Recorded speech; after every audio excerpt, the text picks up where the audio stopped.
We are counting down the minutes, 56 minutes until the NFL draft begins. The 2023 NFL draft show begins right now. File on in. We're going to be covering this thing the whole entire hour leading into the draft. The whole entire draft, the reaction show. We got the draft tracker right here in front of your face. This is the draft tracker right here. We'll be dropping every single name on this list through the first round. We'll be talking about it. We'll be reacting to it. Everything you need is right in front of your face and on this screen. Your boy is here for you. My predictions, my big predictions kind of on screen. Breaking news coming in every second. We've got you covered. The NFL draft 6-hour extravaganza live stream here on the Fantasy Football Show. It begins right now, broski. File on in. Live from the FantasyFootballShow.com studios, it's the Fantasy Football Show. Live! Monday through Friday, 7 p.m. Eastern. We are here for it, ladies and gentlemen. We are here for it. We got some news to break down as well. I'm sure everybody was here for the live stream of the Lamar Jackson news. So we're going to break that down here in a second. We're going to also open the phone lines and have you guys jump in and out. We're not going to have everybody stay on for too long in the beginning as we break down some of the predictions and projections for this 2023 NFL draft. I'm excited for this draft. I've been waiting for this draft since I was born, to be honest. When I came out of the womb, I said, Bijan! And my mother said, hang tight, little Smitty. You've got a bunch of years to go before you can draft this man, Bijan Robinson, in your fantasy football draft.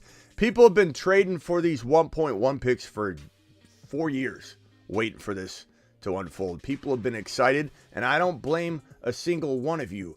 Just trying to wait this out. When am I going to get my hands on Bijan Robinson in my fantasy football draft? That's what all of you have been saying, and I don't blame a single one of you.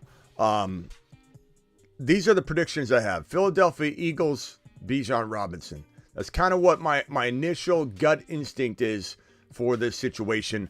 Will it unfold that way? I don't know. We have Bijan Rowe to talk about. Chicago, Philly, Cincinnati, Buffalo, Atlanta. Well, all these teams aren't in what we coined as Bijan Rowe. Bijan Rowe is this right here. The 6, 7, 8, 9, 10. We don't think he's going to the Lions. You never know at 18, but they could trade away Swift. But the 6 picks off the table for Bijan, I think we can safely say. The Raiders have franchise tagged upset and disgruntled Josh Jacobs. So they're probably not going Bijan anymore. Number 7. These were all on the table earlier when Bijan Rowe was literally 6 picks in a row, or 5 picks in a row, 6, 7, 8, 9, 10. That could be Bijan Robinson. But we still have the Falcons at play at number 8, who could step in and rain on the parade of both of these teams right here that want Bijan Robinson. You know, maybe not a lock. Maybe they're considering it. We don't know. But Falcons, number 8 overall, get the first stab at it. If they want him, they're going to get him. Chicago Bears get the second crack at Bijan, and the Philadelphia Eagles, only 2 teams he's met with, the Eagles and the Bucks. So if he's there at number 10, the Eagles will take him. The Bears could go JSN. They could go offensive line. They could go Bijan Robinson. I kind of feel like I don't want to necessarily change my prediction, but I kind of want to say that I feel almost right now as strongly about Chicago as I do Philly. But it's going to be one of those 3 locations, I firmly believe. And then we've got these other teams here at play. Chicago, Philly, Cincy, Buffalo, Atlanta.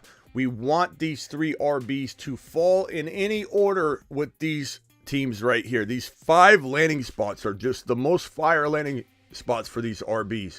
Bijan going to Chicago, Philly, or Atlanta.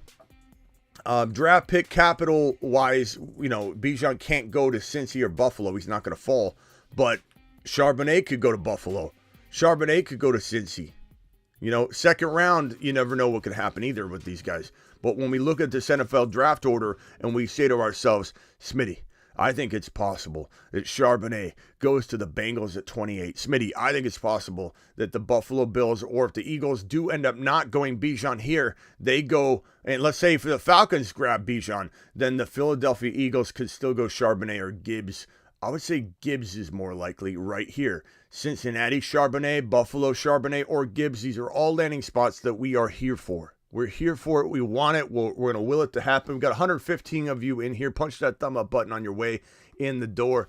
My prediction's on screen. Hopkins to the Titans seems like a possibility now. Hopkins or D. Henry to Buffalo was my earlier prediction, but now we have word that the Cardinals and the Titans are working out a potential trade that involves the number 3 overall pick. Going back to the draft board, we're going to be jumping back and forth between these boards. The number 3 overall pick going over to the Tennessee Titans. So this 3 going to the Titans, also Hopkins. We better be getting a haul here in Arizona if we're surrendering the number 3 pick. DeAndre Hopkins and this 11. This is crazy because if the Cardinals move to 11, they could still get JSN. They could still get Bijan if he fell. That would be kind of nice for the Cardinals to be sitting at 11, because I don't want the Titans to get Bijan. I don't want the New England Patriots to get Bijan. I don't want Bijan to fall into this more slippery slope of 11 through 20, 21 overall, or 22 even, the Ravens. I don't want him slipping into that territory because I feel like it's a dangerous territory. 50 minutes left right here. A dangerous territory for Bijan to fall in. It's a slippery slope there. There's a little more cloudiness going on in those locations. So if the Cardinals move down to 11, they could get JSN maybe. They could get Bijan. That would be a great spot for the Cardinals. But to also give up Hopkins and to make this trade down, there better be a boatload involved. The Cardinals better not drop the ball on this one. I tell you, I'm going to be upset about it. But earlier prediction, I still think it's possible Hopkins or D. Henry going to the Buffalo Bills. I think Mayer or Kincaid lands in a Detroit Lion uniform. Flowers was my prediction to go to the Chargers. Maybe they take a different wide receiver, and Bryce Young going number 1 overall. Hendon Hooker goes by 1.16 in the NFL draft. Seemed bold a little while ago. It's less bold every single day. His ACL should have him cleared in 100% by September 1. That's fantastic news. This right here was news that was older. The Ravens could trade up and take Bijan Robinson. Could be a part of this Lamar Jackson request, but I don't know if that's going to happen now. I think they're more apt to maybe lean wide receiver with this number 22 overall pick over here in the corner of the screen. 22 overall, Ravens, get Lamar wide receiver. I don't think Odell's enough. Maybe you think Odell's enough. I don't know, but that's what we've got right here. Draft tracker is on screen. So we're going to definitely go over the draft tracker and the landing spots, the implications throughout the entirety of the NFL draft. Can't wait. Super excited to be here with you all. And we're going to be dragging these players around as all this information comes rolling in. We got something going on here. Spaceman, Michael K. CPA dropping a quick $20 wad on screen. Michael K. CPA is my friend. I love him so.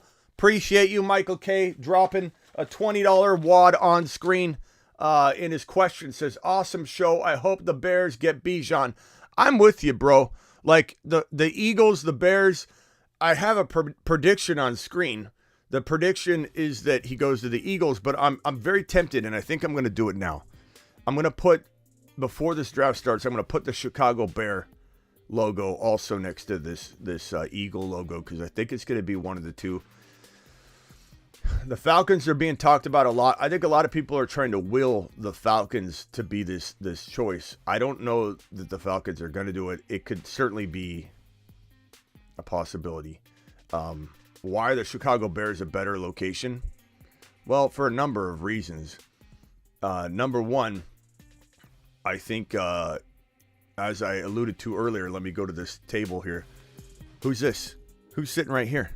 Justin Fields. That's who's sitting right there. Who's sitting right here? Yeah, his name, the guy that's signal calling here, his name is Jalen Hurts. Okay, you see a pattern here? I see a pattern. How do you see? What do you see? Do you see a pattern? I see a pattern. What about you, Michael K? We got Fields top 5 quarterback. Hurts top 3 quarterback. Burrow top 3 quarterback.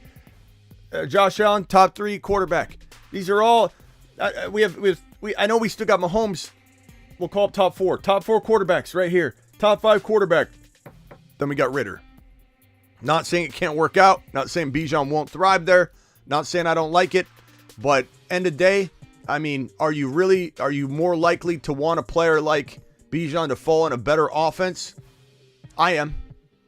I want Bijan in one of those other locations, and then Atlanta's next. I like Atlanta a lot, but there is a big difference between having a team that's going to live inside the red zone and not. So Atlanta's the poor man's version of these amazing landing spots. I'm passing out live on the show today. Today's the day Smitty may pass out on his own show. If Bijan, Gibbs, or Charbonnet, all three of these guys land in one of these 5 locations, I'm passing out. And I'm going to let Denny, if Denny's on the line, I'm going to let Denny take over the show until I wake. That's how we're rolling. So let's go ahead and put Chicago's logo next to Bijan, because I think that it is the most likely, these 2 landing spots. What do I want? I kind of want Chicago. Philly's good. Great offensive line. They use the running back a little differently. I think they would change that if they got Bijan. But I really want to see Bijan in Chicago for 100 different reasons. One, because people are so upset about the predictions I've made on the Chicago Bears going to a championship game, NFC championship game. Chicago Bears, not only do I have them winning their division, I have them facing the Eagles in the championship game. And it's made a lot of people laugh at me, which is fine. Same thing happened when I said the Bengals will win their division and make a Super Bowl appearance. A lot of laughter at that point too. Where are those people now? I'll tell you where they are.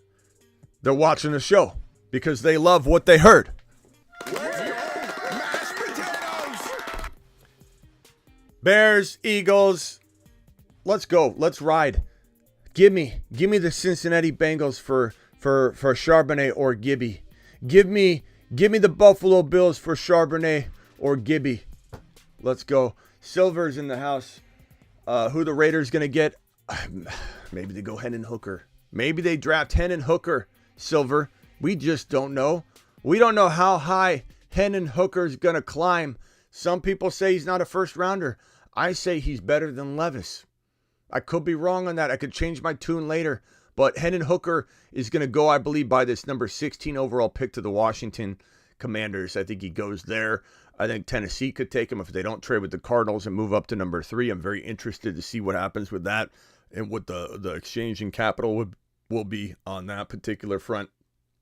But, man, we're here. We're here. We're just minutes away, 44 minutes away from the NFL draft. I've got it sitting over in the corner. I do have to plug in some headphones here so that I can hear it because I don't want to stream the audio on the show. So I got to get these bad boys ready so that I can listen to the NFL draft while I report and update the draft tracker live for all of you because I work for you to the moon. To the moon. 182 of you in here. File on in. Hit that thumb up button on your way in the door. I'm so pumped. I'm so ready. The draft tracker is waiting. And while we talk about offense all the time, can we just say something for a minute to this guy, Will Anderson? Probably the best defensive player in the draft. Probably, if we had to really look at it, arguably the best player in the draft with Bijan, in my opinion. Where's this guy going to go? Is he going to go this high? Where is he going to go? Who has Will Anderson going number 2 overall?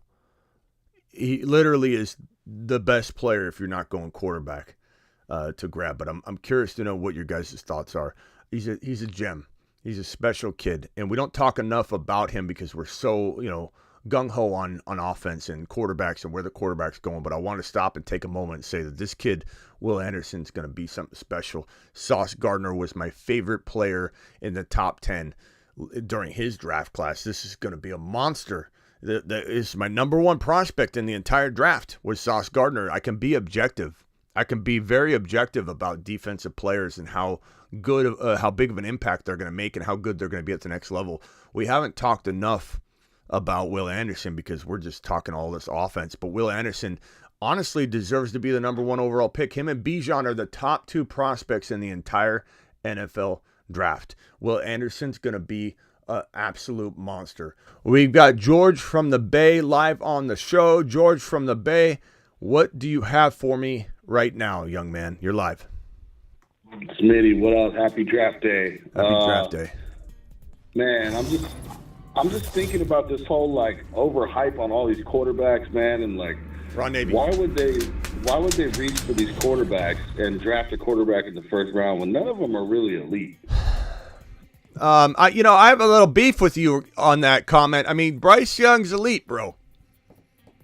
He's small. There's some concerns. There's some red flags, but I have to say I have a little bit of a beef with that, saying that Bryce Young isn't potentially elite. Will it all translate? We don't know, but this guy is a magician. They call him the gingerbread man. He's got so many nicknames. They call him the gingerbread man because you can't, he's escaping. You can't catch him. I think that's one of the best nicknames I've ever heard for a quarterback, the gingerbread man. I mean, it's phenomenal. Angus became a member. Appreciate you, Angus. Did somebody drop some YouTube exclusive memberships? I'm kind of getting the feeling somebody did, because I'm getting a slew of them coming in right now. We've got a bunch of them filing. It looks like we did. We had a TMT dropping 5 YouTube exclusive to the moon memberships. Appreciate you dropping that. We got Ron Navy coming in with a $20 hauler. We also had, who was it? Michael K. CPA coming in with a $20 hauler to kick the show off. Appreciate that, Michael K. Everybody drop a Michael K emoji, please. And while you're at it, drop a Ron Navy emoji, because Ron Navy dropped a super chat that said this. No better place to be here with Smitty and the whole community. Thank you, Ron, for dropping that. Thank you, TMT, for dropping these YouTube exclusive members. Thank you very, very much. I'm sorry. Go ahead, bro. And if you guys want to be a YouTube exclusive member, I'm dropping the YouTube exclusive membership link right now. George from the Bay, go ahead. Speak on Bryce Young and why you don't think he's and you don't have to agree with me. I'm not mad at you. I'm not blasting you to pieces here. But tell me why you don't think Bryce Young is an elite potential NFL quarterback. Is it really just the size for you? Are you can't let go of that? And a lot of people can't. Well, no, I think it's the whole concept of Alabama and Alabama quarterbacks. They always have this year where they've got the greatest team in college football. They're surrounded by elite players at all positions. So that's what elevates most Alabama quarterbacks to be overhyped as prospects, I think, because they're winners. You put Bryce Young on the Carolina Panthers with no weapons, a bad offense, he's probably going to look really bad. I don't know. I look back at all the drafts over the last 10 years, and you look at all these misses on quarterbacks, in the first round, and teams trading up to take a Carson Wentz, a Mitchell Trubisky, a Mariota, a Jameis Winston. They're all busts. Johnny Manziel. Not all, but bro, you're generalizing a little bit. They're not all busts. We have, we got Fields. How good does Fields look right now? How good does Trevor Lawrence look right now? I'm thinking back from 2000. Okay, but you got to talk about the new incoming QB class. How do you get a player if you don't take a chance on grabbing the guy you feel, not just the scraps? Let's take one of the 5. You can't just take one of the 5 quarterbacks, but you have Fields and T. Law literally replenishing the quarterback pool. You have 2 guys, Fields and T. Law, recent quarterbacks that are top 6 quarterbacks. You have 1/3 of the entire NFL quarterback draft class, the top of the top of the league. You have 1/3 of it coming just recently in one of these most recent drafts. So I mean, I understand what you're saying, but what do you do? At what point do you? How do you join, Daniel? Here's the link right here, pal. That's the link there, Daniel. Joshua just became a YouTube exclusive member. Appreciate you. You get the green name. You get all the emojis. You get to drop all the awesome emojis. I just pinned the link in the live chat if you want to become a YouTube exclusive member. I get what you're saying, George from the Bay, and from a mathematical predictive risk assessment perspective, you're gonna miss. A lot of these teams are gonna miss. They're gonna miss. Mac Jones, miss. Zach Wilson looked really good, miss. Tom Brady, no one even saw him coming, landed him. But what are you going to do if you're one of these teams that needs a quarterback? Are you really going to pass on Bryce Young because you think he won't translate because he had good weapons? Bro, you gotta separate some of that and say to yourself, what did Bryce Young do on film? He did so much on his own. It wasn't just because he had good wide receivers catching the ball, taking the football, 70 yards downfield, untouched. This guy was navigating like the gingerbread man all over the field, scrambling here, scrambling there. You have some of the smartest scouts and football decision makers in the game who make mistakes all the time, granted. We have to keep that in mind. Calling this guy an elite above elite above elite field processor. He can process information on the fly better than anyone in the draft class, and arguably will be one of the league leader like Patrick Mahomes' minds in the NFL. Whether his talent can translate, he has Patrick Mahomes' mind, his vision, his ability to think quickly and think impromptu style on the field. There's really no comparable mentally to Bryce Young than Patrick Mahomes. And the fact that he scored as the top quarterback in the 97, 98 percentile in this mental aptitude and cognition test that everybody's talking about that's making Stroud drop, it's confirmation that what we're seeing on the field processing wise, what we're all guessing about him from a mental level, it's all there. It's been proven through this test. He is it. He is the mental mind of this draft. He is the absolute cognition master of this draft. And it's size. That's it. If maybe the size doesn't work out, like he can't stay healthy, but like LaDainian Tomlinson has pointed out when he's assessed this situation, this kid is going to have a better chance to survive as a smaller statured player than people are even really understanding, because the league has changed. This league protects the quarterback. So maybe in 10 years ago, he would have got hammered over and over and over and eventually got injured. He plays in a league where he's bubble wrapped. Okay?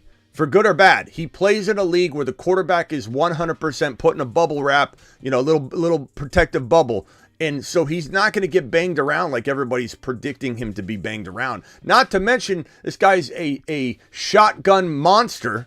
Okay, and I hope that you deploy a shotgun situation for this kid on the regular, because you can get out of a lot of that mess in the shotgun. You can see over your line if you're backed up. You have the ability to be springboarded into a roll out of the pocket situation, so you can navigate that magic this guy holds and possesses. He's the magic man, the magician, the gingerbread man. And I get what you're saying, but what are these teams supposed to do? Not take a stab at a quarterback? Just keep not deploying any sort of strategy to get a quarterback? What's the other option? Like the free agent markets. Build a team around another quarterback with better players. Ooh. Like I would much prefer a Jalen Carter, a Will Anderson at number one, a Devin Witherspoon, a shutdown corner like Witherspoon. I don't believe in Levis. I don't believe in Stroud. I would take Robinson number one. Jackson Smith-Njigba number one. Those are elite playmakers. You're not wrong in those assessments. That look, I just said. I think arguably the number one overall player in this entire draft, arguably is Will Anderson.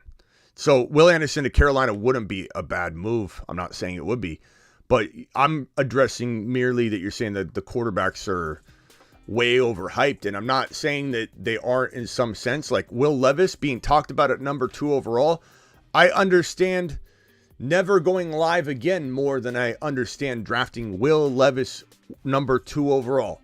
So I'm with you yeah. on some levels, but like to say this class has no elite quarterbacks, are totally overhyped, I don't necessarily agree with that. I think Anthony Richardson's the number 2 option. I think because of pure talent, he's the most talented. But Richardson's kind of like a project, like Trey Lance was. It's a big question mark. Yeah, but you know what you're doing there? You're tying Trey Lance's inability to do it on the field to Trey Lance, and unfortunately, it's your coach. It's Shanahan that built the Trey Lance that we know right now. That has nothing to do with Trey Lance. Trey Lance has no fault. I don't see any of these quarterbacks that are in this draft are not like a sure, like. Well, great quarterback that's like your Lawrence was. That's Lawrence your coming out of college was the most hyped quarterback prospect since Andrew Luck, and he's still only in his second year. This is going to be his third year, so he's still not even proven yet. He's still got a lot to do. Oh, he's proven. He's proven to be an absolute monster. He's proven to It's blasphemy. T-Law is proven, bro. T-Law is ready. He's ready. Because we had one good season. Look, T-Law is on the rise. Everyone knows it. The Law Dog's here to stay. That wasn't some small I get it. You shot guys are optimistic I get it. You guys are optimistic about Fields, optimistic about Lance. Like I want to be optimistic about Fields. About all these quarterbacks. You know what I mean? But the changing of the guard is here. For a quarterback in the first round is worth it. I mean, in the first round, see, that's where, bro. That's where I'm having a little bit of like we're way off. You and I are not on the same page. Not because we don't agree on some of the things you're saying. Like, Will Anderson's the number 1 overall player in the draft. I could get behind that. You're saying that quarterbacks in the first round, there's no quarterback in the first round worth grabbing? You're telling me that Bryce Young isn't worth a first-round pick? He's not even worth a top 15 pick to you? And on top of that, Hendon Hooker's not one of the sneakiest 15, 16, 14 overall picks. Hendon Hooker's got a lot of upside. I like this Hendon Hooker kid. He's probably my number 3 quarterback, honestly, even over Stroud. And I know a lot of people are like, oh, but look, Stroud's been falling out of favor for a lot of other people. I felt like I was the only one for a while saying, I don't understand why Stroud is so highly ranked.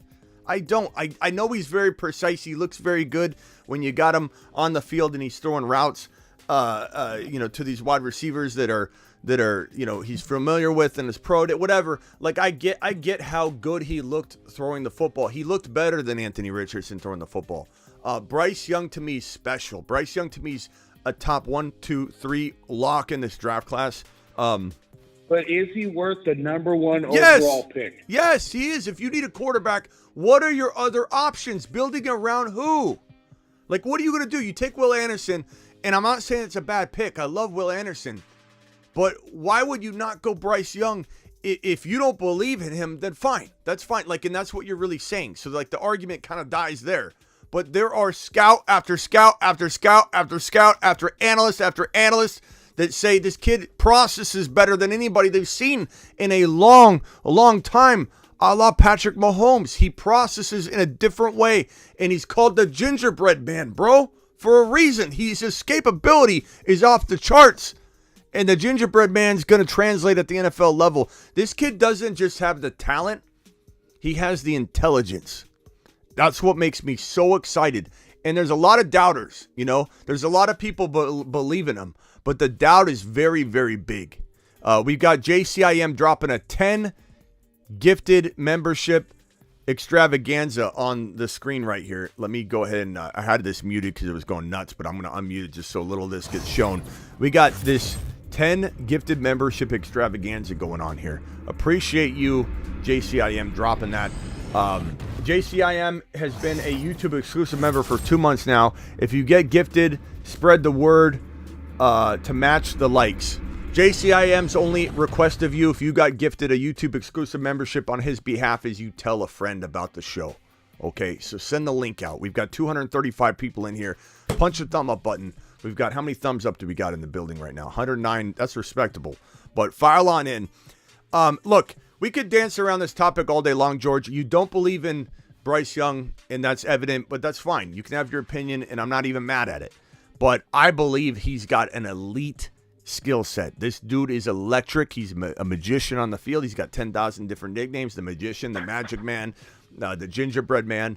And really, if you can't see the talent, no offense, bro, but if you can't see the talent and your only gripe isn't the size, like, I understand the size. A lot of people can't get around that. That's fine. I can't. That's not what I said, though. I know. That's what I'm saying. That's where I have a more major gripe, though. If that was your stance, I'd be like, I understand where you're coming from. I think you're overlooking some things. But the fact that you look at this kid on the field and you don't see the best prospect and most likely chance for a team that needs a quarterback to get into that top 6, top 7 QB mix. He's got top 6, top 7 talent. Does he have a little bit of risk? Absolutely. And as you alluded to, quarterbacks bust all the time. Zach Wilson looked like a pretty good prospect. Well, let's all admit, we all kind of like Zach Wilson. Some people didn't, but he had a lot of good things going for him. Quarterbacks sometimes just do not translate. Sometimes they do and you don't see it coming. But I believe Bryce Young is special. I do want him in Houston. Give me 30 seconds to just get my point across real quick. Go ahead. All right. Not counting the 21 draft or the 22 draft. So from 2020 to 2010, we're going back 10 years, okay? there's really, in my mind, only two elite quarterbacks that have come out of the first round. That is Mahomes and Josh Allen. Okay, I'm not talking about Joe Burrow's draft. I'm not talking about Trey Lance's draft or Trevor Lawrence's draft. So these are some names. Okay, we got Kyler Murray, Daniel Jones, Dwayne Haskins, Lamar Jackson. I'm not really sold on Lamar Jackson. Josh Rosen, Sam Darnold, Baker Mayfield. Come on, man. Deshaun Watson, Mitchell Trubisky. How many teams are going to reach for a quarterback and miss? Bro, you're not making a real valid point here, because of course not everyone can be a top 5 quarterback, bro. 5 people can be a top 5 quarterback. Unless you're in my analysis, I always have about 7 guys that are top 5. but you're literally going through the NFL draft and saying that it's really hard to get a top 5 quarterback. That's correct, because there are only going to be 5 of them, bro. Like, you're going to have to take some stabs at getting a 6, 7. If you're literally saying that drafting Lamar Jackson was a bad idea because he wasn't top 5, what do you expect a team to do, bro? There are going to be only so many of those elite 5 guys out there. There's 5 of them. So, like, to literally say, throughout Burrow, throughout T-Law, Lamar Jackson, not impressed with that draft selection. Not impressed. What do you expect these teams to do? How would you build at the quarterback position then, bro? You can't just keep taking defensive players and build around what? You got to have a quarterback. You got to find a quarterback in free agency? I don't think so. Like, this is the way to find a QB. You have to go and find a guy you believe in. You clearly don't believe in any of these guys, and you think overall quarterbacks are just too many people take stabs at them and they miss. You're gonna miss. But what would you have done if you passed on Burrow? What would you have done if you passed on Fields? And I don't know how you use Lamar as the example, and I agree Lamar is busted in Baltimore, but for anybody to not grab Lamar if he was available right now, which is why I've been dumbfounded that he had never received an offer sheet. Like, he's a winner for some of these teams, bro. But we could dance around this all day. We clearly see this topic 1,000% different. I mean, we have some of the same ideas about Will Anderson and some other players. Bijan's my number 1, number 2 overall prospect. Will Anderson's right there at the number 1, number 2 overall spot. But, bro, you got to take a stab at quarterback, or you can't build a franchise. You just can't. And Bryce Young, you're spewing stuff like Bryce Young's not a first rounder. You know, you're saying these guys. I didn't say he's a first rounder. I'd say I would rather much take a Jalen Carter or a Will Anderson with the 1 overall pick than a Bryce Young. But you did say something like these quarterbacks getting a quarterback in the first round. I forget what the exact words you. There's been 30 quarterbacks drafted since 2010, and only 2 of them are elite: Mahomes and Allen. Well, I don't understand why you're leaving out other quarterbacks. What was the reasoning there? Explain what you're saying again. You're like, don't talk about T-Law. Don't talk about Burrow. Well, why were you leaving those quarterbacks out? Because your argument, you're saying something, but you're leaving out quarterbacks. Like, why are you leaving out quarterbacks? Well, because they need at least 4 years in the league to develop. No, right? Come on, bro. Come on. You're leaving Joe Burrow out of this conversation. You're telling me Joe Burrow's still got to develop? I'm sorry, bro. I'm sorry. Look, George from the Bay, please don't take this the wrong way. Everybody gets hung up on once in a while. It's healthy for the... Finish him. I never said Joe Burrow was an elite. Call terminated.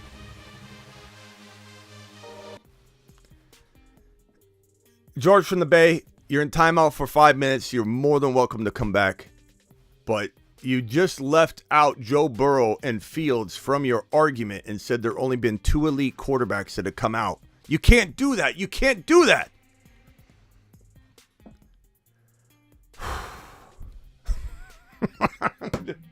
George from the Bay, you can call back in 4 minutes.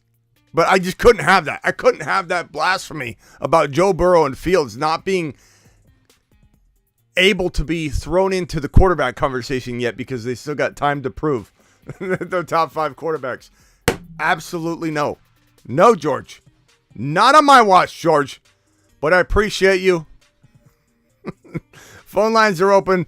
Dial in. The draft tracker is all set, ladies and gentlemen.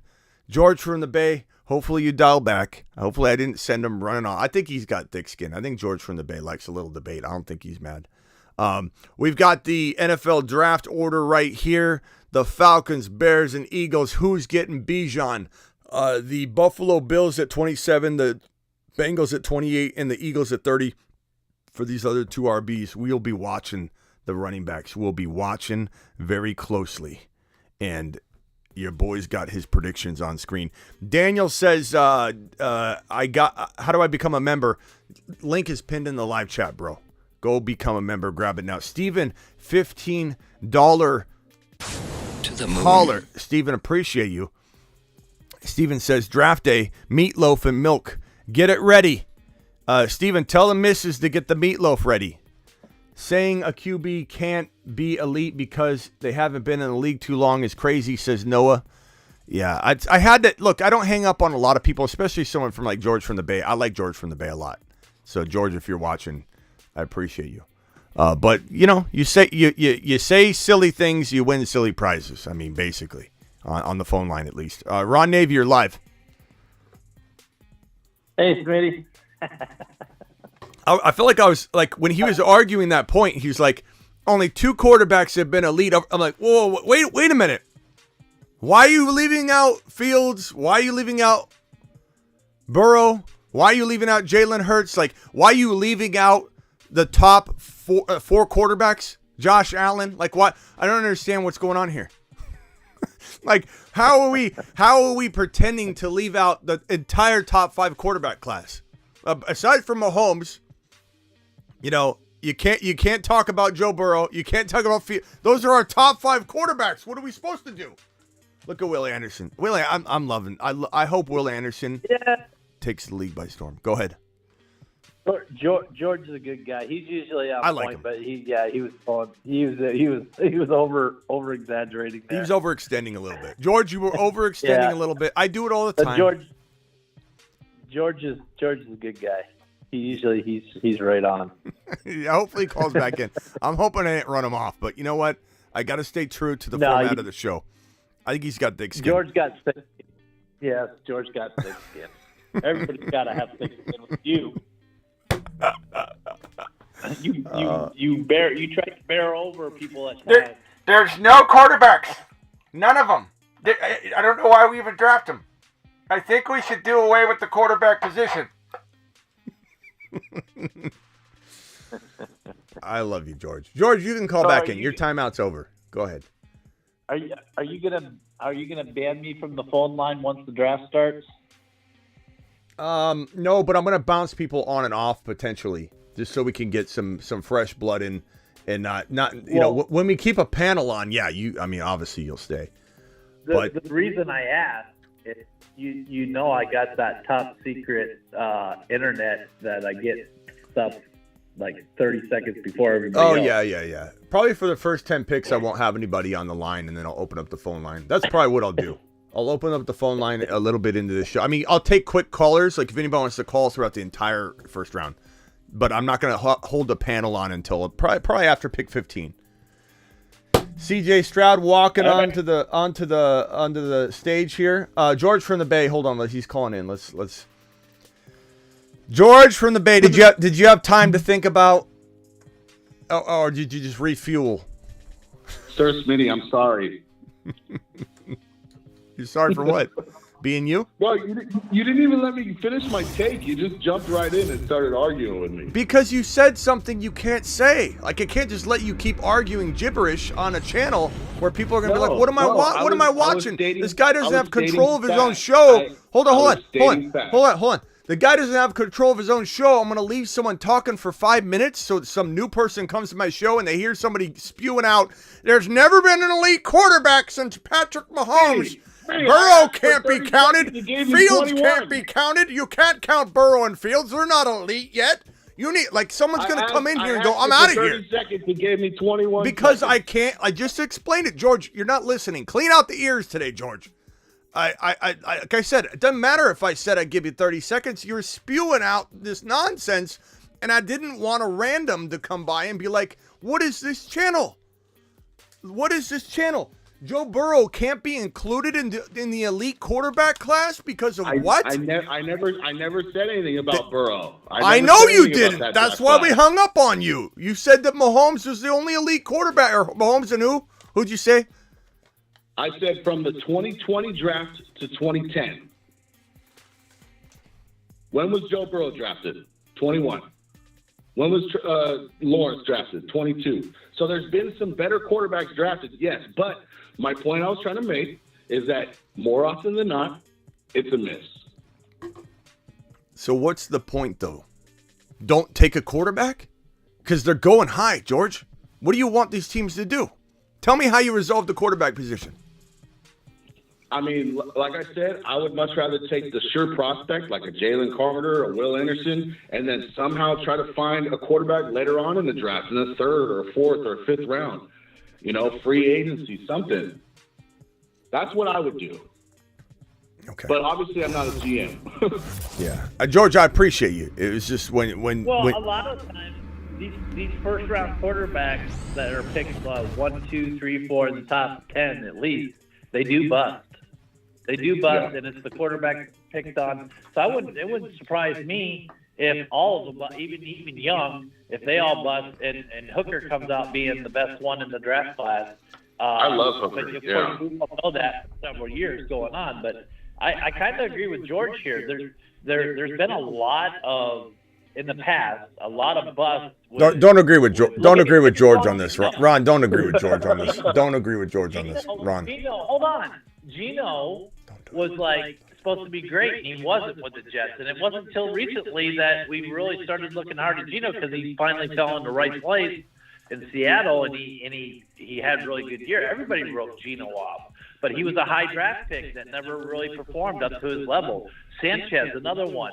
High draft pick, didn't perform. We could go on and on, but we could also go on and say the teams that are building conglomerates and monsters are the ones that are landing the quarterbacks. It's not an easy thing to do. A lot of people the argument. I agree with you. I get it, but the argument to say that because quarterbacks bust that everybody should take their foot off the gas and not go quarterback. You have to be a smart organization. There are quarterbacks I don't agree are top 5 quarterbacks.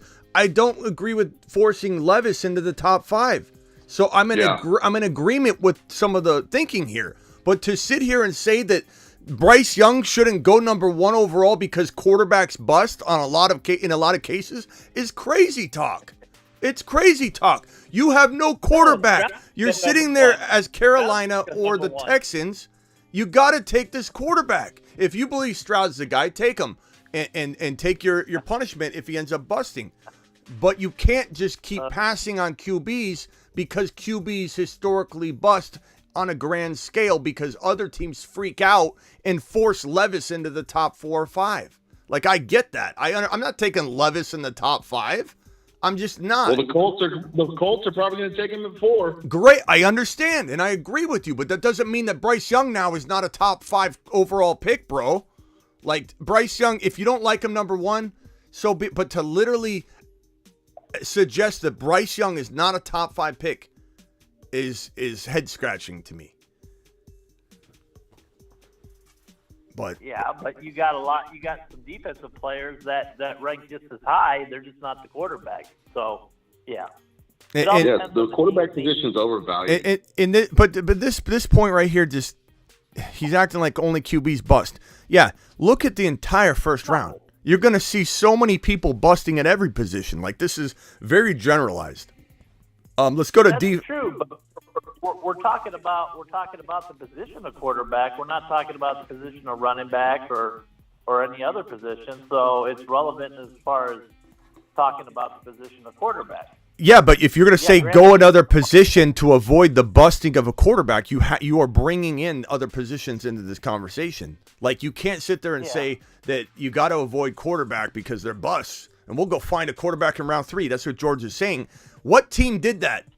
Tom Brady? Yeah, it happens on rare occasion, but look at the top quarterbacks in the National Football League right now, from Joe Burrow to Fields, all these guys, Trevor Lawrence.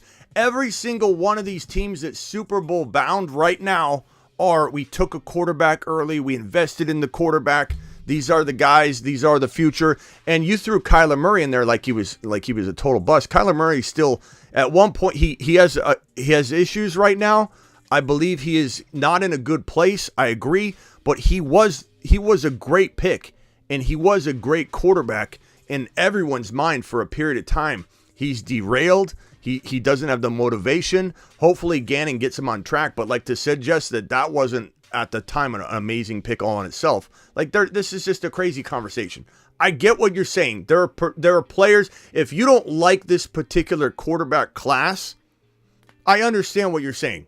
And I accept it. Even though I disagree, I accept it. But George Kyler Murray is a bust. He's only won over 8 games time in his career. George, you're generalizing on all the quarterback position and saying that, look, Chad's getting tired of the topic. It's crazy that quarterbacks should be passed on now is essentially what you're saying, George. Third round. Go find him in the third round. You can't do that. You can't do that. You're not. You know the success rate of that is going to be so much worse than the success rate of taking a top 5 projected quarterback. You're not going to land. You know how hard it is to land a quarterback in the 3rd or 4th round that becomes that player. It is so astronomical. The odds are astronomically against you. Whereas, yeah, a lot of these teams are going to misfire on which quarterback to grab. But guess what? That's why you do what you do. The GMs are looking at this stuff going, we're going to be the guy that lands the T-Law. And we're going to let him go get the Zach Wilson. That's the nature of it. You know, and honestly, Bryce Young has only the size against him. I don't understand how anybody could watch this kid on film and say anything negative about him other than, oh, he's small. That's it. This kid's magical on the field. He's Patrick Mahomes inside his head. That's how he processes. No, it is Patrick Mahomes in terms of processing. And he is more far along than Mahomes was coming out of college. And you could say obviously the hype around him is much bigger than the hype was around Mahomes. Mahomes sat on the bench. Mahomes' own fan base was 50% not wanting him on the field. They wanted Alex Smith to return that year and return as a starter. So Mahomes was nowhere near as progressed as this guy is, and he has Mahomes' processing ability. And so all that has to translate to size, and I get it if you don't want the size, you feel the size is a problem. I get that. I understand that. I accept it. It's just a different opinion. But to watch this kid on the field and not say, wow, this kid knows how to extend a play like no one I've seen since Patrick Mahomes. Pickett's better than he is. Oh, Ron, come on! Oh, my God, Ron. Pickett? He is. Ron Navy. Call terminated. Ron Navy. You have lost your ever-loving mind, bro. Who the hell just said that? Ron Navy? Ron got kicked. That. Ron got kicked. Oh, jeez. Take a lap, pal. Oh, is that Philly D? Is that Philly D or Isaac? Yeah, that's D Philly. Ron. I ain't called in a while, but this Ron Navy guy lost his marbles. Hey, D Philly, I apologize. You haven't called in a while, and you had to endure that. That's on me. That's on me. I don't have better, screeners for the phone calls. Holy crap! If it wasn't draft day, I'd be pissed right now. D Philly, what can I do for you? Ron, you can call back in 4 minutes. Hey, I've missed your whole show so far. I was talking to my daughter on my new, I have these new AirPod things. I don't know. I'm not technologically advanced like everybody else. But yeah, I got these AirPods, and she said, well, call in and talk to Smitty on your AirPods, whatever they're called. So, yeah, I was just calling and I didn't know I was going to get into all that. I thought we were talking draft and, not who's better between Kyler Murray and George Pickett. I mean, not George Pickens. Kyle Pickett. Ron says, you see the Kenny P, no respect for our Steelers. All right, Ron, appreciate that. Well, Ron's got almost as thick skin as actually he might have thicker skin than George from the Bay. You notice how George from the Bay is being quiet? He didn't want to pile it on. He might have agreed with Ron Navy, but he's like, I better just shut up. No, I'm just chilling. I better be quiet right here. Ron Navy. Ron's a fan favorite. Yeah. Look, everyone knows Ron is he's got like his goggles. Like I picture when Ron Navy comes on the live stream Sunday, he's gonna have Steeler goggles on that are this thick. They're gonna be thicker this way than they are tall. And I think he's gonna come on, and his eyes are gonna be like 3 times the size of normal eyes. And Ron Navy's just gonna have these big goggles on, and they're gonna say Steelers right across the top. And he's gonna go, "Hey, Smitty, appreciate you having me on the show." That's hilarious. Hey, D Philly, what do you think's going to happen? Give me the top 2 picks overall projections. Go. Oh, I definitely want. But I think Bryce Young's going to go 1, and there is a chance that somebody moves up to quarterback 2, and that would probably, in my eyes, maybe be the Indianapolis Colts coming up for a quarterback, Stroud or the big white guy. What's his name? I think Stroud probably goes number 2. I do think Stroud probably goes number. I think there's a lot of smoke going on, and I think that Stroud ends up going 2. But we'll see. Real quickly, Isaac. Will Levis. The Isaac. What's up, pal? The Isaac, happy draft day. We made it. We are 6 minutes away. We are. Yeah. Listen, I called about that topic. I want to help you end it. It's so ridiculous. It kind of is, the quarterback. Look at all these teams that have either entered an upper echelon, i.e. Chiefs, Eagles, who are already decent teams for years. And then you look at teams like Cincinnati, who picked up a Burrow and they're going to the Super Bowl. You have to statistically go the quarterback if your team is in the top 10 in an NFL draft. They're not in a good position because of the quarterback.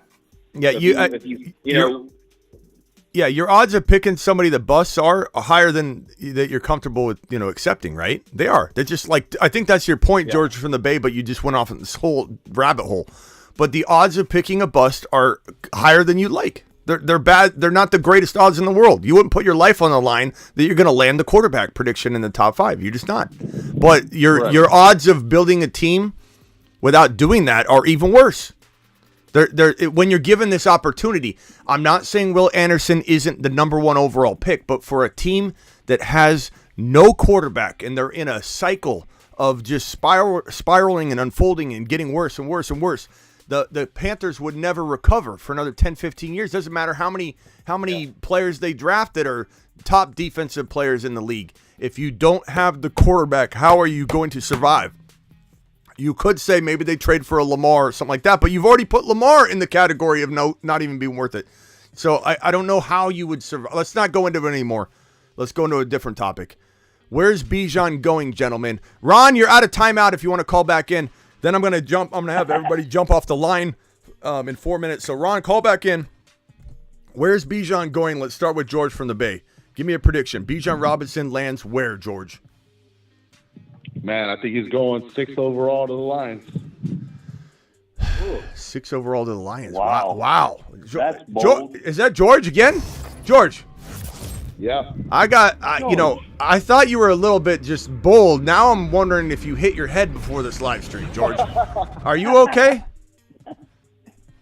George. I mean, it's like you said, he's a generational player, man. How are you going to pass him up at 6, right? Well, I think given that you just brought in Monty and you have the 18 pick, you might wait and see if he falls and maybe take some sort of I've said that the Lions at 18 could get Bijan and then they trade Swift away, but at 6. I'll give you a free lifetime membership to thefantasyfootballshow.com if you're right on this one. He goes number 6 overall. Okay, George, I'm worried about you, pal. I think you hit your head before this live stream. Once you rest up real quickly in the corner, Romez dropping a $4.99 hauler. See the settlement news between the Cards and Eagles. Guess Arizona tampered to get Gannon. Trade for 66 and 94 and 24 fifth from Philly. Hold on, let me pull up the breaking news. I've been live and I don't know what's going on with this real quick. I have to admit. Hold on one second. If this is even, I don't know if this is okay. So here, Eagles and Cardinals have released a statement surrounding the hiring of Jonathan Gannon. The Cardinals and the Philadelphia Eagles have agreed on a settlement of an issue concerning the instance of contact by Arizona during its head coach search this past January. The Cardinals self-reported to the National Football League that general manager Austin Ford had a phone conversation with the Eagles defensive coordinator Jonathan Gannon in the days following the NFC Championship game. What a great GM we got. He comes right in and starts tampering, a period during it which contact was not permitted under the league's anti-tampering policy. To resolve the matter between the two clubs, the Cardinals and Eagles have agreed to swap third-round picks in the 2023 NFL Draft, and the Cardinals receive Philadelphia's fifth-round selection. Not a big punishment, but does the league step in and do something? Like, how does this happen? Wow. I thought tampering was you lose, high draft capital by way and force of the NFL. How is this like you agree to a settlement between two parties? Like, what's going on there? What are the Cardinals doing? This Austin Ford character, I had high expectations for him, and now look at what's going on. This is crazy. I don't know if this is is this the highest penalty they get? Like, is this just something that's agreed upon on top of something else that the league mandates? Like, what's going on here? What's going on here with Austin Ford? That stands because Miami lost the first round draft pick for yeah. type of thing. Yeah, what's the special treatment here, man? It's my Cardinals. I'm not like upset that my Cardinals get to keep a first round pick, but what's going on here? I don't know. We got a minute and 28 seconds. Real quickly, let me go around the horn real quick. The Isaac prediction. Where's Bijan go? We got George from the Bay hit his head. Says he's going to the Detroit Lions at number 6. What do you say, the Isaac? Oh, man, I had him at the Falcons, but I changed him to the Eagles. And also, just to end it, Kyler Murray should have played baseball.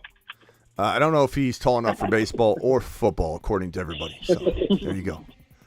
I think Kyler Murray had a really, really nice start to the season. Here's that report here from Rappaport on the Arizona Cardinals situation. I'll put that on screen so you guys can read it if you missed it. Okay, so you said the Eagles? What did you say? Eagles. Okay, Eagles. Yep, Bijan Eagles. We got Bijan Lions by George from the Bay. We've got D Philly prediction. Bijan, where's he go? The Bears. The Bears, I like it. Okay, so I'm going to hang up on you guys. D Philly, call back in during the draft. George from the Bay, call back in during the draft. Ron Navy, prediction. 24 seconds left. The NFL draft is starting. Where's Bijan going? Drop it. Romo's eight months a member, and Atlanta. Roma's nice. So we got everybody across the board. We didn't have one agreement. Ron Navy says Atlanta. Let me go to the draft board. So I'm going to be the tiebreaker here. Ron Navy says that Bijan's going to Atlanta. George from the Bay, who hit his head in May, who may not stay, on the phone line because he drops a bunch of whatever, says he's going number 6 to the Lions. Ron Navy Falcons, George from the Bay Lions. I forget who said Bears. Who said Bears? D Philly? D Philly said Bears. Eagles. Who said Eagles? I forget. But they're all different answers. I'm going to go ahead and say I have my prediction right here. Eagles, Bears. I'm going to switch it to the Bears. I'm gonna push the tiebreaker in the direction of the Chicago Bears. And I'm going to say the Chicago Bears. Ron Navy, call back. Appreciate you. You there, Ron? Hello? Oh, Ron hung up. All right. The NFL draft has begun. The draft show commences right now. Atlanta. We got all these different votes here. Atlanta, the Bears. Okay. All right. So, we're going to go ahead and plug in here. Listen to this. I got to keep a headset on right here so I can listen to the entire NFL draft and report to you guys live. Titans and Cards. Yeah, we talked about that earlier. Official Titans and Cards discussing swapping picks. We don't know what that is going to entail yet. I can't believe this. Let me put this news on screen for you guys so you can hear what this news was about Schefter reporting about the Arizona Cardinals. I'm still a little bit unsure as to why the Cardinals don't see some sort of huge league-wide discipline. That doesn't make sense to me. I don't know what's going on here. Let me see if I can find this report here. God, I can't believe this. Cardinals have to settle a settlement. So essentially the settlement is that the Eagles traded the number 94 in this draft in the 2024 fifth-round pick to the Cardinals for the 66 overall draft selection. So the Cardinals are already off to a bad start, losing that pick. Boy, way to go, Austin Fort. Way to go, Jonathan Gannon. Way to kick off this Arizona Cardinal regime under new... Oh, good God. Unbelievable. Unbelievable. All right, guys, let's go to the NFL draft tracker. Congratulations. Welcome. Welcome. Welcome. Almost took my head off there standing with the headset plugged in. We are a full go. The NFL draft is underway. Tracker, the countdown is off. The tracker is on screen. Phone lines will be open. I'll answer very brief calls and talk to you and hang up on you. You ask a question and I hang up until we get to a panel session. So if you do have a question, you can call in. It's draft time, baby. It's draft time. It's draft time, baby. Number 1 overall pick. Who's it going to be? Bryce Young? Probably.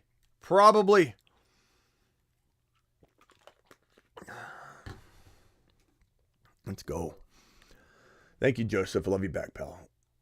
I love all you. We got 298 people. We have 300 people in the live stream right now. 300 people in the live stream as we break down every single pick and we react from a not just fantasy perspective. This isn't just a fantasy show. This is a NFL news show.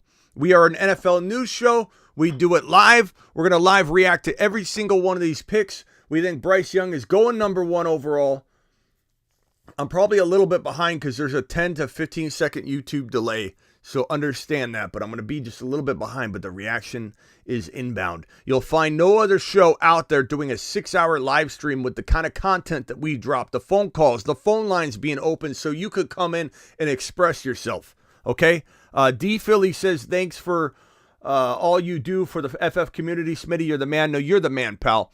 We've got Blackbeard saying, what up, Smitty? What up, fellas? Happy draft day. Appreciate you dropping that, Blackbeard. Thank you for celebrating with us your YouTube exclusive membership for 10 months.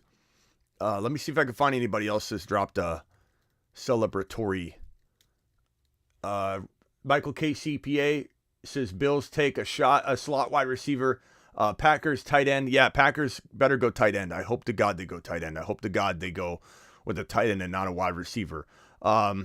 Thank you very much, JCIM. You are the man, the myth, the legend. Blackbeard, appreciate you. Roma is celebrating his 8 months on the YouTube exclusive membership club, which is a pinned link in the top on the live chat if you want to become a YouTube exclusive member.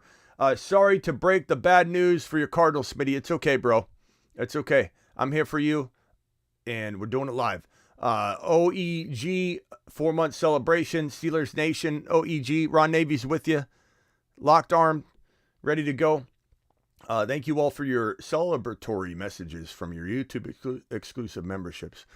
Damn, my Celtics are playing at 8:30, but I'm rocking with Smitty in the draft. Appreciate you. Start of the next season has begun. Jay Farr says, what up, Kenny, Ron, and Terry? Blackbeard in the house. Yes, he is. Appreciate all of you. Smitty has entered the draft as a kicker. Maybe your boy Smitty. Let's see if I can find that field goal. Smitty has entered the draft as a kicker. Oh, I can't play it. It's not playing. I got to find that file. That file isn't playing. These are my predictions. I've got... where did my... I lost my some of my graphics there. Oh, there it is. It's up in the corner. How did this move? Probably when Ron Navy said that Pickett was better than Young, I probably messed up and moved that graphic. I just got upset and moved it. You're live on the Fantasy Football Show. Brief question, Hod. What's up, pal? Hey, what's up, Smitty? What's up? What do you have against Will Levis? What do I have against Will Levis? I don't have anything against him, but is he a top 2 overall player? I don't think so. But hey, as I alluded to earlier, bro, Kurt Warner wasn't even drafted. Kurt Warner was, after he wasn't drafted, he wasn't even brought on to be a quarterback. He was brought on, he was cut, and then when Trent Green went down, his team and his offensive coordinator didn't even want him. So, like, you never know. I'm not saying Will Levis can't prove me wrong, but is he deserving of the number 2 overall draft capital? He hasn't earned that. Could he be that good? Sure, but he hasn't earned it. He shouldn't be the number 2 overall pick. He has not earned that. Warner didn't earn it, but doesn't mean Warner wasn't amazing, but Warner didn't earn it. Tom Brady was amazing. Like, we'll never, ever see somebody go under the radar like Tom Brady ever again. That was crazy. The GOAT of all time. But did he deserve to be taken number 1 overall? He obviously didn't earn that yet. He developed in the NFL. But, you know, like, why do you like Levis so much? The arm? The cannon? Yeah, he just looked really good in the combine. The guy just looked. They just showed him slow motion. He had like really good athleticism, slow motion. Really good arm. You like him in slow motion? Okay. Yeah, he looked really good. I mean, everybody's got their scouting technique, bro. Yeah. Hey, NFL draft starting. Give me a prediction, and I'm going to jump you off. You can keep calling in. If anybody wants to call in and ask a question, there's going to be real quick questions. I'll answer. Hang up. What do you got? One last thing. Yeah, I just hope that Chargers get a wide receiver. JSN maybe. The Cardinals? Hopefully. No, the Chargers. Oh, Chargers. Yeah, 21 overall. Cardinals are a joke organization. Yeah, let's hope a 21 overall. Yeah, come on now. Let's say a 21 overall. The Zay Flowers. JSN won't fall to 21, but. One more thing before I go, Smitty. All right, hurry up. I think my account's been blocked. Your account's, if you have a chance to take a look at that. Your account's been blocked. Why? Because can you see the show? Can you just not comment? I just can't comment. I can see the show. Okay, let me look into it. Did somebody block Prime? Terry, do you remember blocking Prime? Did Blackbeard block Hot Prime? Let me know in the chat if you would. Like, I don't know why you would have been blocked, but I mean, you say some outlandish things, but nothing worth blocking. All right, bro, call back later. Appreciate you. I'll look into it. Okay, thanks. Appreciate it. Bye. Terry and Blackbeard, does anybody know why Prime was blocked? Oh, here comes Matt Biaggia. What's he gonna say? Yeah, what's up, Matt Biaggia? What do you got, bro? What do you got? Quick, make it quick. I want to know Jamar Chase. I trade him for Bijan. It depends. They're very even. You got Jamar Chase, JJ, and Bijan is the number 1 overall, arguably the number 1 overall player in fantasy football dynasty. So, is it a 3 wide receiver required league? Is it 2? Is there a 2 in a flex? No, it's three wide receiver, full PPR. It's a tough one, huh? Yeah, it's tough. I would say, like, you know, if you need shelf life, go wide receiver. If you're ready to win now, like you're in transition of dominating, then he's a great pick. But if you're 2 or 3 years away, running back shelf life is 4, 5, 6 years. You're going to get Jamar Chase for 10. You know what I mean? So but you've been pumping Bijan so hard that I was like, yeah, let's see. I can offer Jamar Chase and see what the number 1 guy says. Yeah, you got to get something back. I probably will keep Jamar. Yeah, you got to get something back, I think. But yeah, I've been pumping Bijan, but I've also very, very openly said that it's wide receiver, Bijan, wide receiver, wide receiver. Those 2 wide receivers being Jefferson and Chase, they're all neck and neck. It kind of depends on scoring. It depends on team build. All right, I got to go, bro. Appreciate you. Call back anytime. Later. The phone lines will be open. All right. Mahomes almost throwing the Super Bowl trophy out into the crowd. He thought twice about it. He said, now hold on to that. Kelsey walking up. Look at Kelsey's a monster, man. I wonder how much time we got left, though. You know, let's be honest. How long do we have left of Kelsey being on top? I don't think we have like 3 years. I don't think we have secured 2 years. I think we got 1 year. We're not gonna count him out for the 2023 season. But anybody expecting Kelsey to be the number 1 dominant tight end that he's been over the last handful of years, heading into 2024 and beyond, I think it's a high expectation. I think 2023, I'm with it. I'm not expecting the decline yet.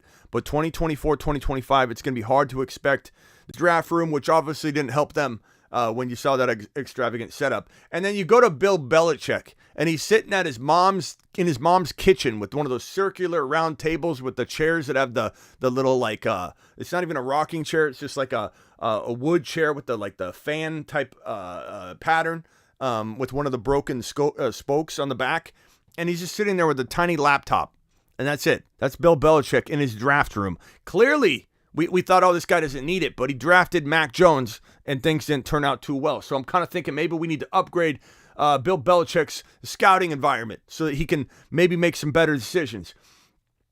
Bryce Young, 8 minutes. 8 minutes in this pick is going to be in. 8 minutes in this pick will be in. Let's do a timer here. Pick is in 8 minutes. Let me put this right here. Let's see here. Where can I put this? Pick is in. I'll put it right here. Pick is in 7 minutes and what? 07:40. Pick is in. Let me put the text here. Carolina 1.1. Okay, here we go. So there we go. Bryce Young's going number one. Bryce Young's going number one, and he's going to be an absolute monster. Smitty, 40 seconds behind. Let me go in and out because I've got the live stream. The live stream is definitely going to have like a 10, 15 second delay. Okay, so 6 minutes. Let me update this. 6 minutes and 30 seconds is about what we're at. And then there's the YouTube delay. There we go.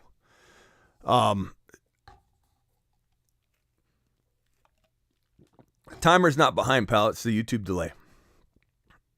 There's probably about a 5-second delay between the streaming and like a cable provider, but the 20 seconds, like I've said about 10, 15 times, the delay is actually in the YouTube delay.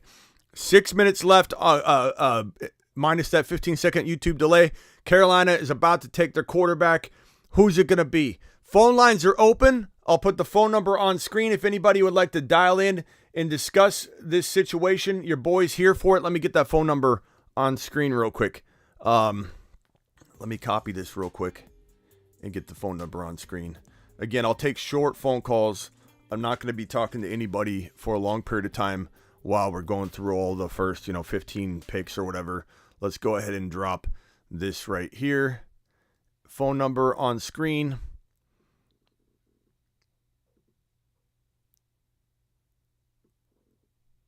There we go. 337 of you in here. Please punch that thumb up button on your way in the door. Does anybody have any bold predictions? Does anybody think AR-15, CJ Stroud is going number one overall? Does anybody have a curveball they want to throw at the live stream right now? Phone lines are open if you want to dial in. Very short questions. You're going to ask a question and I'm going to hang up on you. We're not keeping you on a panel at this moment in time. 4 minutes and about 50 seconds left before we know who the Carolina Panthers are selecting, and we know it's going to be Bryce Young. It's going to be Bryce Young. This guy's going to be an absolute monster. AR-15 to the Panthers confirmed, says Heat.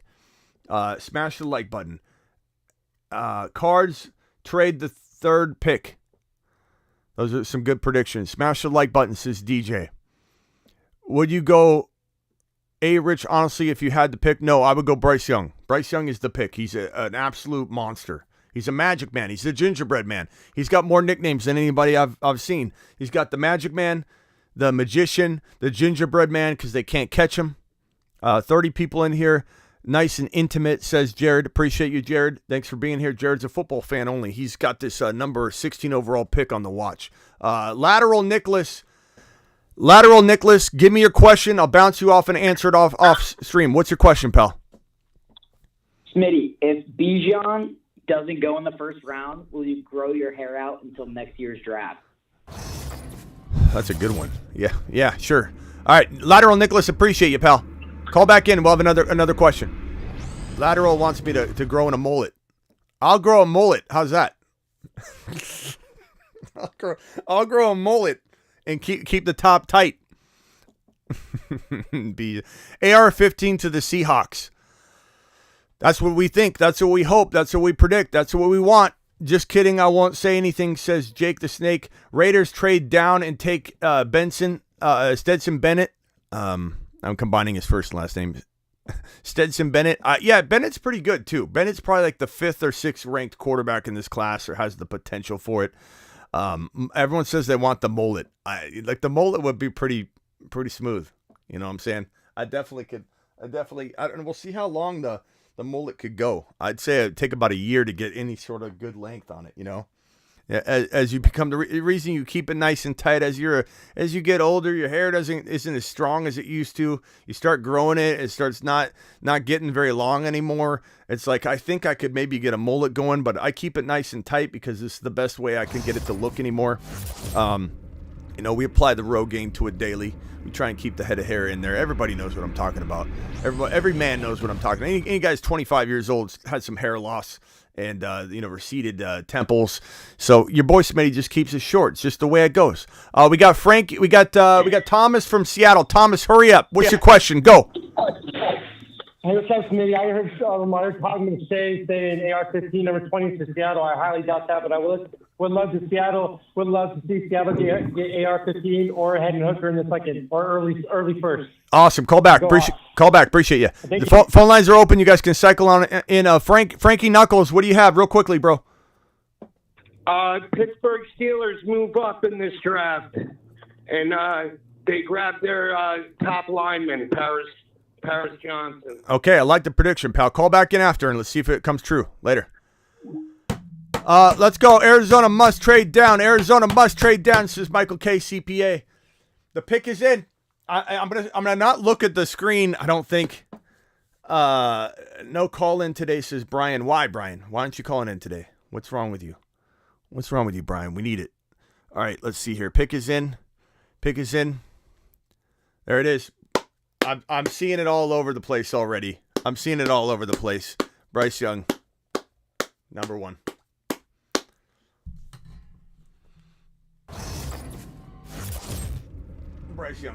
Bryce Young. Whoa. To the planet. Whoa. I hit the wrong button. Bryce Young. Yeah, buddy. Oh, the poor guy. His first day as a moon man, essentially, and I hit the planet Uranus button. Maybe that's a bad sign. I hit this button. And off he goes to the... That could be to the moon. Send him to the moon officially. That's my fault. I hit the wrong button. My thumb slipped. Love this kid. Bryce Young, number 1 overall. Let me see if I can move him. What is going on here?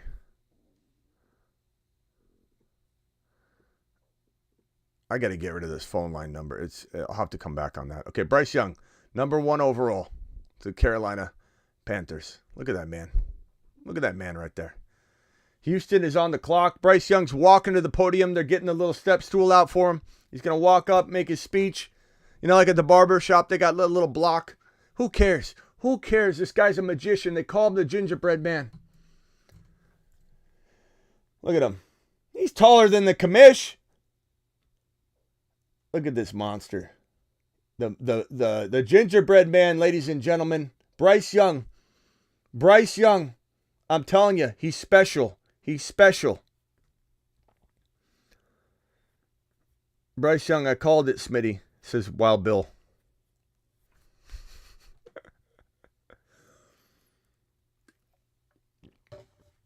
What's Ron Navy talking? Ron, I don't think you like Bryce Young. That hat looks stupid on him. Ron. I love these things. Called it, Smitty. Wild Bill called it. 342 of you in the building. Hit that thumb up button on your way in the door. I got the first one right. Let's go. Says D. Appreciate you, D.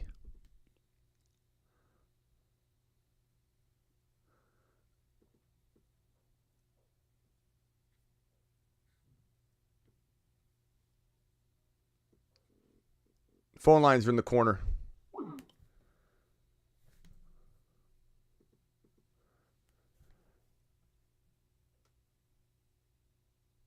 He's a smart kid, too. Humble kid.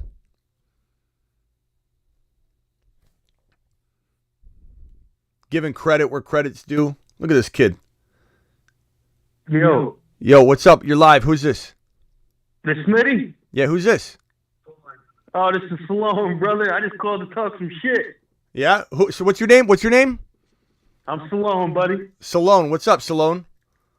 What's going on? I watch your show all the time, man. You the fucking man. Appreciate I you. just wanted to change it up a little bit, just talk some shit. I just want to say my beard's better than yours. I'm staying off the draft. Mm-hmm. Okay, your beard's better than mine? I got you. I don't claim to have the best beard on the planet, but I do okay. No, but your beard is pretty tight, though. Okay. I just got to talk shit. I appreciate that. What do you think about this Bryce Young character? You gonna talk? Bryce Young, man. He's a man. I think I he's like going to do great things. Who's going number 2? 2, I'm going to say C.J. Stroud, my man. Yeah, I kind of feel like that's happening as well. Pick is in. Yeah, they can't keep Davis Willis. All right, I'm bouncing people quickly off the phone lines while we're going through the first 15 picks. Final prediction. Yeah, I know. I'm ready to get off. Final prediction. Good luck, man. What do you got? Appreciate you. Any other predictions? No other prediction. I'm just going to watch you. All right, appreciate you, man. Later. Keep that beard tight. All right, Joe. Later. First time caller. Appreciate you, Sloan. I mean, I don't claim to have. I mean, I got like a shadow beard. You know what I mean? I keep it as tight as I can. You know, doesn't grow. This doesn't grow like I can't grow one of those monster beards. If I could, I would. I'd come out with one like this. Maybe we'll try it. Maybe we'll do it. Maybe I don't shave until November. So the no shave beard November, I come in strong, you know, and Sloan comes in and hands me the title. Let's go. The next number 1 pick up, Nick Stroud. All right, let's see.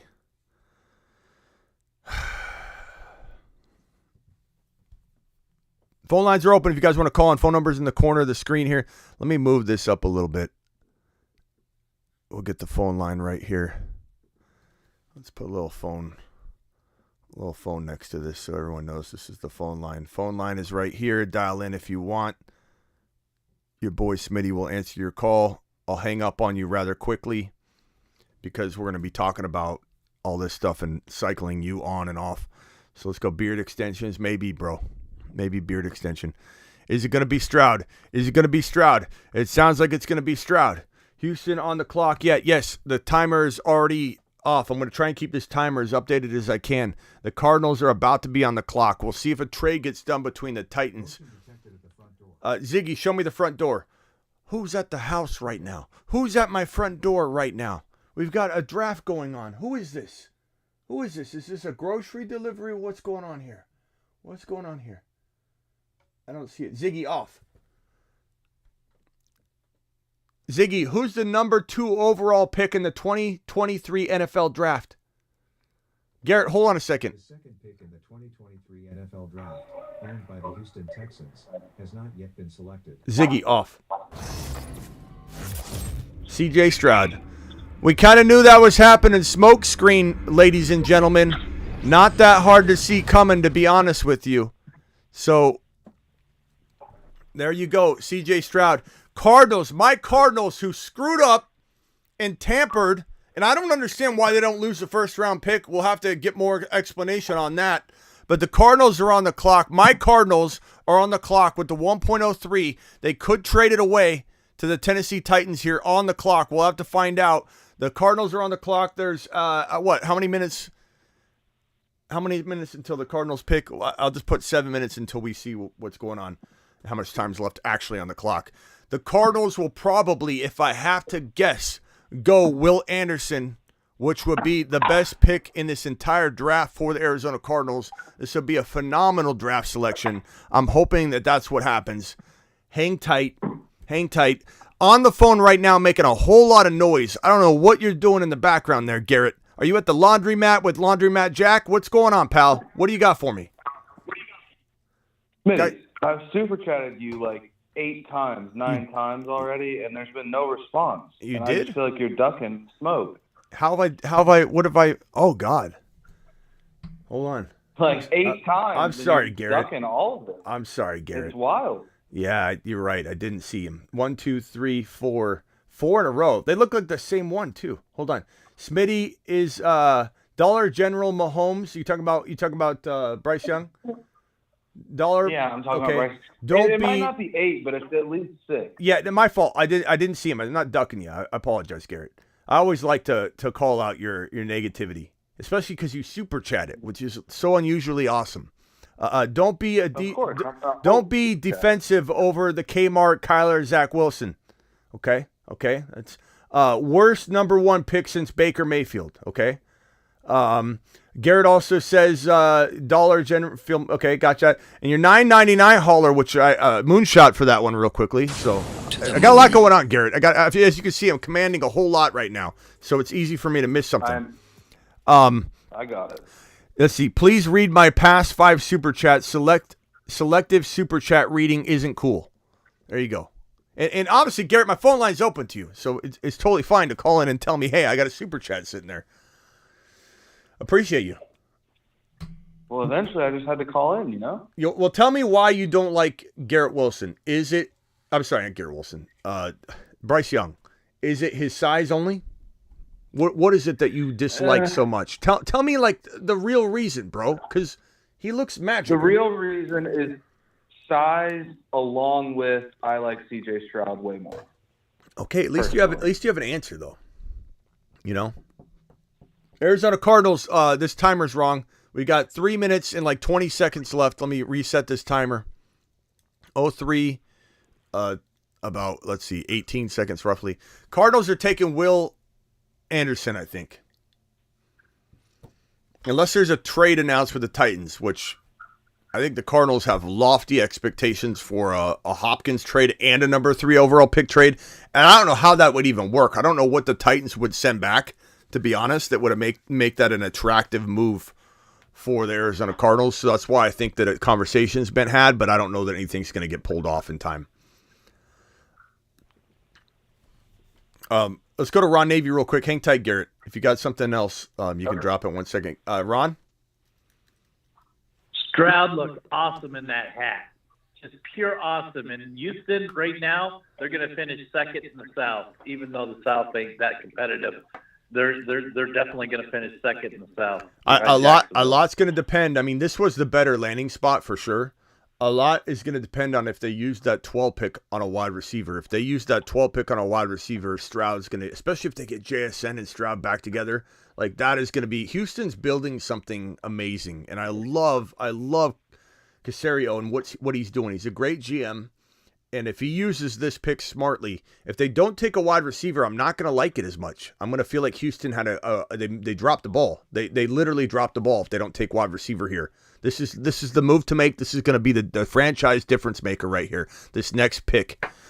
Trading with the Texans? Yeah. What? Trading with the Cardinals are trading with the Texans? Yep, they're going to get Anderson. They're going to get Will Anderson, I bet.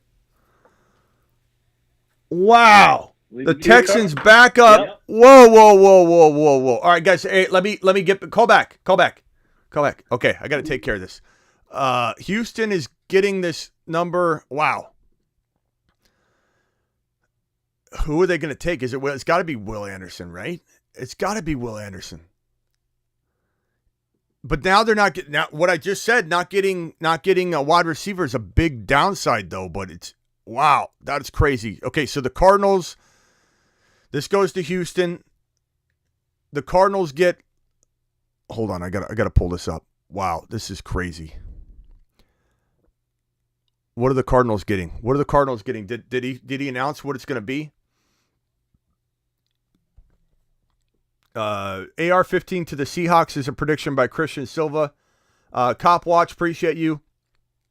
George, George, I forget your Cop Watch, bro. I always forget that's you. Appreciate you for dropping that. George from the Bay. I keep forgetting your Cop Watch. Bijan to the Houston at 12. Not no more, Kenny. Check my IG DM. I'll try, bro. Rock out. I'll try and get over there. Ron Navy says, damn, Smitty, I have full head of hair at 54. No excuses. Lunchbox says, what round do players not get drafted as starters. I don't know. Like you start getting into the third round, you start potentially getting into that territory maybe. But it does depend. What did the Cardinals get? What did the Cardinals get?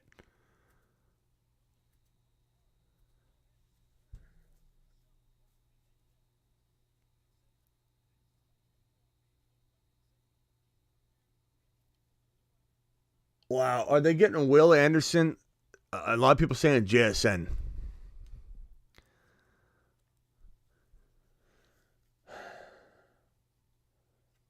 There's no way you trade up for JSN at 2 or at 3. Okay, I need to fix this. Houston.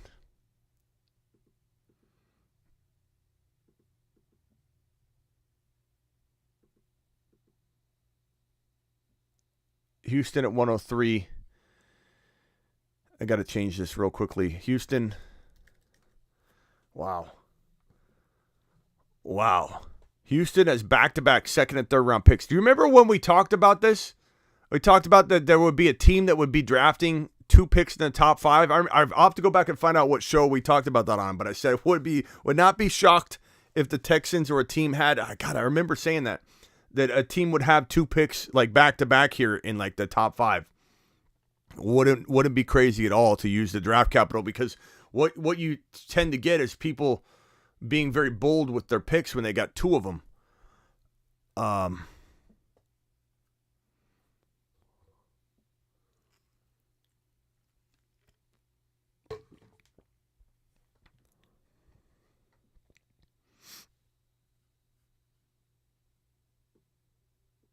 Will Anderson, Texan. That's big. That is big. Will Anderson going to the Texans. Stroud going to the Texans. I don't know that I love this from the perspective of Stroud has the weapons he needs, because you were gonna get JSN potentially at 12. I'm assuming the Cardinals got the 12 pick. The Cardinals better have got the 12 pick. Does anybody have an update on what the swap was? Let me see if it actually came through. Okay, here it is. Cardinals get the 12, the 33, a 2024 first rounder. This is a haul. The Cardinals, this is a haul. This is an absolute haul for the Arizona Cardinals. This is a fantastic trade. I mean, I love Will Anderson. I've talked about him being arguably, him and Bijan, the number 1 overall player in this draft. But here is the trade package that the Arizona Cardinals got. This is fantastic. Cardinals get the 12, the 33 overall, a 2024 first rounder, a third rounder in 2024. The Texans get the number 3 overall, where they just took Will Anderson, and the 105. This is a nice trade for the Arizona Cardinals. The Cardinals can now get Bijan Robinson at 12 should he fall. The Cardinals can get JSN at 12. And let's be real and frank for a moment. As much as I love Anderson, I'm calling him a top 1 to 2 overall player in this draft. JSN's worthy of a pick right around this territory. And you could say what you want about it. You could say whatever you want. I really don't care if you hate JSN, whatever. JSN's worthy of a pick in this territory. So for the Cardinals to really waver on, like, we can't take JSN this early, but we like him actually. We love Will Anderson. To be able to still get your guy if the Cardinals don't drop the ball and they draft some scrub, which is totally possible for the Arizona Cardinals, let me just tell you right now. But if you still get JSN to pair with Kyler Murray, to get Kyler Murray back on track, and on top of that, you get the 33 overall pick, you get the 2024 first rounder from a team that is going to have struggles. Ron, I hate to break it to you, without the addition of the wide receiver, Stroud isn't going to have as good of a year this year. It's a good foundation to build on. Maybe the Cardinals get a top 5 to 10 pick.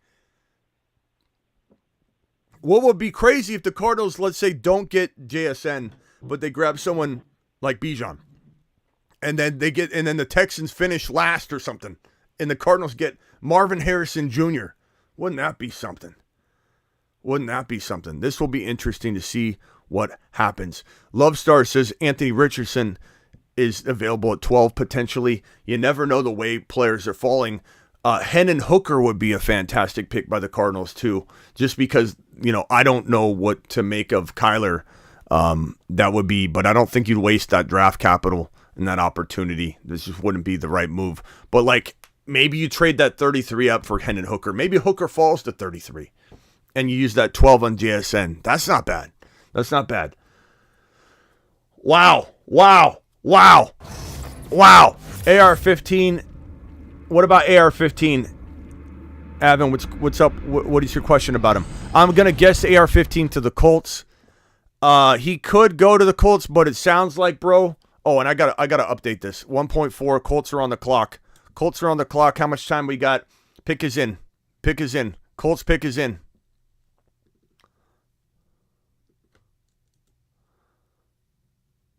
Wow, this is a package for the Cardinals. Got 12-3 swap. You get a 24 first rounder. You get the 33 overall. That is a fantastic trade. Yeah. Like that. That is a fantastic trade. Oh, I'm sorry. Someone's on the phone. George from the Bay. What's up? Yeah, both sides pretty much. They both win. You know, Cardinals get a haul. Texans get Bosa. I think this is huge for the Texans defense, who I already like. I love the Texans defense a lot. Their players that they're building. I don't think I've ever seen a team pick and then trade back up to get the next pick before. I don't think I've ever seen that before. Yeah, bro, that was a pretty amazing trade for the Cardinals. And like you said, it doesn't feel like a loss, really. Please correct the 12 pick. Thank you. Yeah, I need to fix this. This is AZ trade. There we go. 12 pick AZ. Yeah, you can't say that the getting Will Anderson's a bad move. That's a franchise guy. That is arguably a top 10 overall player in the National Football League 5 years from now. Like, really, he's that good. He's a character guy. Absolutely love him. Great move in a sense for the Texans. But I don't know that this is the move that makes the Texans relevant as fast as they could be if they took a JSN. So, or Bijan. They took Bijan and Stroud. That'd be different. They took JSN and Stroud. They're building a little bit slowly, a little slower than I would want. Like, the Texans won't be ready this year. They could have been ready this year. They probably won't be ready this year. It looks like AR-15. Someone's saying AR-15 just went to the Colts. Or they're showing him. He got a big smile on his face.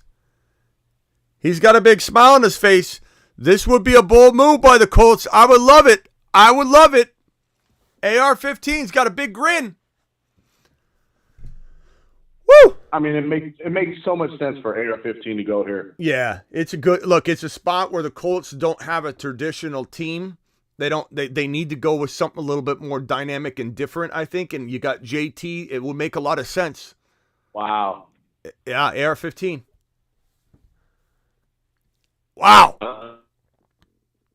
Wow. Anthony Richardson, AR-15, goes number 4 overall to the Indianapolis Colts.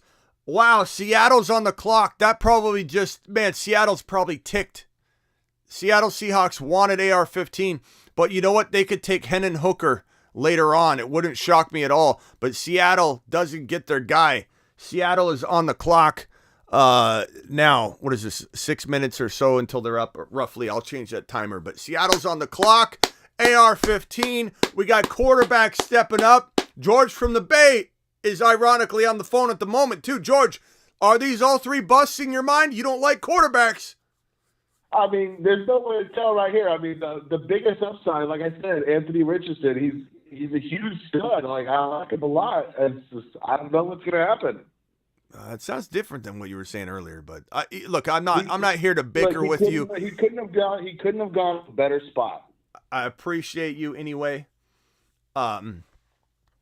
Wow, this is crazy. JT stock ticks up, maybe, but you also got to worry about, is he going to vulture some as well? But I've always been along the lines of, I don't care about vulturing more than I care about moving the chains. So if the chains are getting moved. If a defense that Philly offense is coming over. Yeah, and if a defense is spying on Richardson, then you've got some more room to run, So feel like I think the Hawks get Jalen Carter.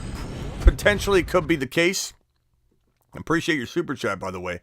AR-15 going number 4 overall. Good for him. Now, does Levis go, or does Levis now tumble? And he should tumble. He doesn't belong in the top 5. Like Levis shouldn't have been talked about in the top 5. This is ridiculous smoke that was going on. Levis number 2. It was a ridiculous prediction. Whoever started that dumb rumor. Is he, does he go to the Raiders at 7? Maybe. Does he go to Atlanta at 8? Maybe. Where's Bijan going? He's not going here. Detroit, number 6. Who was it that made that bet with me about Detroit? Who said I said Detroit. You said, that's you. George, you're off your rocker today, bro. But I love you, pal. But that's a bunch of bold stuff I'm just counting on them trading away Swift and going with the best player in this draft. I would love to see him go to Detroit. I don't think I would unless they trade Swift, which they would arguably try to do, obviously, if they drafted Bijan. But, if your intention was to maybe take him, why would you even go after Monty? You got to think about that perspective and say, would you have even done that move? Would you even been concerned about Monty if your objective was to go at number 6 and get Bijan? And he's going to fall to 6. Like, Bijan going 6, 7, 8, 9, 10 is historically against so many different things, if a team doesn't trade up to get him within the next couple of picks, he's definitely going at 10. I would say he wasn't, though, a couple weeks ago. It's been all over the place. I think the odds are 60 to 65% chance he goes by 10. We're talking about Bijan. But there is that chance that because every team's going to make, it's one decision at a time. Like the Atlanta Falcons are up and they go, oh, we like Bijan, but we're going to go this direction. And then they take whoever. Then the Chicago Bears are up and they're like, we love Bijan, but we're going to go offensive line. And the Philadelphia Eagles are up. We got to fill this defensive hole. We'll go ahead and maybe address Charbonnet or Gibbs at the end of round 1 at 30 overall. So it's like one decision at a time. It's not like you can't see it coming, how it kind of steamrolls and just unfolds that way. 65% chance he's gone by 10, just because he is the best prospect. Him and Will Anderson, the best prospects in the NFL draft. It would be a travesty if teams didn't see the value and they let historical pressure of letting running backs fall influence them. Bijan to Vegas, absolutely not, bro. Not with a franchise tag amount of money going to Josh Jacobs, who is forced to play on that money. He doesn't get a say just because he's not signing his franchise tag right now. That is no indication that he's not going to be there. He's going to sign. He's going to be forced to sign it. He doesn't actually need to physically sign it on July 17. That's his contract. Then he can hold out if he wants, but who's going to hold out and get all the fines and all that, bro? All right, George, call back in. Any final prediction? Yeah, if you're the Bears GM and you're sitting there and you got to pick between JSN and Bijan, who are you going with? It's really tough, but I would say Bijan. I'd say Bijan, he's generational. You already got DJ Moore. JSN would be an additional nice little piece to add in, but then you still have the running back void. At least you got some sort of tripod going on between the three of them. And while DJ Moore, you could still go get DeAndre Hopkins. You could offer a second-round pick to the Cardinals, who are in the draft pick business right now. They love consuming draft picks. They like giving them up by tampering, and they like getting them through a trade. The Cardinals have been busy. Go get Hopkins with a second-round pick. That is the move to make. You draft Bijan here at number 9. If you're the Chicago Bears, you trade for Hopkins using a second-round pick and overpay just to get him, and then you walk straight to the NFC Championship. And then everybody comes in and acts like they agree with it. Oh, yeah, I saw it coming. No, you didn't. Because I've been getting nothing but pushback on Chicago not only winning their division, but heading to the NFC Championship game to face the Philadelphia Eagles. Because that's what I've said for weeks now. All right, hold on one second, George. We got Jack of all trades on the line, then Ron Navy next. Jack of all trades, what are you thinking, pal? With AR-15 going to the Colts, how is that going to affect Jonathan Taylor? How does this affect LeBron James? Is that the question? How does all this affect LeBron James? No, Jonathan Taylor. Okay, I'm just kidding, bro. That's like a meme that people say. Jonathan Gotcha. Taylor. I love Jack of all trades. What this does for JT in that it keeps the chains moving. It creates an offense. It creates a honest defense that's worried about spying on this monster of a quarterback in the making. He's much more accurate than people give him credit. He is arguably the most athletic prospect to ever come out of the NFL draft, at least from the quarterback perspective. He's by far and away, like not even close, bro, the most athletic quarterback to ever come out of college. And he's arguably the most athletic player to ever come out of college. That doesn't necessarily mean that he's going to be amazing, just like if you run the fastest 40 time. If someone came out and ran a 4.15 40, doesn't mean they're going to be the best wide receiver in the National Football League, let alone a starter. It just doesn't necessarily mean that. But given that we already, before he had his combine, before he blew away everybody with that athleticism that we knew he kind of had, but no one knew he had it to that level, he was already very, very, very well liked. Very well liked. So that turf's going to work into his favor, huh? Yeah, I just think that now everybody's trying to act like the athleticism is clouding everyone's judgment. He was already up there. He's already very well liked. He's got good accuracy to a degree. He's got to work on some things, but Josh Allen had to work on way more coming out of college. Patrick Mahomes didn't know how to read a single defense coming out of college, and Patrick Mahomes didn't know how to read a single defense. Not one, bro, his entire rookie year when he blew up in the NFL. So let's not pretend that quarterbacks don't have the ability to improve and get better. And that whole interview I put on my Instagram stories where they're interviewing Jalen Hurts, and they say, hey Jalen, what did it feel like to get benched for Tua Tagovailoa at halftime in this game?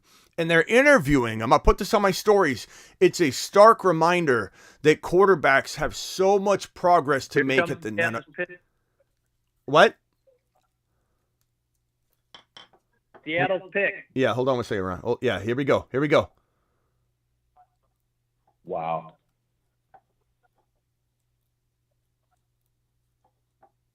Witherspoon's good. Witherspoon's good, ladies and gentlemen. This is the best corner in the draft. And honestly, this is good at the end of the day. This is good for Kenneth Walker. It's good for everybody involved. We wanted this to potentially be a quarterback just to solidify the offense, and not worry about at some point whether Geno was going to be the real deal. But Witherspoon is definitely a very smart pick, and I like this. This so far is a really, really good draft. This is like, in hindsight, this looks like how it should have gone. It's not like I'm looking at this going, wow, this is crazy. Like, the only thing crazy is that this Texans team is in this second and third draft slot, which I forget what live stream that was, but we talked about this in tremendous detail about it wouldn't be shocking to have two teams picking twice in the top 5. I forget if it was Houston that we mentioned, but this is crazy. Detroit Lions are on the clock. George from the Bay is predicting that they go Bijan. I think there's almost no chance that happens. It will be very funny if that happens live on the show. We'll keep George on the phone for this pick, actually. Ron Navy, you're live. Go. Yep. I think the Steelers come up, and there's a trade with Chicago and the Steelers. Still think Bijan goes to Atlanta. That'll even make it even better for Chicago to move back in the draft, and that's what I think is going to happen. Yeah, Neil's loving this Witherspoon pick. Seattle's going to be dangerous. The Niners better be careful. They're going to be real cocky about being the top team in the division. The Cardinals obviously have no Kyler Murray to start the year, but the Niners better be careful. These Niner fans better be careful, because Seattle's got one of those teams, man. They're just one of those, like, Vikings or Detroit Lions, regular season teams. Like, we'll talk about the playoffs once we see Geno navigate the playoffs. But, like, let's see what happens here in this division in the West. We'll see if the Seattle Seahawks don't need an injury or anything crazy to occur for them to win the division.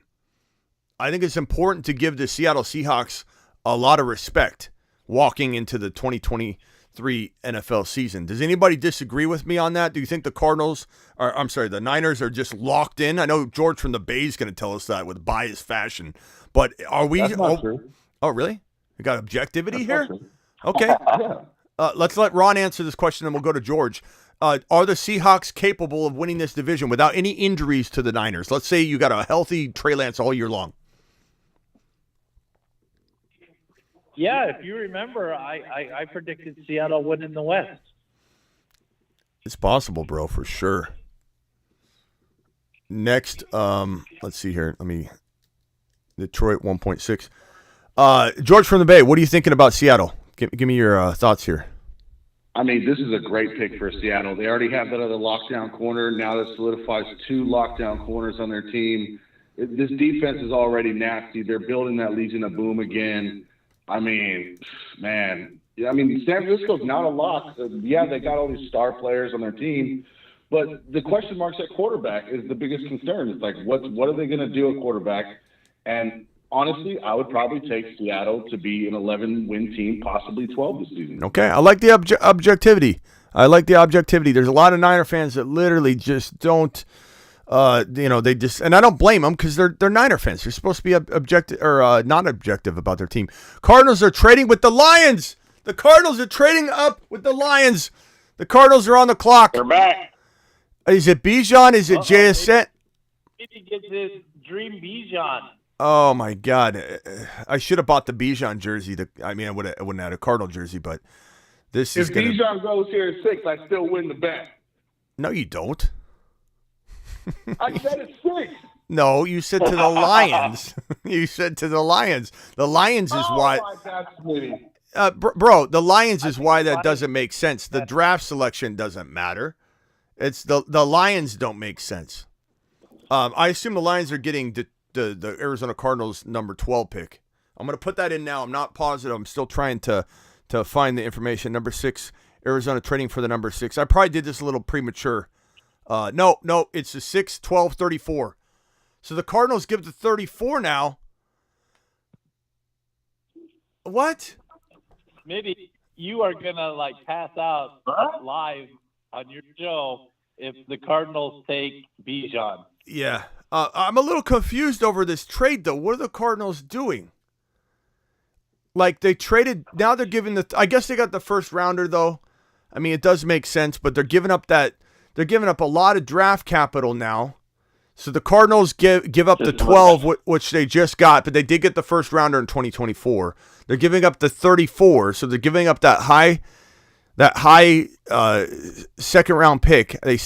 They still draft in the second, but yeah, so 6 and 12. I mean, that's actually, considering what was just given up for the other swap, I guess this is pretty decent price point. Bijan, it's a good trade because they get the generational player. Oh man, bro, I'm so excited. Do the Cardinals get beat? Let me get Bijan ready. I got him right here. I got his graphic up. Man, I want him to go to Chicago. I truly do. I think Chicago and Philly are potentially better. But if the pick is in too, is there any chance? Everybody be quiet. Everybody be quiet on the phone. Hold on. Don't spoil it for me. No, I'm not. No, I'm not. I'm just saying that they put their pick in. I'm not saying no. I know. I wasn't saying that. I'm saying everybody on the phone. Don't tell me. Don't tell me. You hear me, George? Yeah, but is there any chance they take Tyree? They could. Yeah, I don't. The Bijan's not a lock. Bijan's not a lock by any means. Jack of all trades calling it. Jack, don't ruin it for me if you know ahead of time. Stay quiet, Jack. Hold on. Cardinals are on the clock. The pick is in. Everybody be quiet. Nobody ruin it for me. You get banned from the phone line for 1 year. Hold on. We can hear Smitty's pulse right now. Bro, I'm. And don't look at the chat either. I'm nervous. I'm nervous. Is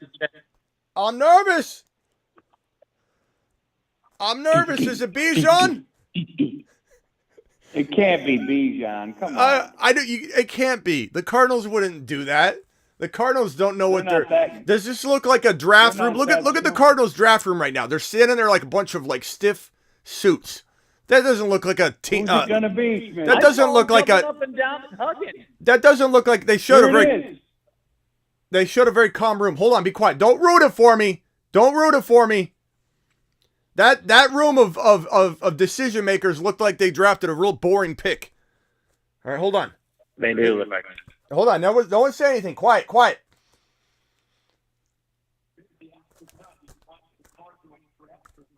Oh, come on.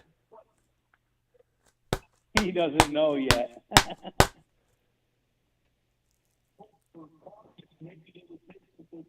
Paris Johnson.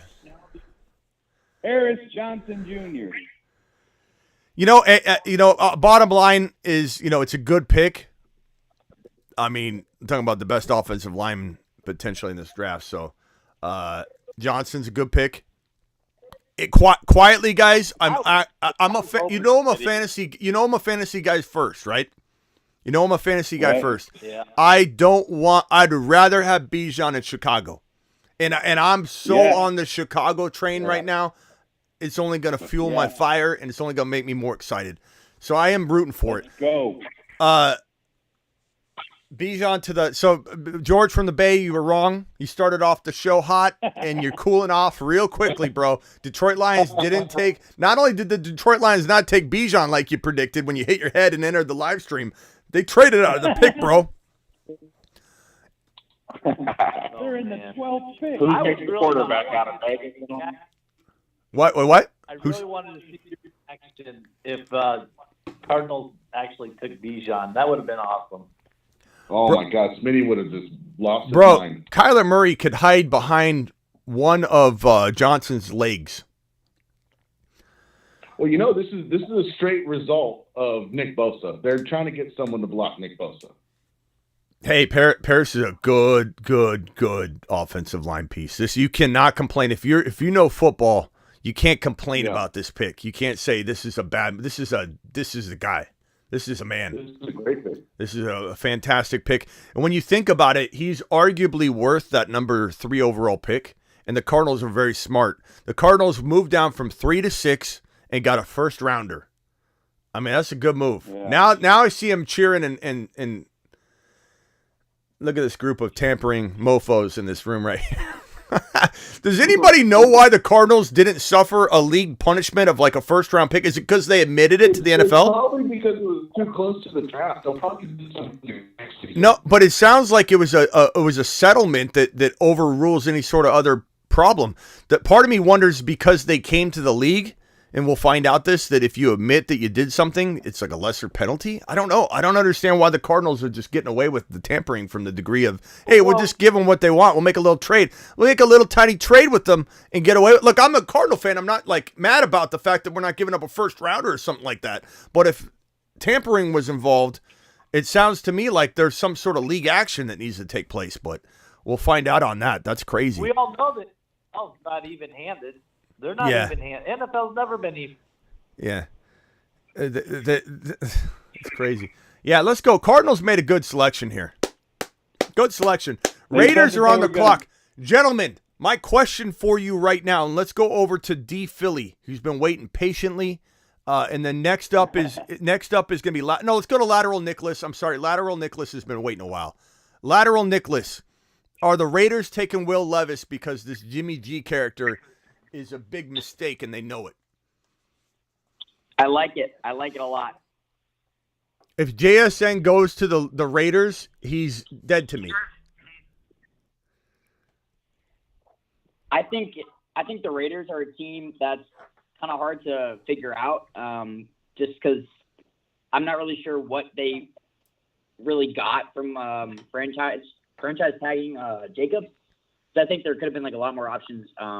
Obviously, they could have taken Bijan, which they won't now. Agree. And I like Jacobs a lot. Jacobs helped me. Well, I didn't win my league, but helped me win a lot of games. I like Jacobs, but I think it would have been better for them to let him move on and maybe get a pick or two from him. But or I don't know if he was a free agent or not. I could be wrong. But hey, real quickly, guys. I think.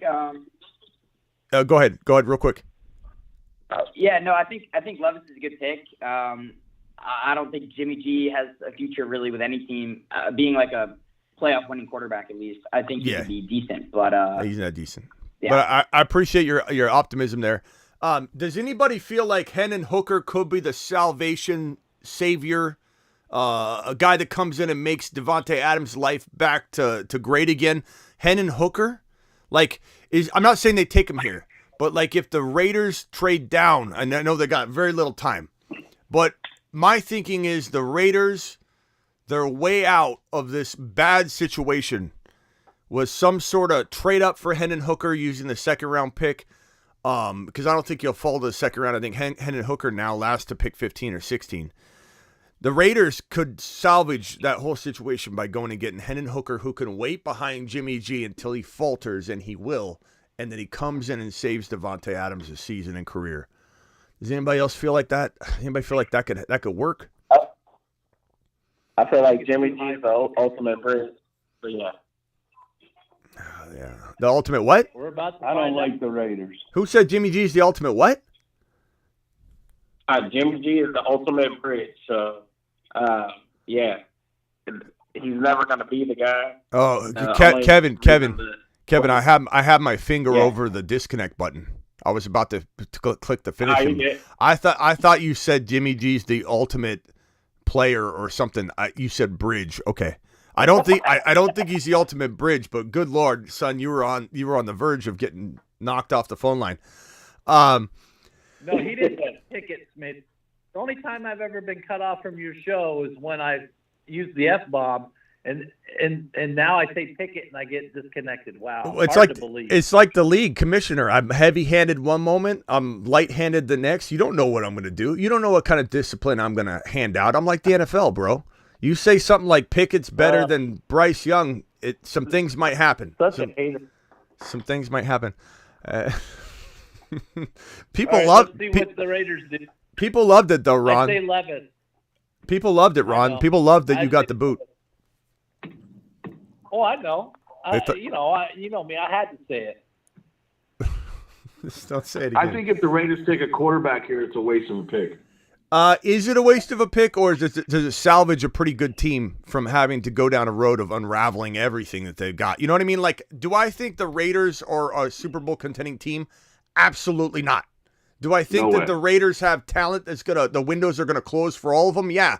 So it's like you have Devontae Adams. That window's not gonna be open forever. You have Josh Jacobs, who's franchise tagged, and if you bring in a quarterback, maybe it helps them a little bit be more motivated. You got a team in place. But, it's not going to do anything, let alone be a playoff contender in a very tough division unless you bring in a quarterback. Jimmy G is not the answer. He's not going to stay healthy, number one. Number two, we're about to see what he looks like with the lights on. It's like at the club. The lights turn on, you know what you're looking at. And this guy doesn't look like a starting quarterback outside of that Kyle Shanahan system that's been wrapped around him to mask his deficiencies. He's not going to be able to deliver the football to a vertical threat like Devontae Adams unless Devontae Adams goes and finds the playbook for Deebo Samuel. There we go. Raiders pick is in. Tyree. I got to reset my stream in a second because there's a delay on that. Then there's the 10, 15-second YouTube delay. They picked Tyree. Yeah. Tyree, he's good, bro. Wilson's good. That's a great pick. That's a good pick. That's one of those picks where it's like one of the top edge guys. Yeah, it's one of those picks where it's like a smart football pick. Not the most exciting pick, but smart football pick. Whoa, I put that in the Falcon spot. My bad.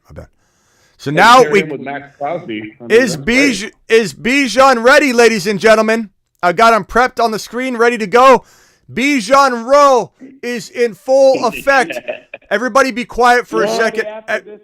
Everybody be quiet for a second. I'm going to play an animation, and I don't want you talking over the animation. Hang tight. Here it goes. Bijan Robinson, score some touchdowns, baby. Hi, my name is Bijan Robinson. I like long walks on the beach. And, well, I also like scoring touchdowns.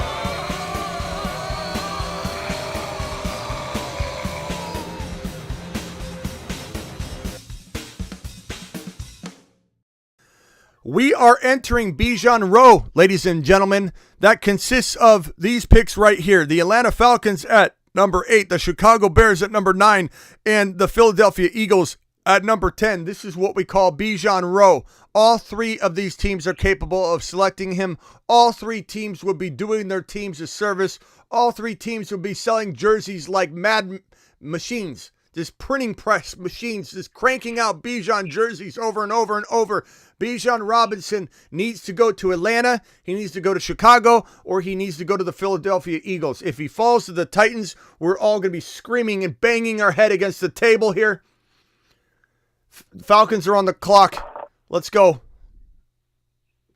Predictions? Predictions, anyone? I don't have a prediction. Well, I do. I think he's going to Philly. But I also have a question. Yeah. Kind of unrelated, though. What are the odds that my Denver Broncos trade up for a first-round pick? Not crazy bad, but I mean, I don't anticipate it, but it certainly could happen. Yeah, I mean, possible, probable. I don't know. Possible, sure. I mean, Peyton's a aggressive guy. You know, I could see him wanting to maybe make a splash. Let's go over to Jake the Snake. Oh, no, I'm sorry. Hold on, Jake the Snake. Hang tight. I've got Kevin and Lateral Nicholas. You just talked, right? Yeah. Okay, Kevin, Colts fan Kevin. Colts fan Kevin's on the phone, and you just got yourself your quarterback, bro. How you feel about that? First of all, I can't believe it, bro. Yeah, you excited? I am excited, man. New beginnings for us, so I know we'll roll Minshew out probably a couple games, and maybe AR-15 sits for even a year, but new beginnings. We're not doing patchwork anymore. So yeah. We're gonna see what it looks like. When's Jalen Carter going to go, guys? When's this guy going to eventually just get picked? Fell a draft faller, but still a lot of talent. This is Chicago Bears. They've been tied to him. Do they go ahead and make this pick and say, hey, we got a value because of the guy fell? Does Atlanta even consider him here? Does Philly consider him? He feels like he's still probably going to go in the top 10, but you never know. You never know. If Richardson hits, He might be a good fit for the Falcons. yeah, he could. Hey, let me go back to what was this Stevens comment? If Richardson hits best pick in the draft, can we just acknowledge something for a second? Like, anybody that's a hater on Anthony Richardson, just be open-minded for a second. If this kid does turn into the next even smaller version of Jalen Hurts, and you talk about like a between Cam Newton and Jalen. Jalen's a top 4 quarterback, and he NFL and fantasy, and it's hard to land on those kind of guys. It really is. But if this guy turns out to be like a top 10 talent, a Cam Newton type of quarterback, that can march you into a Super Bowl. Doesn't mean you'll necessarily win one, but you're a Super Bowl contender if you get a top 10 talent that's diverse and dynamic in that guy's frame and style of play.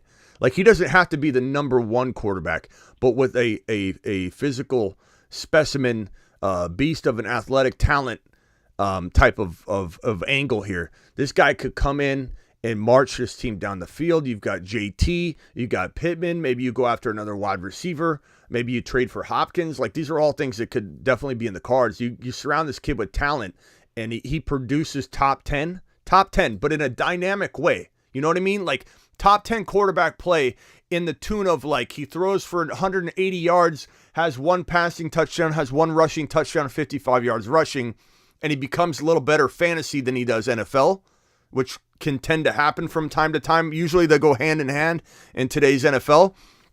But, like, you give the Colts a guy that could be dynamically efficient in that context, never going to lead the league in passing yards, never going to lead the league in rush and passing touchdowns, will always kind of be in the mix for rushing touchdowns and rushing production.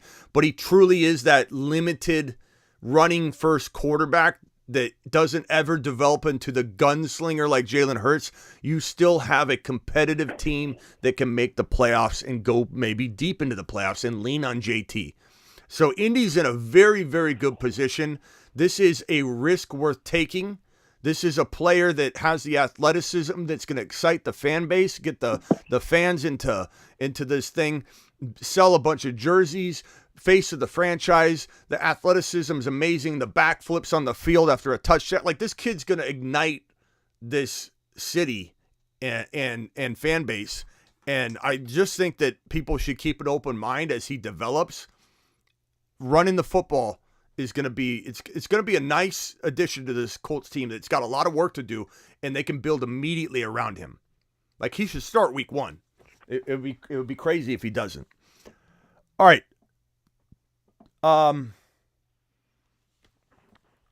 D Philly. Falcon selection is in. D Philly, what do you got? Man, I just hope Bijan goes to the Bears. I don't want to see him Oh, at the Falcons. Eagles have traded up.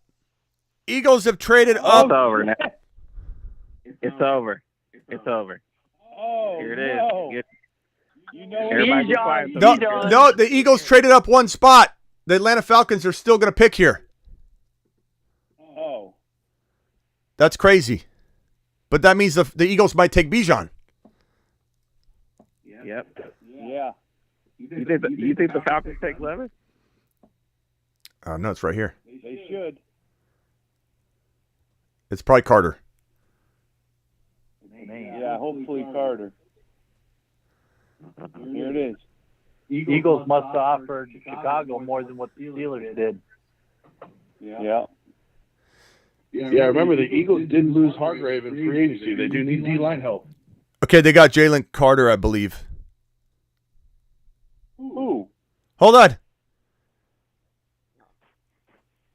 I'm getting reports that the Eagles took Bijan.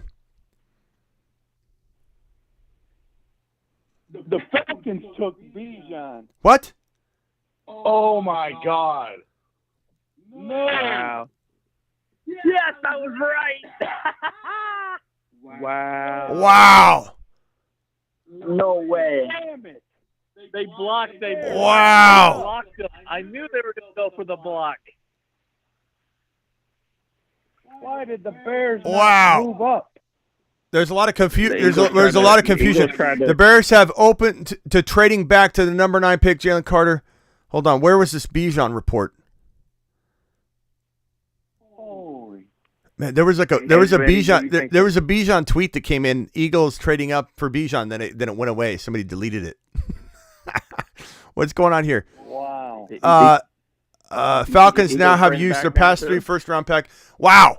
Okay, so Chicago, you got to wonder if Chicago traded that number. The Eagles traded up to that number 9 to get Bijan, and now they don't get him.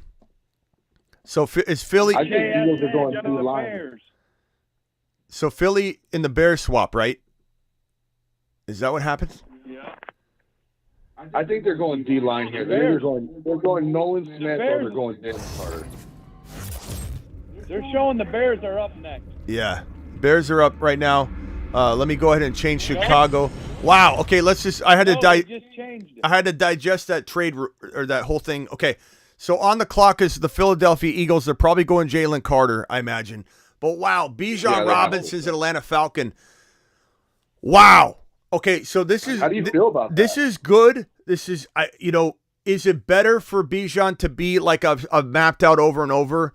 Is it better for him to be in a Chicago Bear uniform with the better quarterback and moving the chains, living in the red zone? Yes. Is it better for him to be in Philly? Probably. But they do use their running backs weirdly. So it's like you could say that maybe that's a trap in some ways, but best offensive line in Philly. So Cincinnati Bengals, obviously they'd have to trade up to make that happen. The Bills. So it was between these two teams and Atlanta. Atlanta was the tier break and they were below.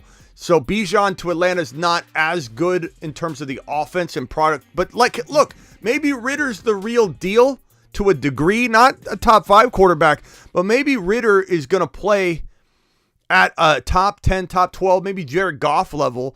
And man, I mean, Bijan Robinson to Atlanta, this is our best case of the worst case scenarios. When we mapped it out, it was like, do we want him to go to a better offense? Yeah. But if we had to choose on the clock, the pressure was on the line, and you were saying to somebody, you can pick Atlanta now or run the risk that he falls all the way to like 21 or whatever, then it was much better to take that gamble that he was going to go, to Atlanta, that it's a lesser offense. I love it. I'm fine. Yeah, they ran the ball well. Look, good for Pitt. They run the ball well, guys. You know what I mean? So, like, at the end of the day, How does somebody not like Bijan Robinson in Atlanta? Yeah, Arthur Smith loves to run the football, and if you can see what he did with Algier, I mean, look at what he could do with Robinson. Yeah, he's going to have a big Bijan year. gets picked, and Kenny T immediately put Algier on the trade block in the Dynasty League. Yeah, Algier. I mean, this is what a lot of people said is like, why would they do that with Algier? Bijan's generational. There's a big difference between Algier and Bijan. Unfortunately, Algier now becomes one of the best backups in the National Football League, but that's just the way it is. The Atlanta Falcons have the most exciting offense in the National Football League without a quarterback. This is like the Niners. This feels like the Niners. The Niners and the Falcons have a lot in common. They have the most weapons in the National Football League without a signal caller.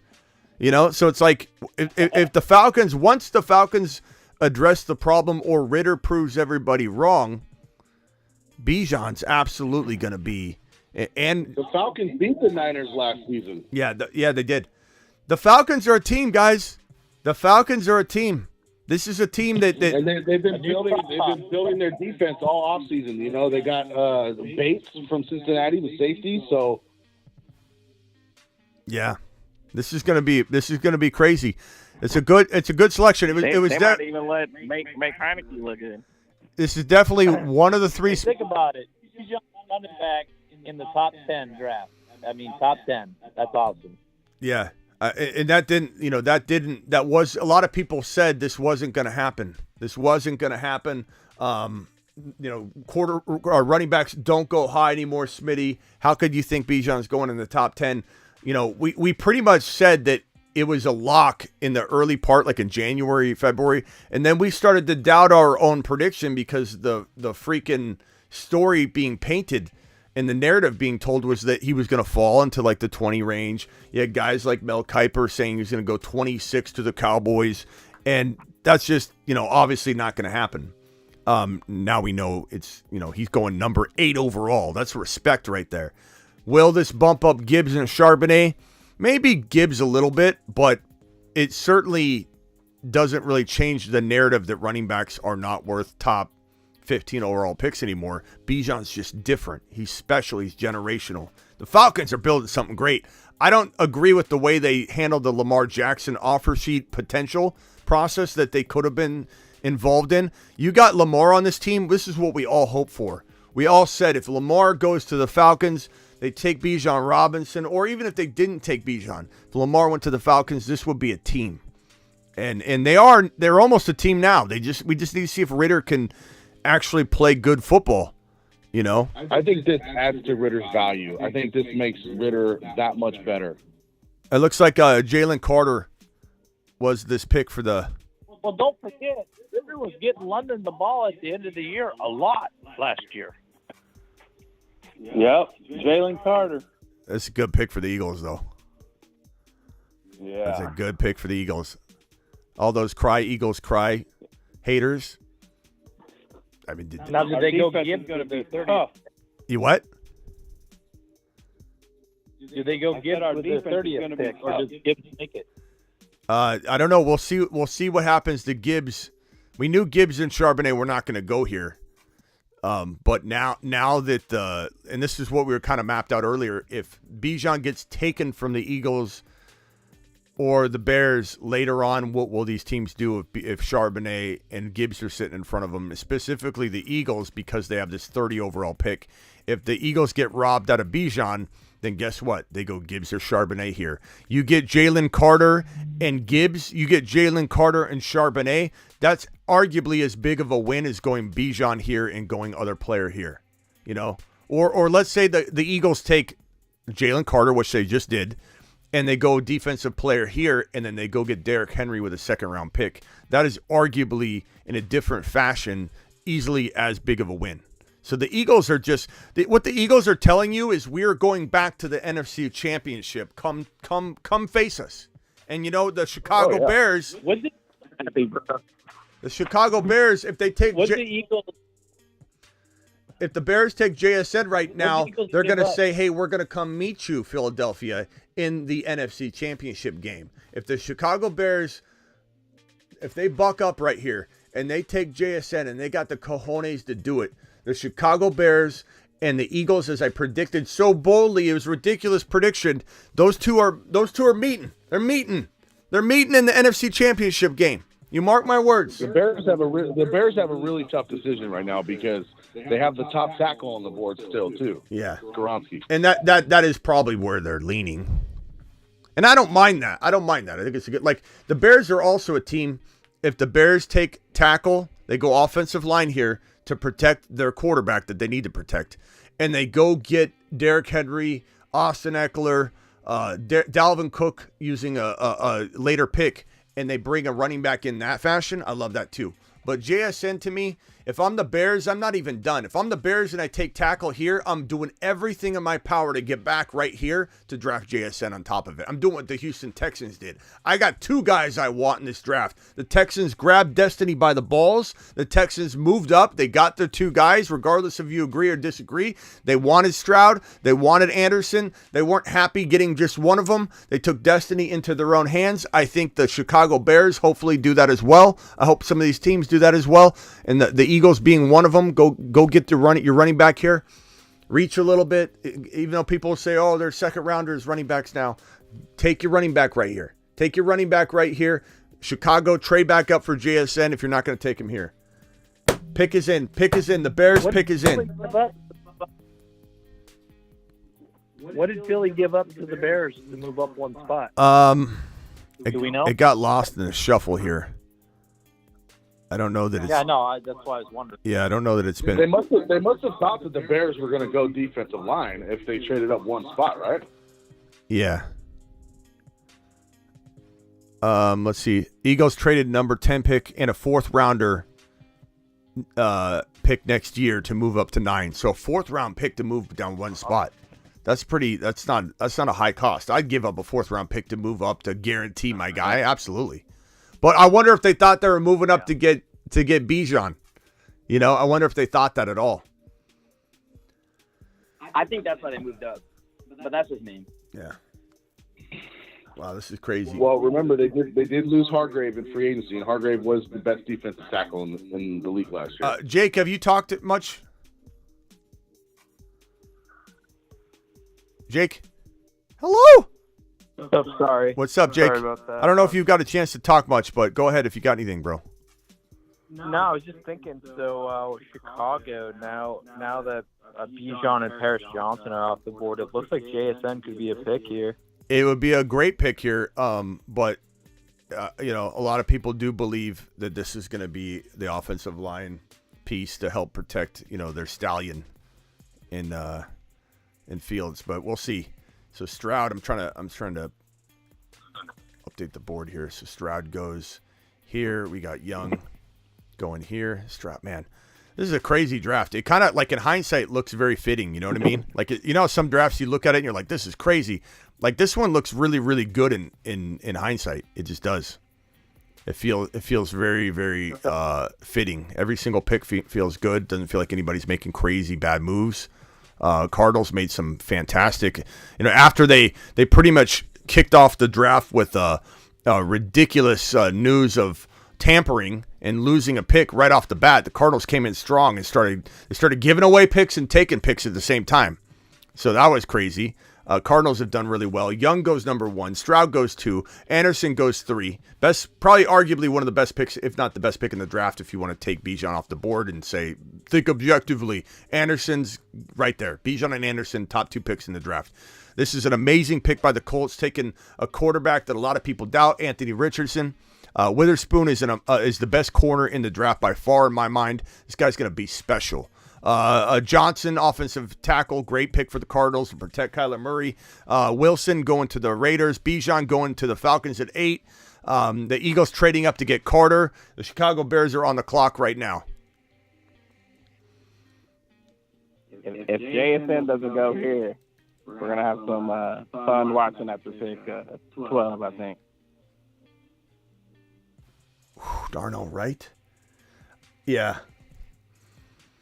Wow, that stinks. That was, I mean, yeah. I was hoping for Jones or Wright for the Steelers. Yeah. The Steelers might miss out. Have to go with Joey Porter. Mm-hmm. because the Jets are definitely looking offensive line. All right, Tennessee is on the clock, right? Tennessee's on the clock. Woo! This is usually typically what we see, too. We see tackles going right around this range, because tackle is a hard position to fill in the NFL. This right now feels like the territory where things are going to get weird.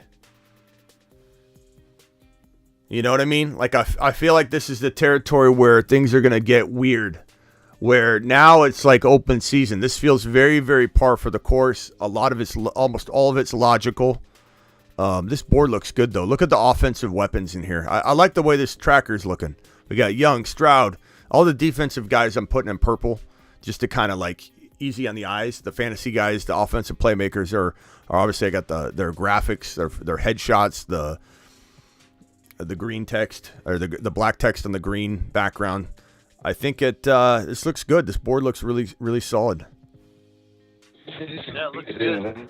I think we could have back-to-back tight end picks with Detroit and Green Bay.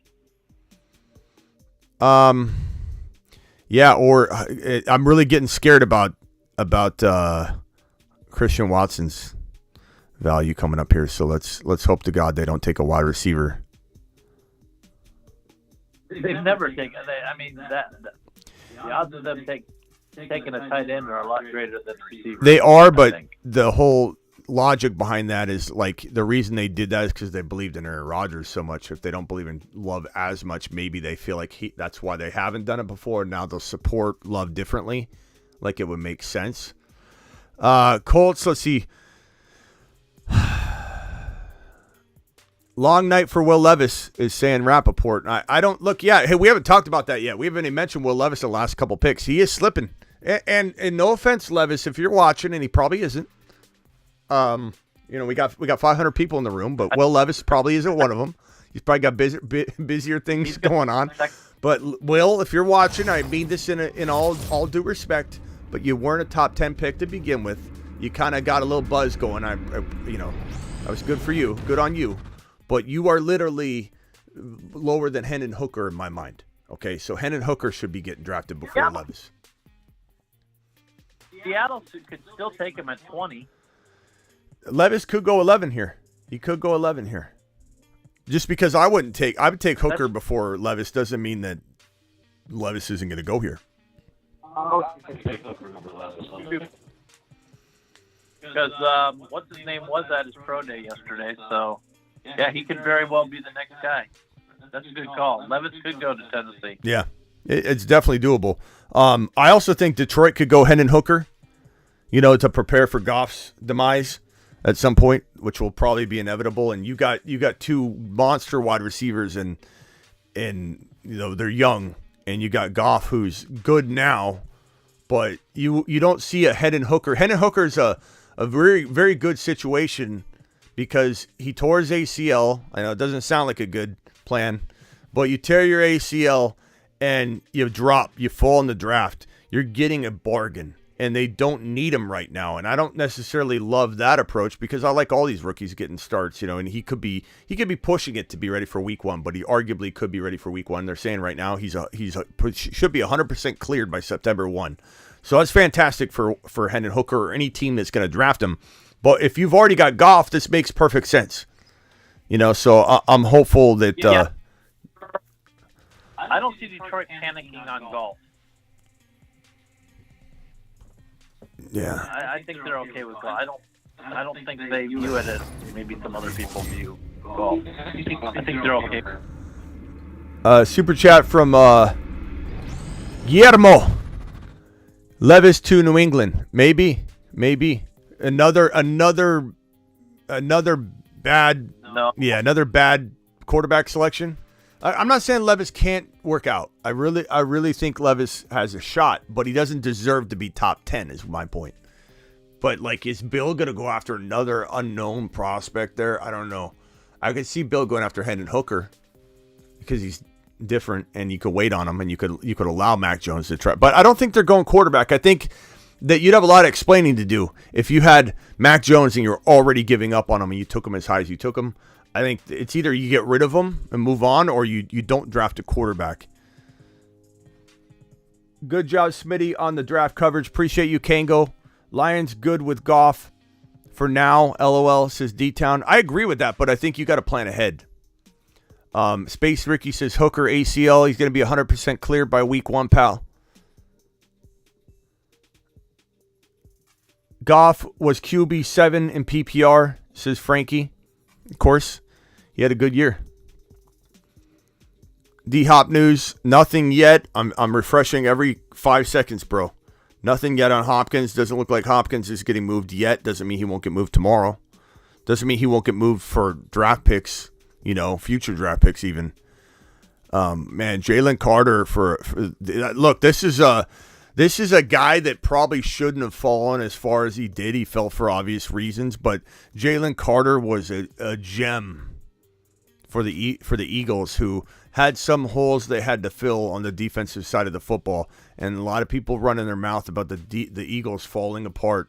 They're falling apart, crumbling, losing guys left and right, not remembering that they have the number 9 moving up and number 30 overall draft picks.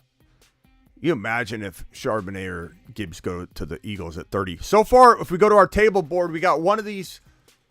One of these has been complete. Let's see here. Wasn't there a report that the Eagles love Jamar Gibbs? Yeah, do you like him? Jameer, you mean? Jameer Gibbs? So this has been completed. One running back has landed on our best landing spots board. Bijan Robinson to Atlanta. We're just hopeful that we get a few more of these landing spots, at least one more of these landing spots to land. Titans.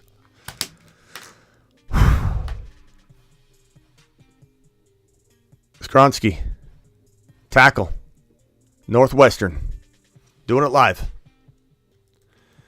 All right, let's put this on here. I'm glad JSN did not go there. Skronsky's good. That was a good pick. Skronsky is now a Titan.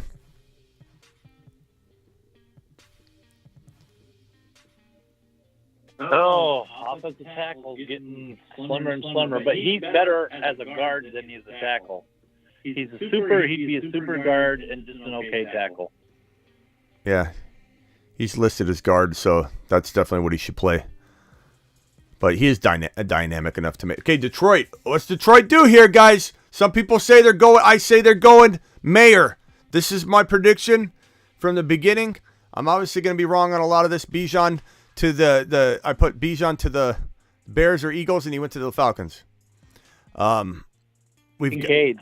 Kincaid or Mayer to the Lions. That's the pick. I don't think they should panic and go wide receiver because of Jalen. But if they go, they should go pass catcher. Let's see here. And Kincaid's the better pass catcher. Mayer's the better overall. Yeah, I mean, you could just argue different style. Yeah, you could argue different style. You could just argue Kincaid's like wide receiver looking, but I think he's not a block. I think Mayer could be as good of a catcher. It's just he's one of those like Gronk, catches the ball, rumbles and stumbles for 40 yards, just barreling over people. Who are the Lions going to take? Give me Mayer. Guillermo. Dropping one more, says Mayer to Detroit. That's what we're hoping for, pal. Gibbs ain't going this high. He said Gonzalez. Gonzalez is still there. Yeah, Gonzalez is a good pick. I have Nolan Smith. I have Nolan Smith as my next best player available. Yeah, Nolan Smith could go here. Gonzalez could, those are all. JSN would be a waste. We don't want JSN going here. That would be, not a waste, but it would not be good. It would not be good. I would not like it. It would not help St. Brown. It would not help Jameson Williams' future, and he's only missing 6 games. Let's not write Jameson off like his career's over. And there's not enough footballs to go around for JSN to go to Detroit. We don't want that. Bad for Monty if Gibbs. Gibbs ain't going this high, Space Ricky. I just don't think. Gibbs is the pick already in? What? Someone say Gibbs to Detroit? Gibbs can go. Did Gibbs go this high? No. I don't. haven't seen no selection yet. No, you're just. Oh my God, yes. Oh my God. Jahmyr Gibbs to the yes, Lions? sir. No way. To the Lions. Space Ricky, sorry, Bye-bye, I didn't. Swifty. What? What the hell are they doing? What? Talk about. Remember, I told you it was going to get a little crazy right here? It just got crazy. Now we know they would have taken Bijan, George. At number 6, George. George, had they not traded, maybe they would have. Wow. This is crazy. This is so crazy to me. They have Monty. I think Jordan was on to something there, Smitty. Oh, my God. This is not good. This is not good for Gibbs. It's not good for Swift. If anybody thinks this, Swift, we'll talk about it in a minute. But if anybody thinks this is good for Gibbs, they're Gibbs is electric. He's a dynamite player, home run hitter. Bro, they got to trade. Look, if they trade away Swift, if they trade away, but he's got the same attributes, but better. You what? He's not really any different. He's not really any different than Swift. He's just better, and he's probably less injury prone. Yeah, but there's no room for this. There's no. I mean, what are they going to do? They're not going to use him on the goal line. They just brought. This is bad. This is a bad spot. This is a bad spot. Maybe this is like. Remember when Walker got drafted to the Seahawks? The initial reaction was a little bit of like, no, I don't know if I like that because they don't have a quarterback. You know, they don't. And then Geno worked out. Like, look at them. They look pumped up right now for the pick. They're excited. I mean, maybe, yeah. They seem to love him. They seem to love. Why are they surprised he fell though? Like, you know what I mean? Like this room's I'm questioning this decision making room here for the Lions because they're acting like this guy. He slipped down to him. Gibbs wasn't going. It wasn't even needed. They could have traded down to 25 overall to be very safe and got Gibbs there. No one was taking Gibbs before 25 overall. I don't know what the Lions were doing here. You brought in Monty, you got Swift.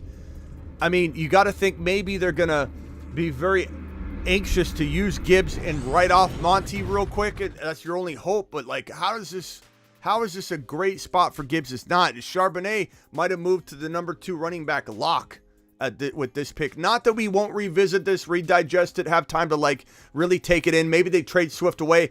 If they trade Swift away, then we have a whole different aspect here, right, guys? Because Monty's not a long-term option. So from a long-term perspective, with a team like the Lions that are moving toward something better, they're going to get better and better and better, become a much better team later on. Maybe if they trade Swift away and you got Monty and Gibbs rises up really quickly like Walker did. Everybody's worried about Penny, but we knew Walker, the talent, would rise to the top, right? Maybe Swift gets traded real quickly. Then it's Monty versus Swift, or Monty versus Gibbs, and all of a sudden we're not that worried about Gibbs' value. You know what I mean? I'm trying to paint this in a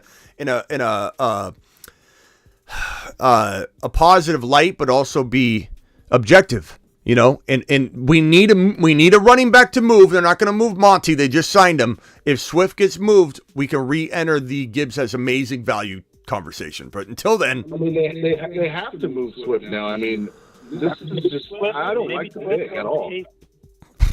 Maybe Swift goes to KC. Someone says Chicago. That could be good. I'm not Chicago. I'm sorry. Denver. Denver could be pretty good. Wow. I think Green Bay goes Mayor, or hey, I would be surprised if they go. And guys, I'm gonna end the phone call real quick. I'm gonna go to the bathroom. I'll be right back. Call back in about 2 minutes. Call back in about 2 to 3 minutes. All right, be right back.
I was so worried we were gonna defensive end Van Ness going to the Green Bay Packers. I was really petrified. I was a petrified Peter about Christian Watson. Christian Watson to the moon, ladies and gentlemen. We're not losing any Christian Watson value tonight. Not on my watch.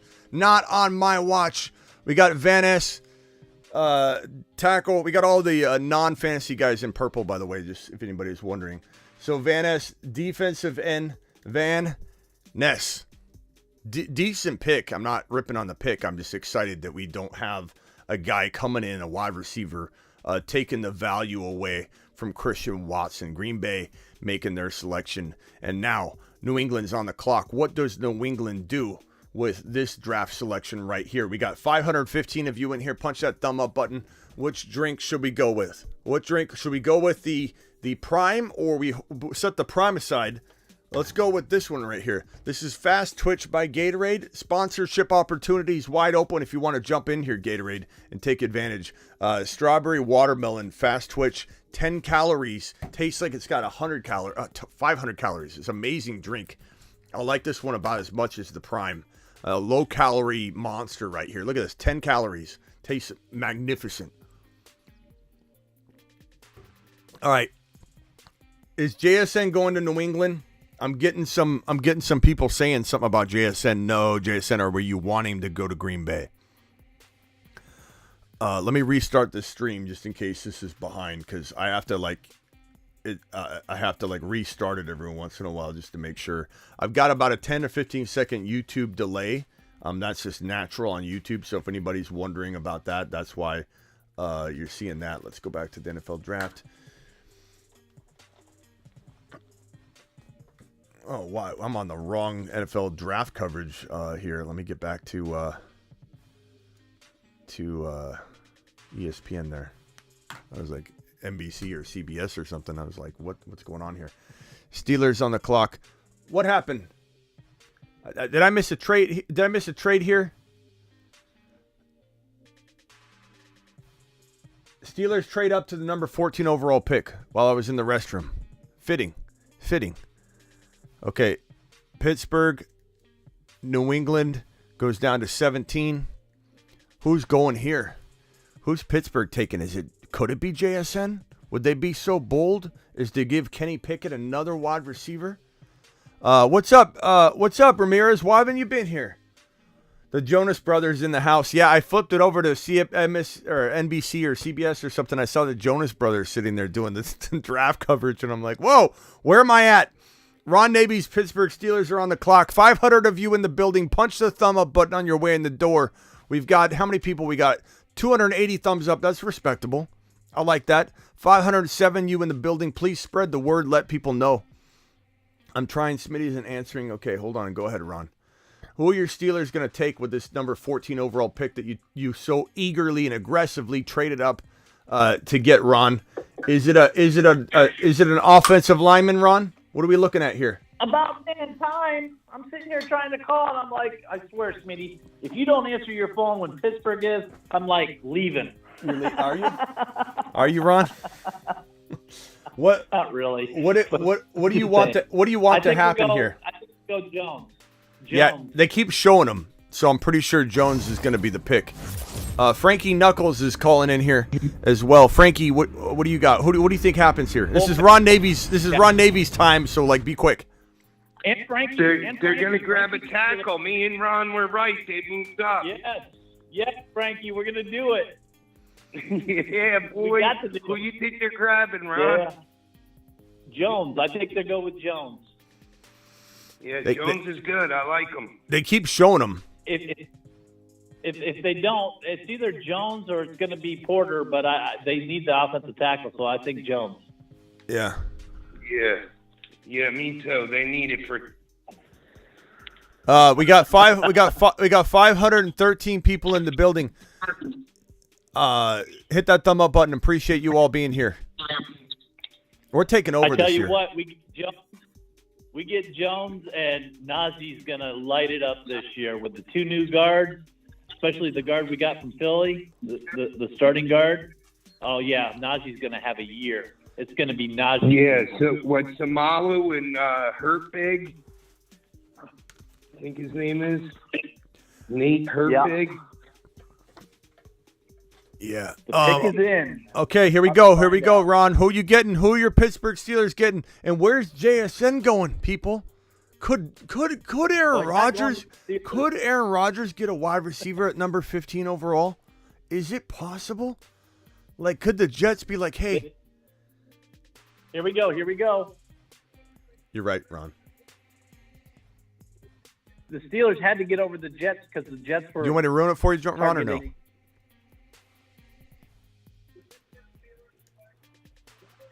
Yes, Broderick Jones, baby! Woo! Yeah, let's go! That's exactly who we needed. These Steelers. Yeah, baby. Woo, going to the playoffs. AFC no. Pick it. Pittsburgh's going to own the North. Pick it. Yes. Pickett just became a monster. Hey, congratulations, boys. This guy is a monster. Tackle for a long time, so that's what I said. Yeah, no, he's good. He's good. He's a big boy. Big boy. It was either him or Wright. He's Wright not. went off earlier, He's not the fastest guy, but he's big. He's a big boy. Yeah, he is. He allowed 0 sacks on 400. Yeah, you think they're going to stick him on the left side? Yep, I do. He's so big. He'll play both. He's still got to be developed a little. He's still got some developing to go with him, but yeah, I think he's going to be really good. He's so big, he's going to play both sides at the same time. They'll put him right in the middle, and he can go like this and stick his hands out. Look, he's a good pick. I like it. That's not bad. I think somebody dropped, it was East Coast Tatty dropping 5 YouTube exclusive memberships. Appreciate you, East Coast Tatty, for doing that. Thank you so much. Look, guys, let's get back on track here, okay? Detroit didn't take. Where's Detroit at again? We are on track. Pittsburgh made an awesome pick. I think Detroit. Guys, I think Detroit's going Mayer or Kincaid here. I think this is going to be a land here on the prediction here. Jets, do they go wide receiver? Is it possible that Aaron Rodgers can't get a wide receiver anywhere? Now he gets a plethora of them. We don't want this for Garrett Wilson. We don't want JSN in New York. I don't think it'll happen. But there is a certain point where JSN and these wide receivers, not one wide receiver's gone yet, where they're dropping too far, and teams that don't necessarily fully need them might get them. The Jets, I bet you they go Nolan Smith. They need. Yeah, Nolan's great. Look, he's one of the best picks left. But New England, what if they take JSN? I'm not gonna like it, guys. I'm not gonna like it at all. It's not a good pick. It's not a good pick at all. JSN to the New England Patriots is not good. Mayer to the Detroit Lions at 18. I'd love it. Tampa Bay. Does Tampa Bay do something crazy weird? Does Hendon Hooker or look? Levis still hasn't gone yet. He's going number 2 overall. Smitty, did you believe the report that says that Will Levis is going number 2 overall? No, I didn't believe that report, and I think it's fitting that he's still on the board. This is about where you would see him maybe go. The Washington Commanders could go Levis at 16. The New England Patriots, maybe they go that route. Lions could go Levis. Levis could go to Tampa Bay, or Hendon Hooker could go to Tampa Bay. Hendon Hooker to Seattle's my dark horse number 18 overall pick. I really like it. I really do like it. They were considering going with AR-15 at the 5. What makes them say, let's stray away from this, let's protect Geno and our quarterback room a little bit and bring in Hendon Hooker, who doesn't need to play right away. So it makes a lot of sense.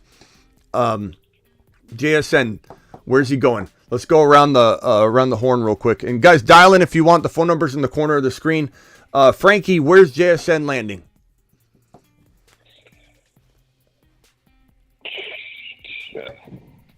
I think the Chargers. Maybe the Chargers. They need some help there, wide receiver. Nobody stays healthy for Justin Herbert. Yeah, that wasn't the question, though. That's the prediction that I got right here later on. But where does JSN fall?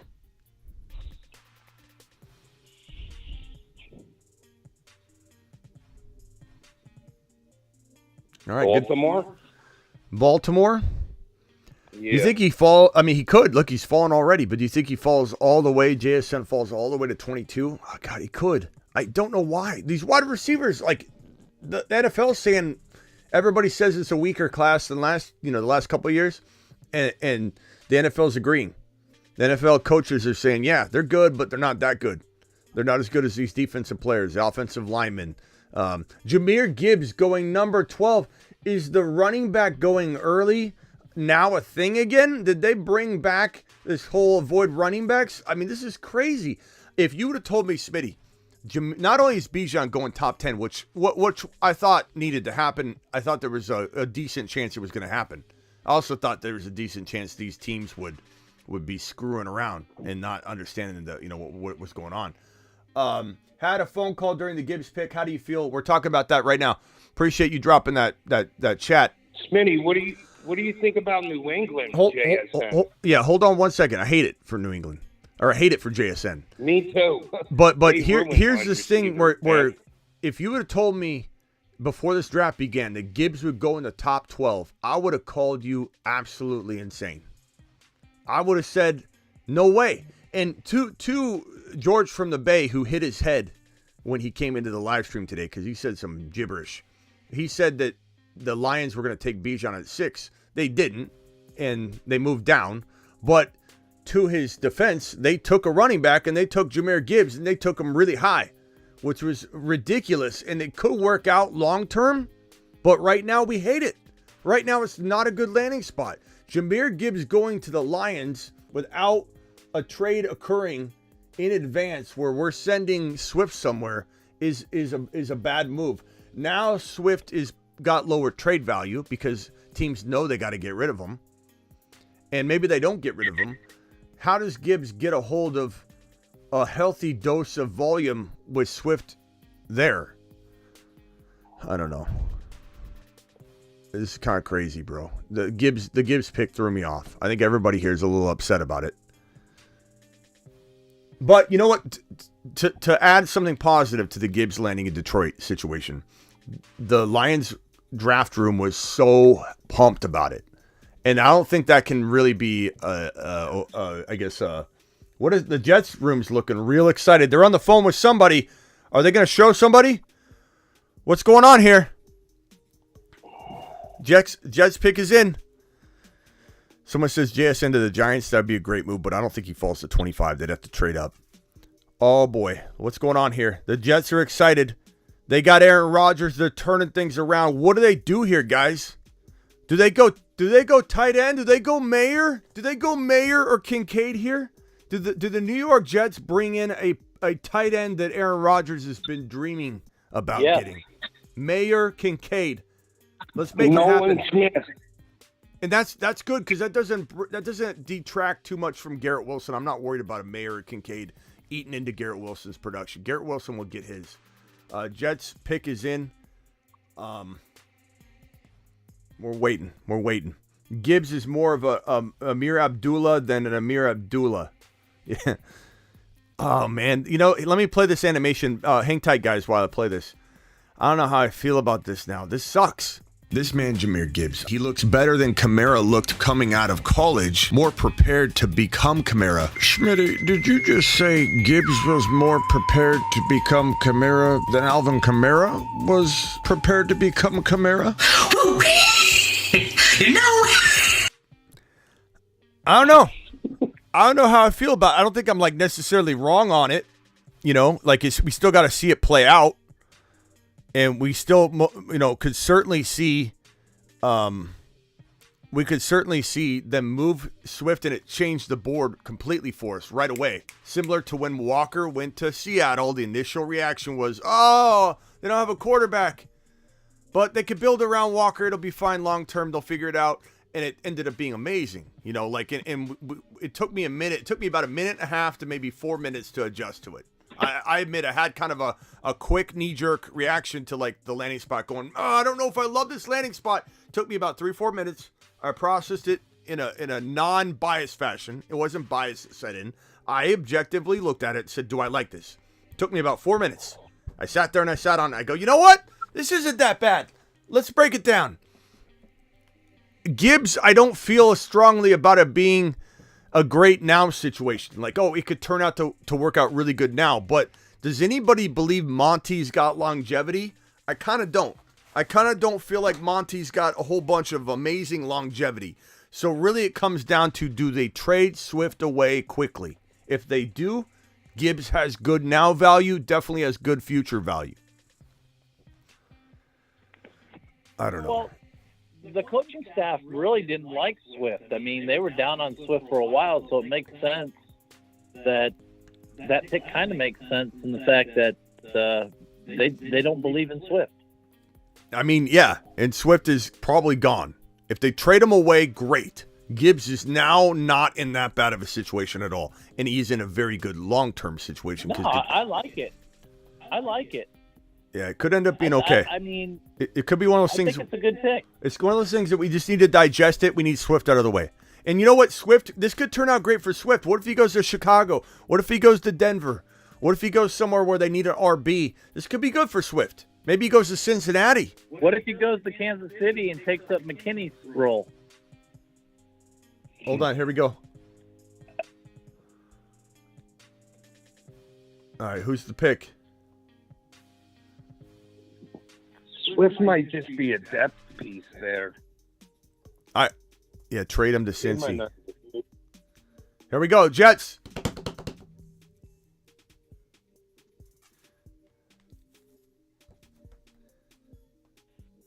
Will McDonald, linebacker. Wow, defense just keeps getting better. Anybody shocked? Best defense in football, probably. Yeah. They got McDonald? Yeah. Hey, man. Wow. I mean, all the offensive linemen were gone?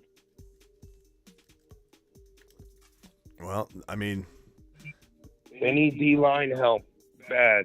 They got nobody on the other side of Quinn and Williams. It's the first or second best defense in the National Football League. Team's going to be unreal. Jets are going to be good. I'm real excited for Aaron Rodgers. And Aaron Rodgers has a real nice attitude about everything right now, if you've noticed. Are you going to participate in early activities? Yeah, I'm an old guy. I need to be here. I need to be here to build cohesion. I love what's going on. I love what's going on with Aaron Rodgers right now in New York. New York's feeling really, really, really good. I think that they're going to give Buffalo a run for the money in the division.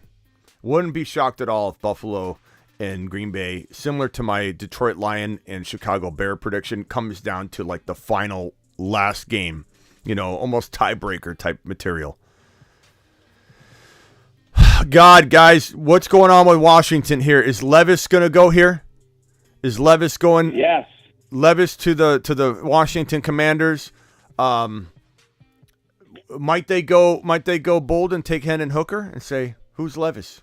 Who's this Levis character? Sounds like Jeff George to me. We'll go with the guy Hendon Hooker. Who knows?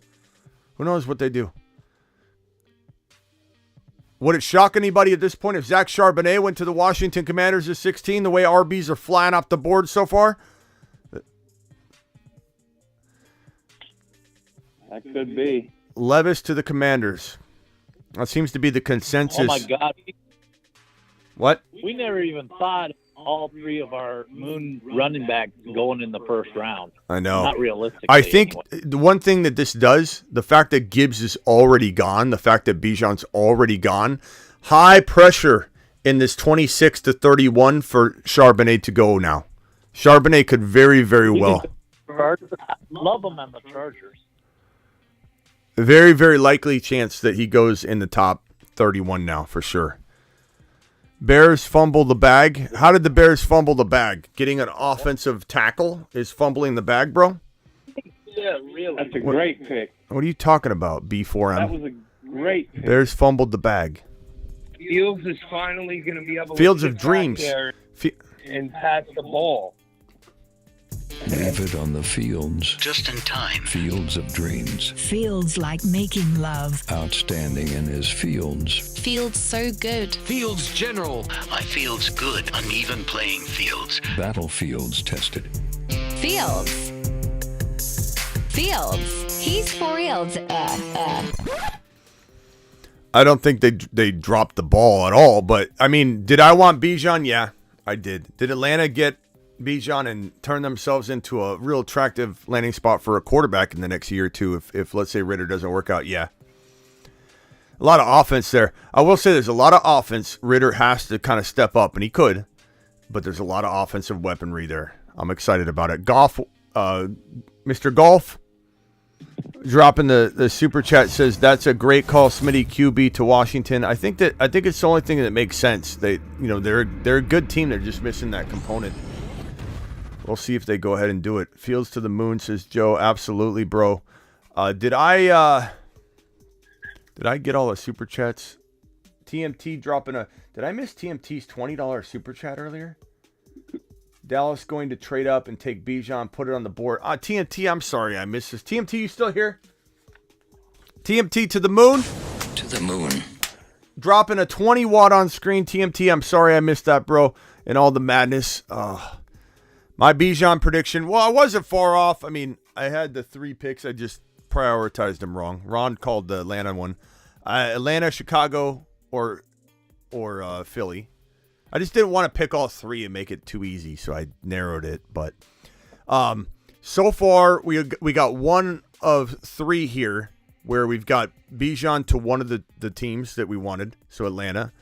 Gibbs went to Detroit, so he didn't qualify here. So Charbonnet can still land with one of these teams and make us happy.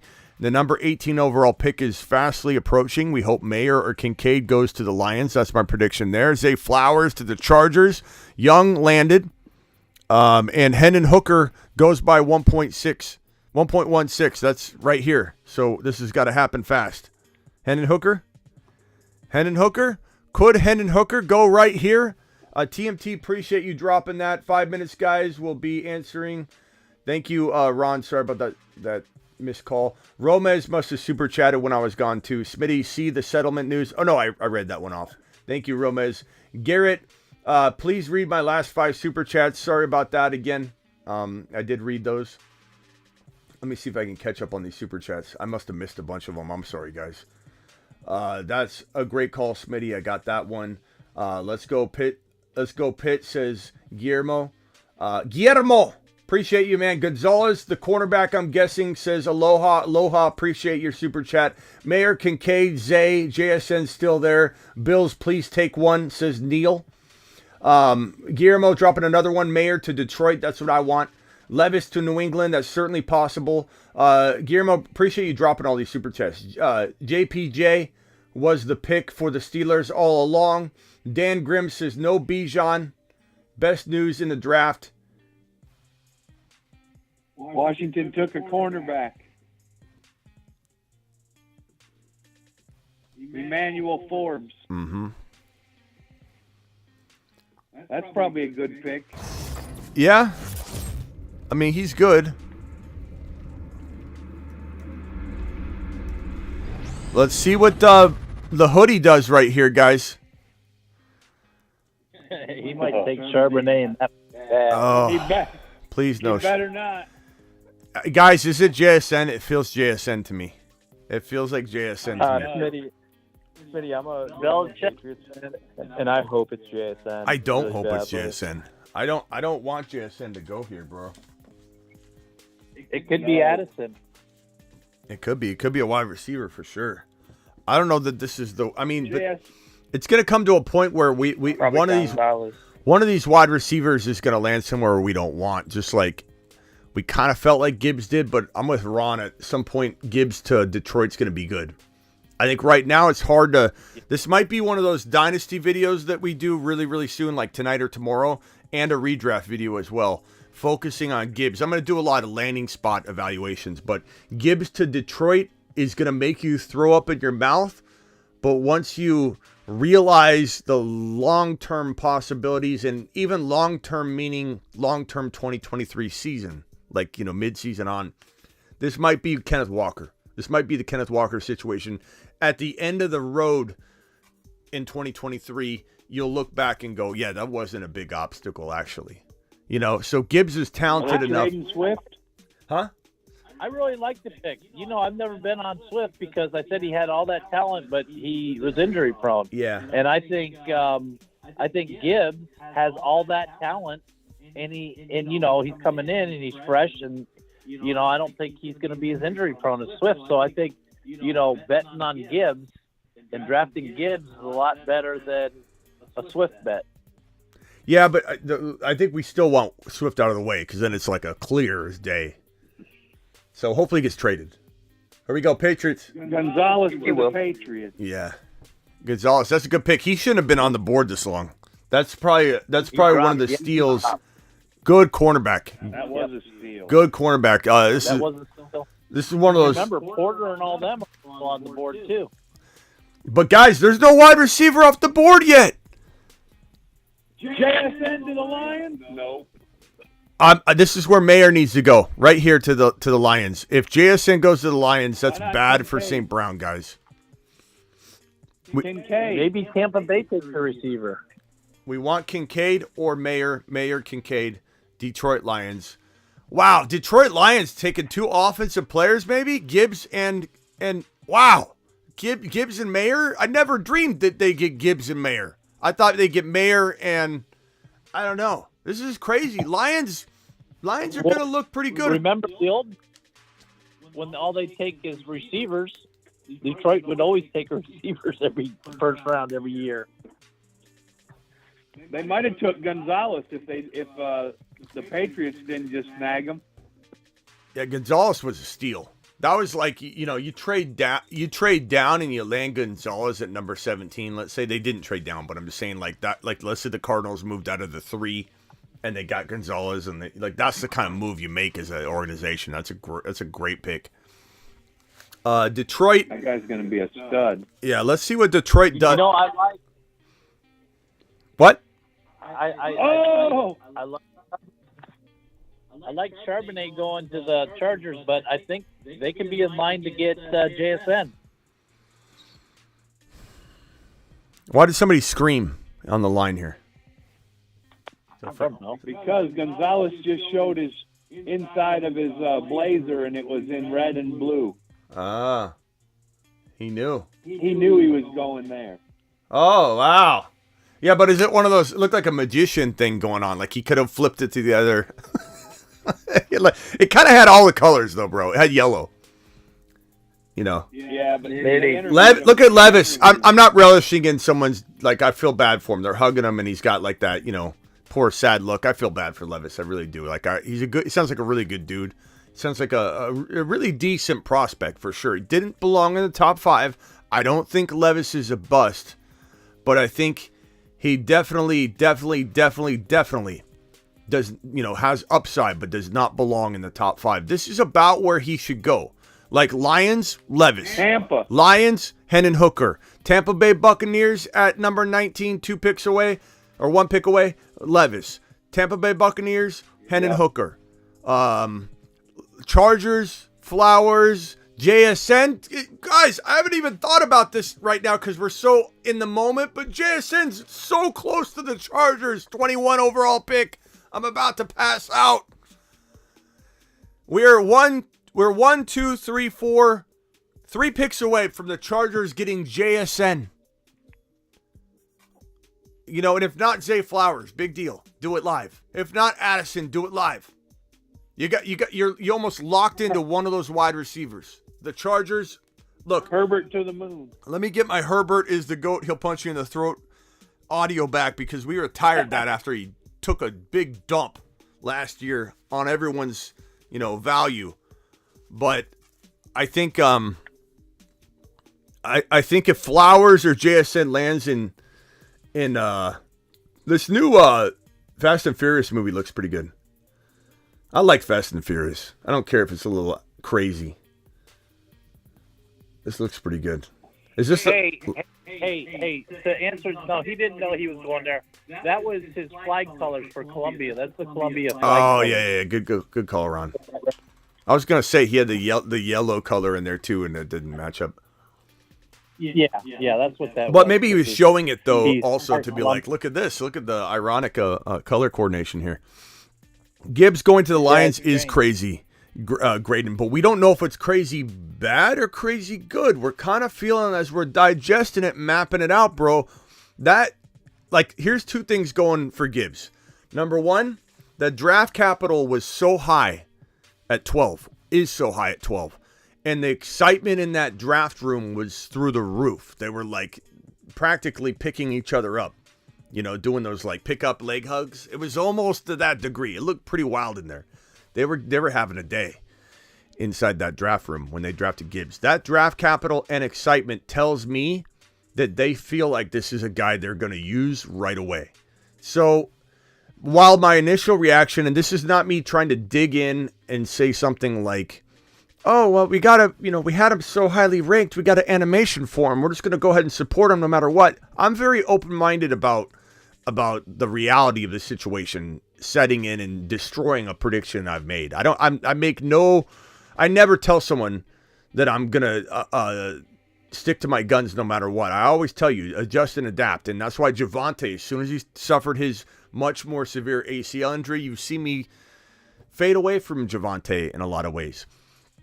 Whereas Breece Hall had a much cleaner ACL tear. I love Breece Hall. I don't love Javonte walking into the season. I'm very objective with that. I take pride in that.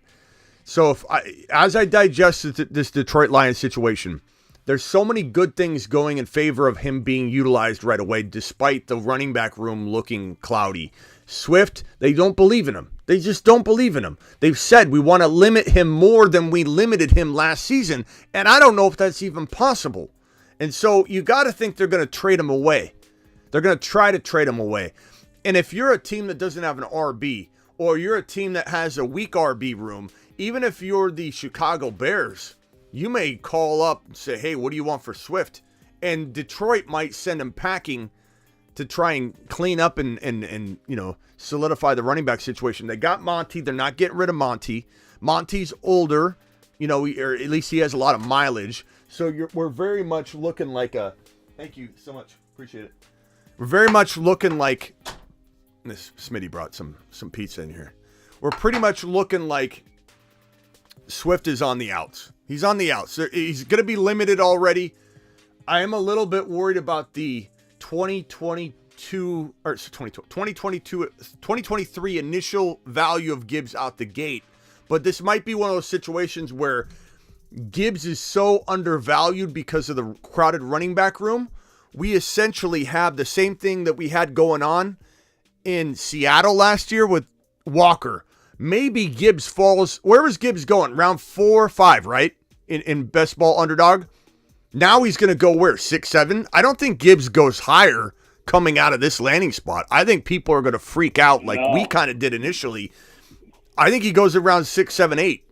And so Gibbs is now a win-a-league player instead of a 4 or 5 round pick, which you could say still wins a league, but his value wasn't through the roof. Now his risk goes up, so his draft value tanks.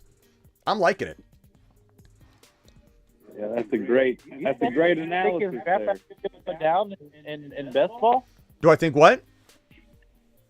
His draft value is going to slip in best ball. Yeah. Do you really think? Yeah, that's a crowded running back room, Ron. What? You think Gibbs falls? Of course. Why would he go up, Ron? He's in a crowded running back room. I mean, we're trying to like piece this together, and I think we're thinking logically about it, but not everybody's going to. They're going to freak out. I mean, he just landed in a very crowded room. Very crowded. Jack Campbell, linebacker. Who's that? Iowa. Okay, so Tampa Bay's on the clock. Levis is there, guys. Wrong with that? I think Levis goes right here. Where's the Lions tight end? Yeah, I thought they were going to take one. They didn't. Man, they had Mayer or Kincaid in their sight. I know. Man. The tight ends are the ones that are surprising because the tight ends were expected to be, a lot of tight ends were expected to be drafted in the first round, and they're getting pushed back. Guys, we're looking at a team in Tampa Bay that needs a quarterback pretty bad. We're looking at a team really bad. We're looking at a team in Seattle at 20 that could use a big monster tight end like Mayer or Kincaid. We're looking at a team in Seattle that could use a quarterback, even though it could probably dampen the spirits a little bit of a Geno Smith who just got paid and fed and inked to a big fat contract.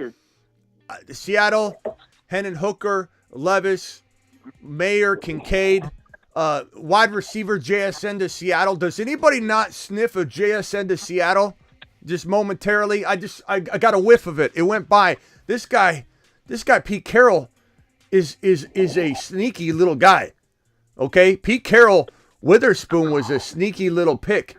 Kenneth Walker was the pick to make. This guy, Pete Carroll, sneaking Geno Smith past everybody. Wouldn't shock me if this guy went out and got JSN.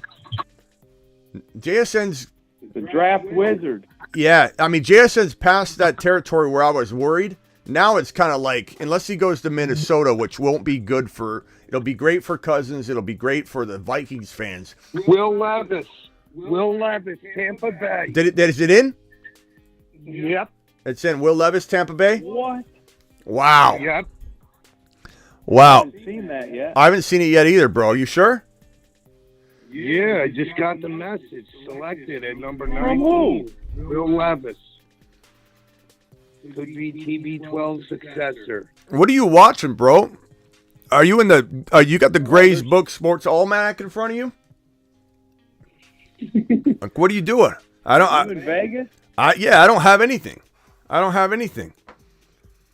They ain't even walked up to the podium yet. Are you sure, bro? What are you looking at? Sleeper app. I don't know, bro. I haven't seen it. Damn it. False alarm. Bro, you just broke news.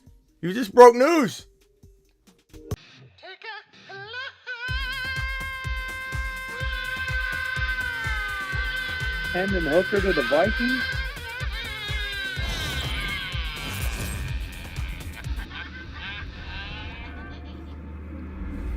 JSN to the Chargers? What are you reading? Who's reading that? I'm looking at the board, Smitty. I'm just okay.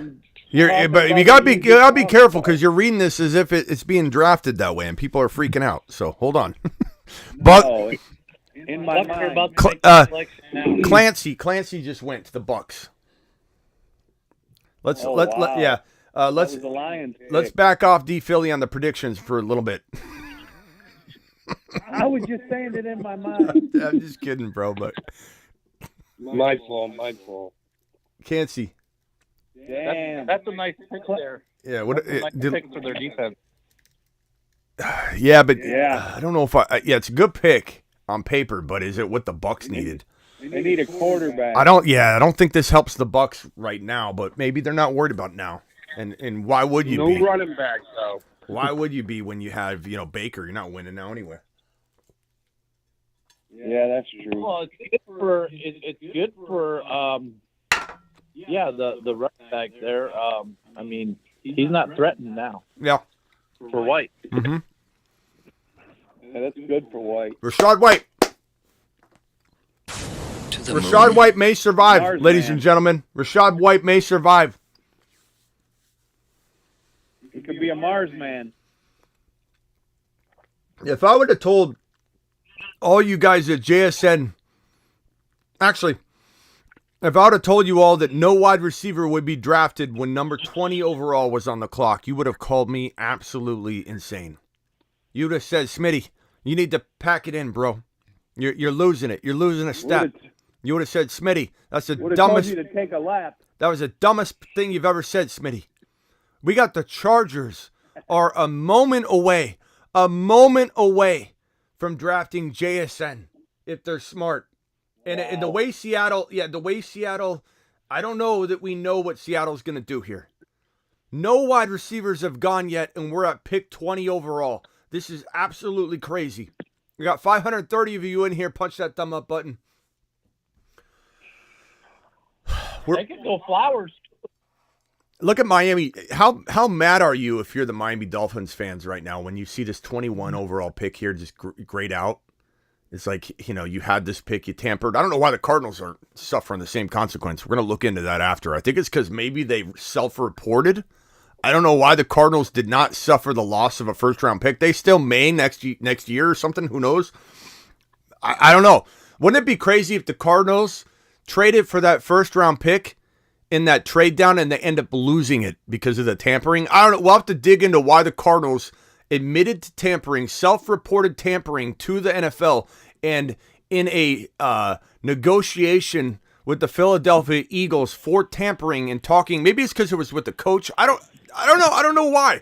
But the Cardinals didn't lose a first rounder. They settled with the Eagles and traded down. We'll see. But my whole point is that the Miami Dolphins fans got to be upset right here just looking at this 21 overall pick. They could get JSN. Not that they need it. But they could get Zach Charbonnet. Can you imagine Charbonnet going 21 overall? A little early, but the way the running back's flying off the board right now wouldn't be that crazy after all. But if Zach Charbonnet was there for the Miami Dolphins, they can't participate. This pick is gone. This pick is gone. We got a Cardinals ownership got caught for collusion. And they get a slap on the wrist and then they move up and get two first-round picks back to back. Welcome, Steven, to the live stream. What's up, pal? How's it going, Smitty? I'm doing good, man. I've had my meatloaf, my milk. I am straight. I am ready to roll. I'm not going to say much. I just want to hang out and listen to everybody else talk. My Baltimore Ravens are coming up at 22, and I just want to enjoy the pick, and I'll just hang back and listen. It sounds good, Steven. He got his milk, his Steven, meatloaf. Going offensive line? His milk and his meatloaf. What do you think about Lamar? Steven.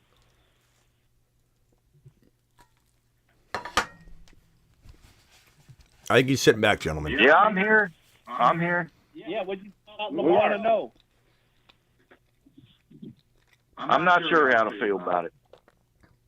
Honestly, I wanted Jared Goff. I wanted him traded to Detroit because we need a better passer. And I don't know, as a Ravens fan, if he's going to be able to get us where we want to go. But we're going to find out now. Hey, it's all now he's the highest paid quarterback in the league. Look, and Super Bowl appearances are what's going to matter to me Look, now. Steven, you don't produce.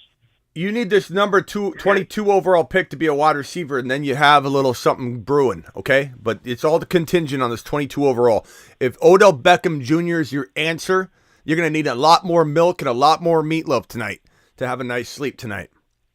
But I think you should be happy that you have a quarterback. You weren't going to do better without him. I'll just tell you that. But I'll tell you, what I'm hoping for right now is JSN to fall to us. And I don't know if he'll make it there or not, but there's a chance. Hey, there's a chance. You only got 2 more picks, and then he's all yours, bro. But the question is, will your team punt the opportunity away? It seems like you always do. Maybe Lamar Jackson said, you get me a wide receiver at 22 or I'm not signing this deal. You understand the words coming out of my mouth? Maybe that's what they had. And they had to get this done before the draft, right? Because they didn't want to exit the NFL draft and Lamar have all these offer sheet offers. So they had to move on this quick. He probably said, you better take a wide receiver. I want a phone call, and I want to be in the discussion. If Lamar's mom was smart, and I think she is, because Mama Lamar. I mean, she got it done. Jackson. She got it done. Milk and meatloaf, Steven never disappoints, says D. Cannon. Levis is on the phone, guys. Levis is on the phone. Oh, no. Levis to the Hawks. Is Seattle doing a trade? Oh, Levis looks like he's tweeting or he's responding to somebody's message that says, hey, bro, why aren't you off the board yet? And he's going, bro, shut up. Stop texting me. I'm not in the mood right now. That's kind of what they're showing Levis right now. I don't know that Levis is actually going to the Seahawks. Dan Tanner, appreciate you becoming a YouTube subscriber, my guy. Congrats to Dan.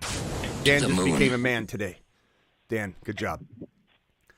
Hey, maybe the Ravens trade with the Cardinals and pick and trade for D-Hop. We talked about that a lot. I think we're holding tight at 22. We're going to see what happens here. Yep. Well, that could be I just want it. Like I say, I'll just sit in the background and just listen until we get this Baltimore picking. That's my team. All right, Stephen, I'll come. Sign Lamar. I want to see what we get. I'll come back to you, Stephen, once the pick is in. My concern right now is for these wide receiver values. We got Bijan at Atlanta. That's a huge. Smitty approved Bijan to Atlanta. Jahmyr Gibbs, I'm going to hit the Smitty approved to Atlanta. I think there's some concerns, at play. There's some red flags. There's also a lot of upside. But in general, if I've got to go one way or another, digesting it like I did, very fairly, very objectively, very deserving to sit back and digest it. You don't want your analyst coming out with a knee-jerk reaction and just getting behind a prediction he's made. Oh, I love Gibbs. Where he goes has to be an important part of my secondary process of evaluating these players. There are some red flags. Swift getting traded would alleviate almost all of those concerns. But even if Swift stays on roster, looking at the talent, looking at the draft capital at 12 overall, looking at the excitement that is involved in this pick. Aloha, thank you for dropping this. They take Nolan Smith. Definitely should be the next pick off the board, to be honest. Gibbs is a Smitty approved 12 overall pick for right now, long term, and probably will eventually be short term a good move. We don't have a Charbonnet landing spot. The early selecting of Gibbs and Bijan should initiate a Charbonnet first round selection in the 21 to 31 overall range. That's the way the pressure of the running backs are flying off the board triggers, a team to react. But these wide receivers are concerning. However, this could be a blessing in disguise because these teams that are left on the board right here are good teams. They have a bad draft pick for a reason. And the wide receivers falling to this territory here actually could be a blessing in disguise at the end of the day for the wide receiver values because these are good teams. Buffalo now could get Zay Flowers. They couldn't get Zay Flowers before. We did not expect Zay Flowers to be around for the Buffalo Bills at 27 overall. Dallas Cowboys, Cincinnati Bengals. These are some decent places for these players to land. Better than landing in New England. Better than landing in maybe a Washington situation because you got McLaurin there. You got Jahan Dotson there. You don't want a JSN falling to Washington. So maybe this is a blessing in disguise for the wide receivers, but it is very weird. We have not had one wide receiver off the board yet, and we're here at pick 20 overall. JSN. Who's saying that? Because last time you screamed something, it was wrong. JSN to the Seahawks. Jackson Smith-Njigba. Woo! Woo! We called it. We said that this man. Wow. We said that this man sitting in Seattle, Pete Carroll, was sneaky. We said he was sneaky. JSN is now a Seattle Seahawk. Wow. Wow. Draft wizard. This guy's a monster. Look at him. This is a great location. I don't know how I feel about it yet from a fantasy perspective for JSN, but sometimes, guys, the value of a player landing in a certain spot, it comes down to the impact of a lot of the other players. Stretching the field, this is a good thing for Geno. It's a good thing for Kenneth Walker. JSN to third receiver in there with Lockett and Metcalf. Oh my goodness, it's a great pick. Wow, that's this is exciting. The Seahawks, watch out 49ers. Watch out 49ers. Yep. I don't think you've got the division on lock right now. You've got the Seattle Seahawks coming in and grabbing the best corner in the entire draft. You've got JSN literally going to the sneakiest coach in the National Football League. We got Wing dropping a Smitty is the GOAT. Appreciate you. Wing, any $20 haulers get a immediate send-off in. Appreciate that there, Wing. Wow, JSN. Wow. Heading to the Seattle Seahawks. We got 569 of you in here. Hit that thumb up button. Let me say this. Run after the catch. Hold on, Steven. Let me say this. Look, I don't know yet. Give me some time to digest what value range JSN could climb to with DK Metcalf on roster. We've seen Lockett do well with DK. DK feels like a low-end wide receiver one that can never, ever, ever capture top 5 wide receiver numbers. So there is a potential for JSN to become better than DK in Seattle and grab a hold of, top 5, top 7 wide receiver numbers at some point in time. But I'll tell you this right now. Jackson Smith-Njigba going to Seattle makes me feel very good about this offense moving the football, matriculating it down the field. It makes me feel very, very secure about Geno Smith. And what's good for Geno, what's good for moving the chains is good for Kenneth Walker. So at the end of the day, Walker to the moon. To the moon. I don't know how this affects DK, to be honest with you. I'm still digesting it. Maybe DK takes a dip in value, but maybe DK becomes a value grab. Maybe DK now becomes your wide receiver 2 instead of your high-end wide receiver 1.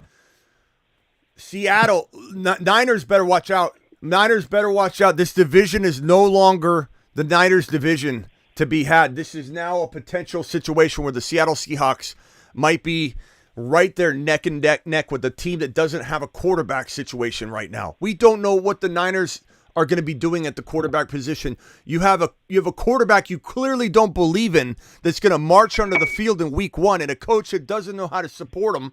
And you've got Seattle, you got Pete Carroll out here being a magician. They might as well call Pete Carroll the gingerbread man. If you're the Chargers here, Smitty, at 21, do you take Zay Flowers or Addison? If I'm the Chargers, I think you would almost have to. You have to. You have to go wide receiver here. Addison would be phenomenal. Flowers would be phenomenal. Quentin Johnston is a raw, soft wide receiver that needs to be sculpted, molded. I think he's the lesser of the 3, but at least he is a big time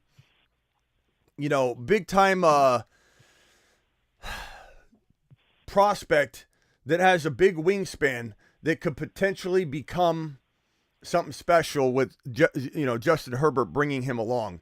I won't mind. Well, that's what I was saying. That are you a believer in Justin Herbert? I am. Joseph, I think the kid is plenty talented. Yeah, he just needs a few more weapons. Hang tight, real quick, Steven. Great for Seattle. Terrible for fantasy purposes. No, not terrible for fantasy purposes, but I think we do need to really break this down.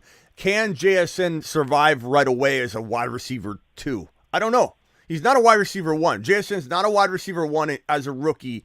This is not a Jamar Chase or a JJ rookie season, probably. This is going to be a player that develops into his role.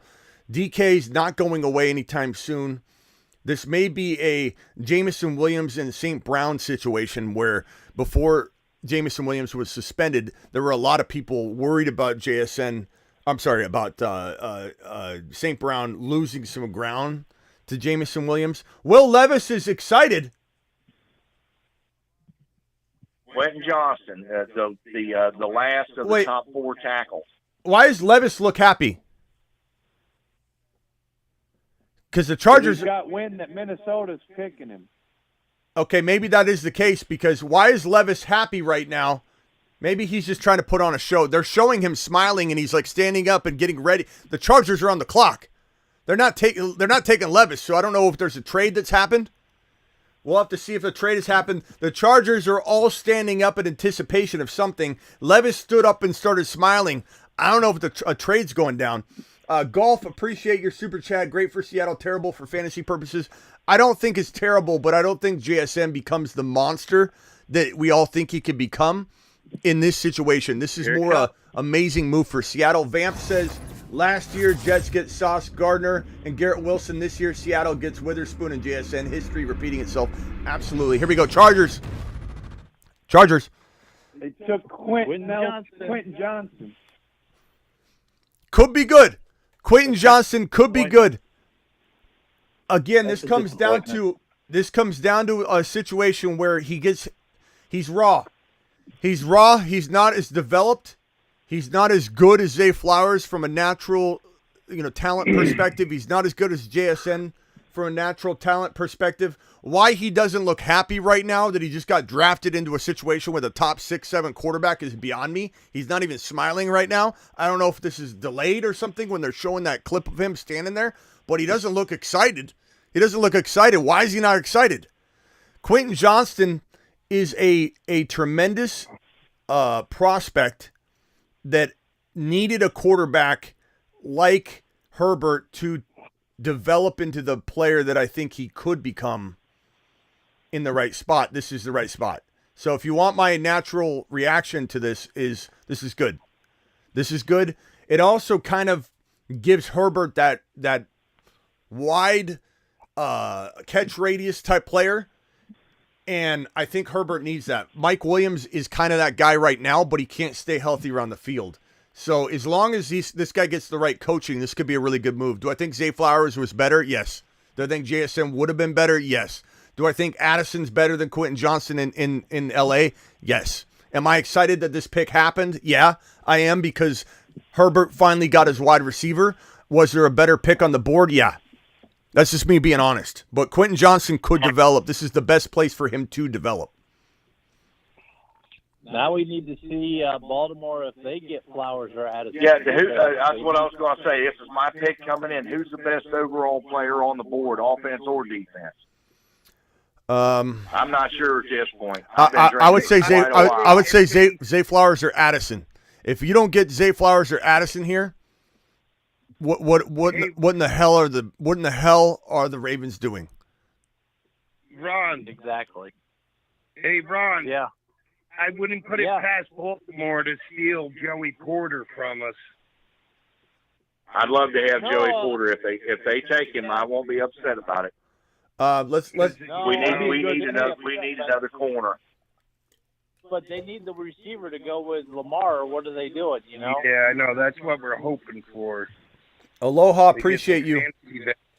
But I wouldn't put it past Baltimore to do defense. I mean, that's what they they're the type, you think they're going to do one thing and they pick either a running back or they go defense, so who knows? Brian Branch is an option here, safety. Agreed. I heard rumors that Brian Branch or Joey Porter Jr. would be excellent, in my opinion. All right, hang tight, guys, real quickly. We got another caller on the line here. This is, he hung, or no, wait, hold on. Who do we have? We got, let's go to Adam. Then we're going to go to D Philly, unless D Philly's already spoke. Adam, D Philly, and then Adam and D Philly, then George from the Bay. Adam, go ahead. You're live. Hey, what's up, Smitty? I think the Vikings are going to take Zay. I heard some stuff about them liking Zay early on. Zay Flowers? A couple months ago. They could, bro. Yeah, so I think Zay Flowers is going to be with the Vikings, and that will be deadly. Do we like Zay Flowers on the Vikings, though, from a Zay Flowers perspective? We like it from a Cousins perspective. We maybe like it from a JJ perspective, to be honest, because JJ's getting his no matter what. Mm-hmm. And at least he keeps defenses honest. But I don't want Zay going anywhere he can't climb to the number one wide receiver spot for the team. I don't. It's an L. Anywhere Zay goes where he's not the number one wide receiver is an L. Anywhere Addison goes where he's not the number one wide receiver is an L. I think that Johnston could be the number one wide receiver in LA as a Charger because Keenan Allen's getting older. Maybe it doesn't happen right in year one. Mike Williams, who believes in Mike Williams, to be honest? Come on, nobody. The guy's really good for 4 or 5 games, and then he disappears, he gets injured. So this is 100% Quentin Johnston's team. It's just a matter of, does he develop or not? Does he crap the bed and not develop, or does Justin Herbert turn him into a little DK Metcalf, which he totally could become? Quentin Johnston with Herbert could become not a top 5 wide receiver probably ever, but like an 8 to 15, like 8 to 15 wide receiver, meaning borderline high-end wide receiver too. Not a lock by any means, but the potential's there. Zay Flowers next to JJ his entire career is a death sentence in terms of ever being a wide receiver 1 in fantasy. And Zay Flowers has the ability to be. If he just went to the Chargers, Zay Flowers would have become that. So this is a little disappointing. If he lands in Baltimore, Zay Flowers, he could become that. And if Zay Flowers lands in Baltimore or Addison lands in Baltimore, this feels like the pick, guys. I mean, how do you pass on a wide receiver when both of them are sitting right there and Lamar's just got inked to a new deal? It's fresh on everybody's mind. Everybody's talking about it. Baltimore can change the trajectory of their franchise right here, right now. Do they take Zay Flowers? Do they take Addison? Or do they crap the bed once again? I hope they do take a wide receiver.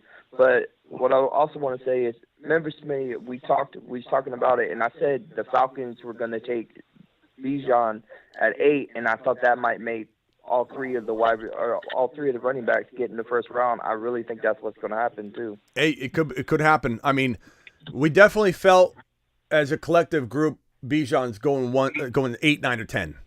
Oh yeah. I don't think any of us thought that Gibbs would go as high as 12. That was just crazy, out of pocket, totally insane.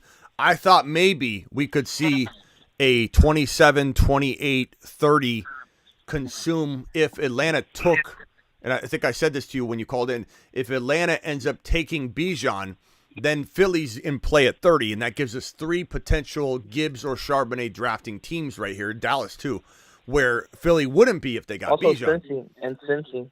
That's what I said. Right? That's what I said. Buffalo, Cincy, Philly. There's 3 teams right there. Dallas as well as a 4th team, but those are 3 teams right there that could potentially come in and scoop up Gibbs or Charbonnet if Atlanta came in and took the option away from Philly, so Philly could play the running back game right here.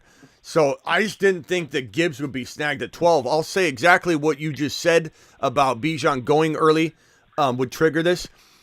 Gibbs going 12 certainly triggers a higher likelihood that Charbonnet is going really, really soon. But we'll see. I mean, we thought the wide receivers weren't going to fall, and look at this. Maybe a wide receiver run gets triggered, though. Hopefully it does. Baltimore better not crap the bed right here. They better not crap the bed. I don't think they're going to. The pressure is really high for them not to. But we'll see, bro. Who you want to go there? I'm waiting with breathless anticipation. Yeah. I think they grabbed Zay Flowers. Who said that?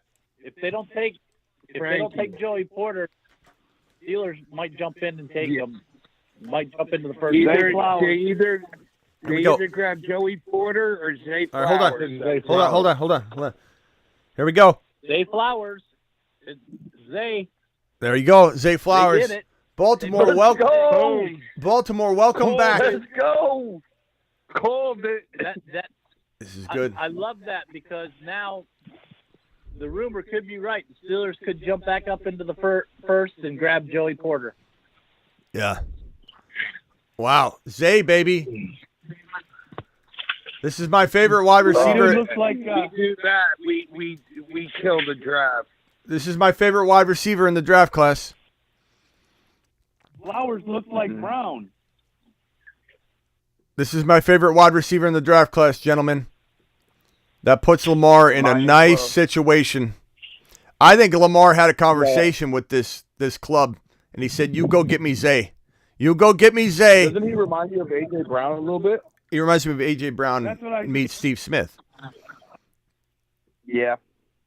All right, Zay. Now, did Minnesota take Hooker or? I mean, that's literally what I told my friend. What'd you say, Ron? I said, does Minnesota now take Hooker or Levis? Or do they maybe take? I think they do take Hooker or Levis. I really do. I think it's definitely in the cards. I really hope Cincy picks Charbonnet at 28. So do I, Isaac. You're not alone. Everybody here is hoping. No. Stop talking about that. Nope, ain't gonna happen. Why do you not want Cincy to take Charbonnet? Why would I? Why would you be against? Oh, for our bet. Oh, yeah. For those that don't know, Ron Navy and I have a bet. This guy's got brass balls of steel, made of steel and brass at the same time, interwoven. This guy, Ron Navy, on the line right now. Bet me if the Steelers don't win the division. 707. What is it, Ron? It's right here. Where is it? I'll match my top. Yeah, $766 super chat incoming if the Steelers don't win the division. He's gonna win it too. Yeah, sure, buddy. Sure, buddy. Let's see here, guys. Zay Jones to the Baltimore Ravens. So I don't know if you guys remember Zay Flowers. Or Zay Flowers. Sorry, Zay Jones. Zay Flowers to the Baltimore Ravens. Zay Flowers, guys, is the best wide receiver in this draft class from a skill perspective. And JSN did not land in a better spot. Zay Flowers can be the number one wide receiver from day one in his offense. And it doesn't matter if, let's say, JSN is going to see more volume or something like that, which he probably won't. It's not like Geno's going to throw more than Lamar. You know, I think Lamar could easily throw more, especially this is a new offense being installed by Munkin. We don't know what it is. Lamar might run for like 300 less yards a season. Lamar might run 175 times instead of 220. So we don't know. Lamar could throw a whole lot more in Munkin's offense. They're doing good things. Baltimore recovered like a boss. And this is when, if anybody wants to say, Smitty, you were so down on Baltimore, I made it abundantly clear that if they go after a wide receiver and retain Lamar, that there's a new discussion that needs to be had. And they've done it. So congrats to Baltimore. They've done all the right things to make this a very good potential situation. And very, very quickly and objectively, I'm being objective on this. Very, very quickly, the Baltimore Ravens have solved all of their problems in one day. They bring Lamar Jackson back. They finally pay him. They bring in Zay Flowers, my number one ranked wide receiver from this draft class from a skill perspective. Now has the best situation of all three wide receivers. Seattle's a good spot for JSN from a football team perspective, but is not a better location than Zay Flowers getting all of the volume in Baltimore. And Lamar did very well with Hollywood Brown. This was the only move to make for Baltimore. Steven, you should be very excited because I'm very critical on Baltimore. I'm very critical on Lamar. And you needed this exact thing to happen for the Baltimore Ravens to put Lamar Jackson back in a position to be a top 6-7 fantasy football quarterback and in turn a top 6-7 NFL quarterback. They usually go hand in hand. Steven, Lamar Jackson's in play for a top 6-7 quarterback in 2023, in play for more likelihood of staying healthy, in play for turning his number one wide receiver into a top 12 fantasy football and NFL wide receiver. This is an amazing move. An amazing move for your Baltimore Ravens. You should have a big grin on your face. No sort of frown, bro. I do kind of have a frown a little bit. Why? Stephen, hold on a second.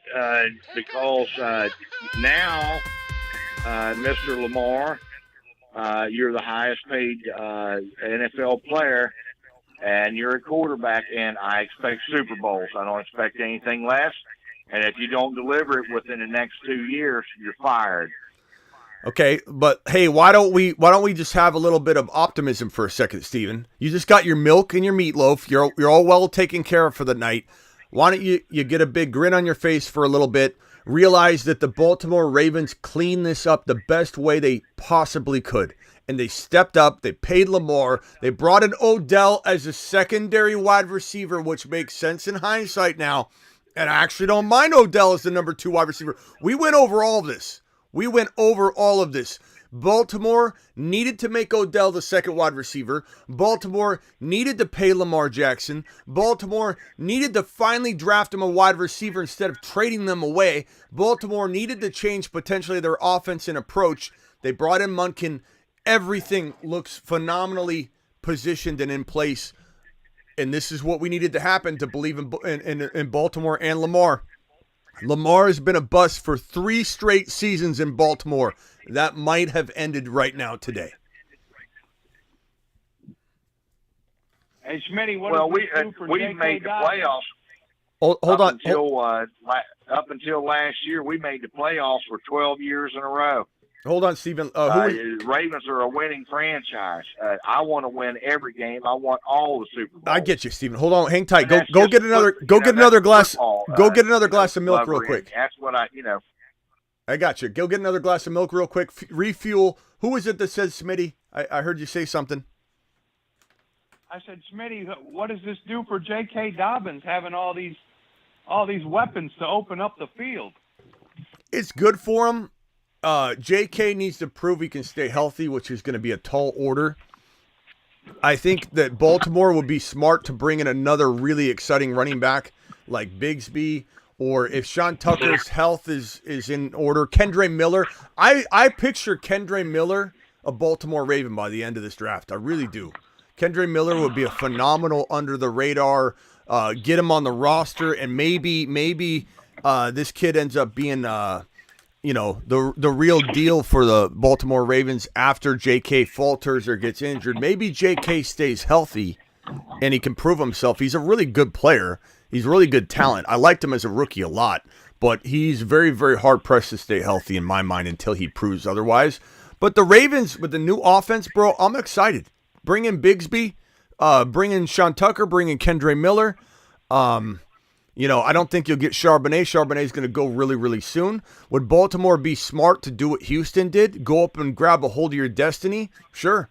Go trade up for Charbonnet if you're bold enough. I would do it. I'm crazy, though. But, man, where's Charbonnet go at this point? Not Minnesota, not Jacksonville, not New York, maybe Dallas. Let's hope to God he doesn't. It could be good for Charbonnet long term because Pollard's franchise tagged on a 1 year. Philadelphia. Pollard's franchise tagged on a 1 year deal.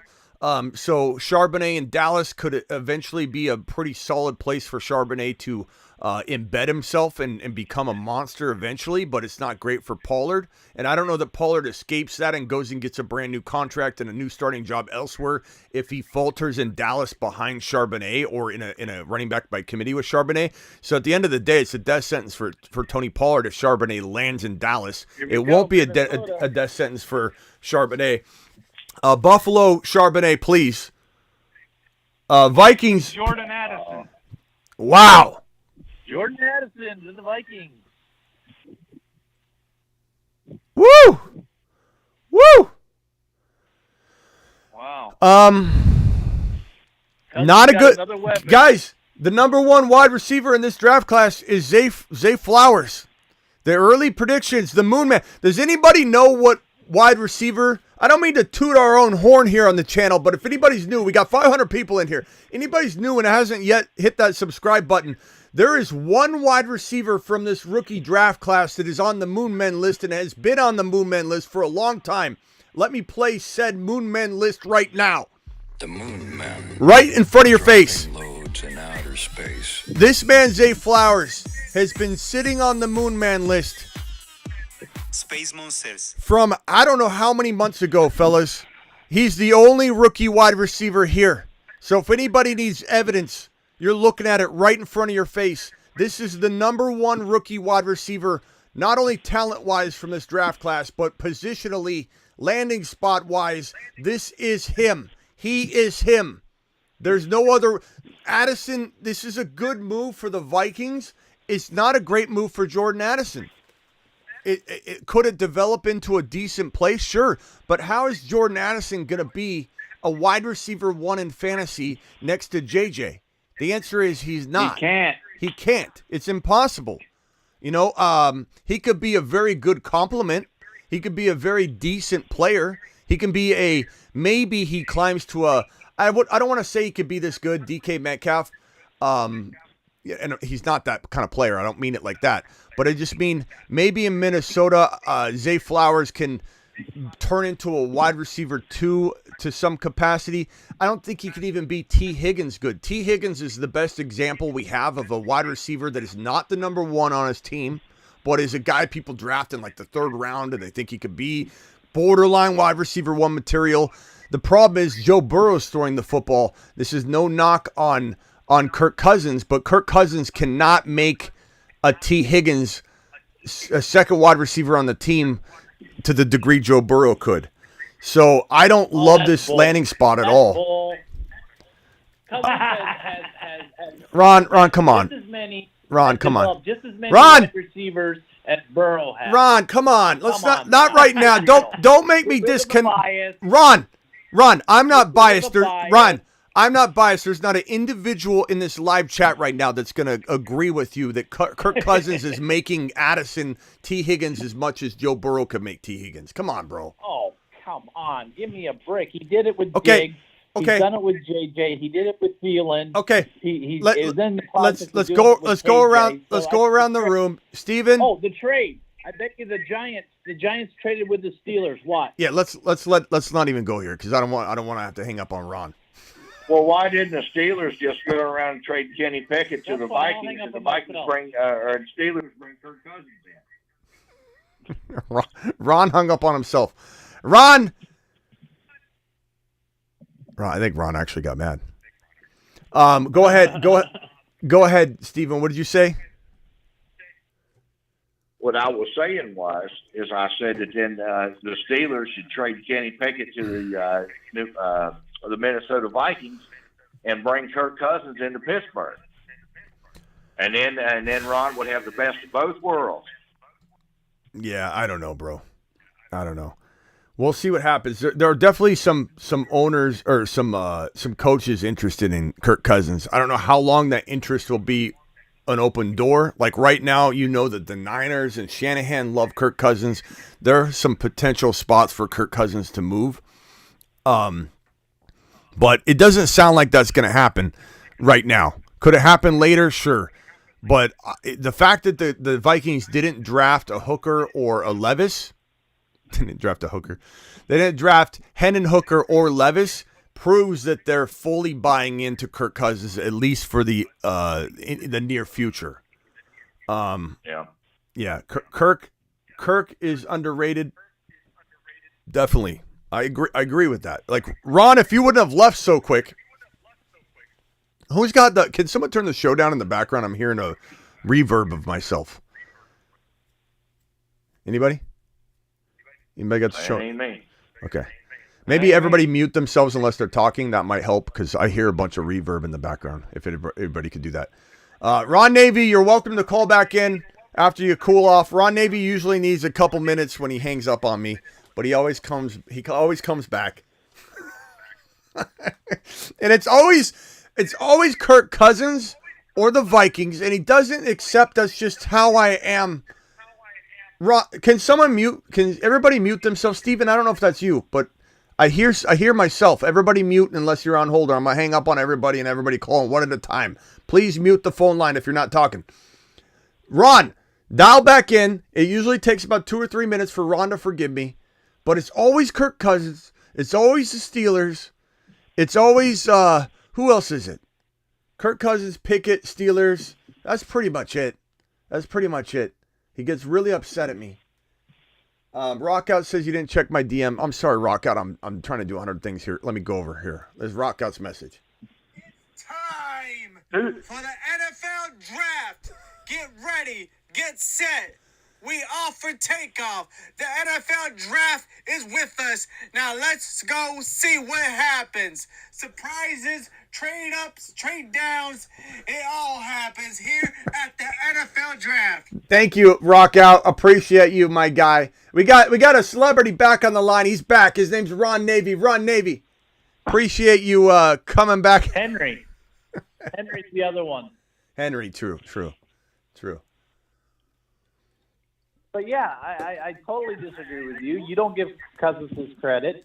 I mean, he's developed several wide receivers. Currently, Addison, he has no problem. Look at KJ Osborne last year. He started coming on at the end and developing him. So yeah, I just think that was a bunch of crap that you said that Burrow's so great with Higgins. And Higgins really didn't have that great of a year last year. This is like, I swear, it's like arguing with my mom sometimes, Ron. Like, I'm not saying Kirk Cousins isn't good. I'm not saying Kirk Cousins is You're bad. Like arguing with my grandmother. I know, but Ron, I'm saying Joe Burrow. That's not even what's bothering me. Is who's got the TV on in the background? Will you please turn the daggum TV off or the computer? I can hear myself and everybody else 3 times over. Yeah, I don't know who's got. Is well, that the D Giants Philly? selection's coming up. The Is Giants about to select. Okay, but all I'm saying, Ron, is what I said was Joe Burrow is better than Kirk Cousins. I don't apologize for that. He's going to develop players better than that. But I do believe that Kirk Cousins is undervalued. But how is it crap that Joe Burrow is better than Kirk Cousins? I don't understand it. And every time I say it, you think I'm saying something horrible about Kirk Cousins. Who threw for more yards Ron, last stop year? arguing Cousins or Kirk Burrow? Cousins over Burrow. You know better. No, I'm not going to. Banks, cornerback to the Giants. Burrow ended 4. Cousins ended 5. That's a fact. Okay. Burrow ended up 4th. Cousins ended up 5th. Ron, come on. That's a fact. That's a fact. Let's move on, Ron. Let's move on. Kirk Cousins, Joe Burrow. Who's Jacksonville taking here? Come on. Where are we at? Dallas is already on the clock? No, they traded with the Giants. The Giants took Jacksonville's pick. Okay, so Jacksonville picked. They picked Deontay Banks. Giants picked. That's Banks. a great pick for Jacksonville. So they swap picks, right? They just swap 24 and 20. What? The Giants picked Banks. Yeah. The So Giants now traded up with Jacksonville, and they took Banks. Buffalo's at 25 now. God, Buffalo's at 25 and 27. Guys, Buffalo. Who's got the noise going on?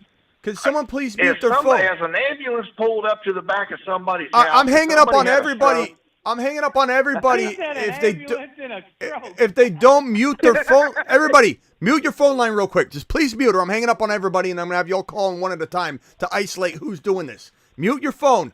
The Buffalo Bills now hold the number 25 and the number 27 overall pick. No. Jacksonville's 27 now. That's right. Okay. The Buffalo Bills, are they taking Charbonnet at 25? Jacksonville's now 27. Jacksonville's now 27. The Buffalo Bills are going Charbonnet. I'm feeling it. 25 overall. I'm feeling it. Giants are on the... Who did the Giants... Wait, hold on.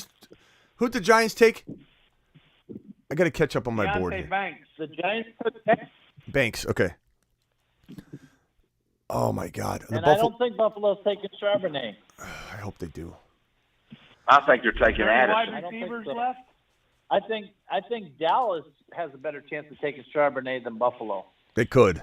I hope not, but they could. Is there any wide receivers left on Buffalo? I'm dreading Dallas taking Charbonnet. I don't like, but I'd rather see Charbonnet on Dallas. To tell you the truth. Buffalo's going to go D-line here.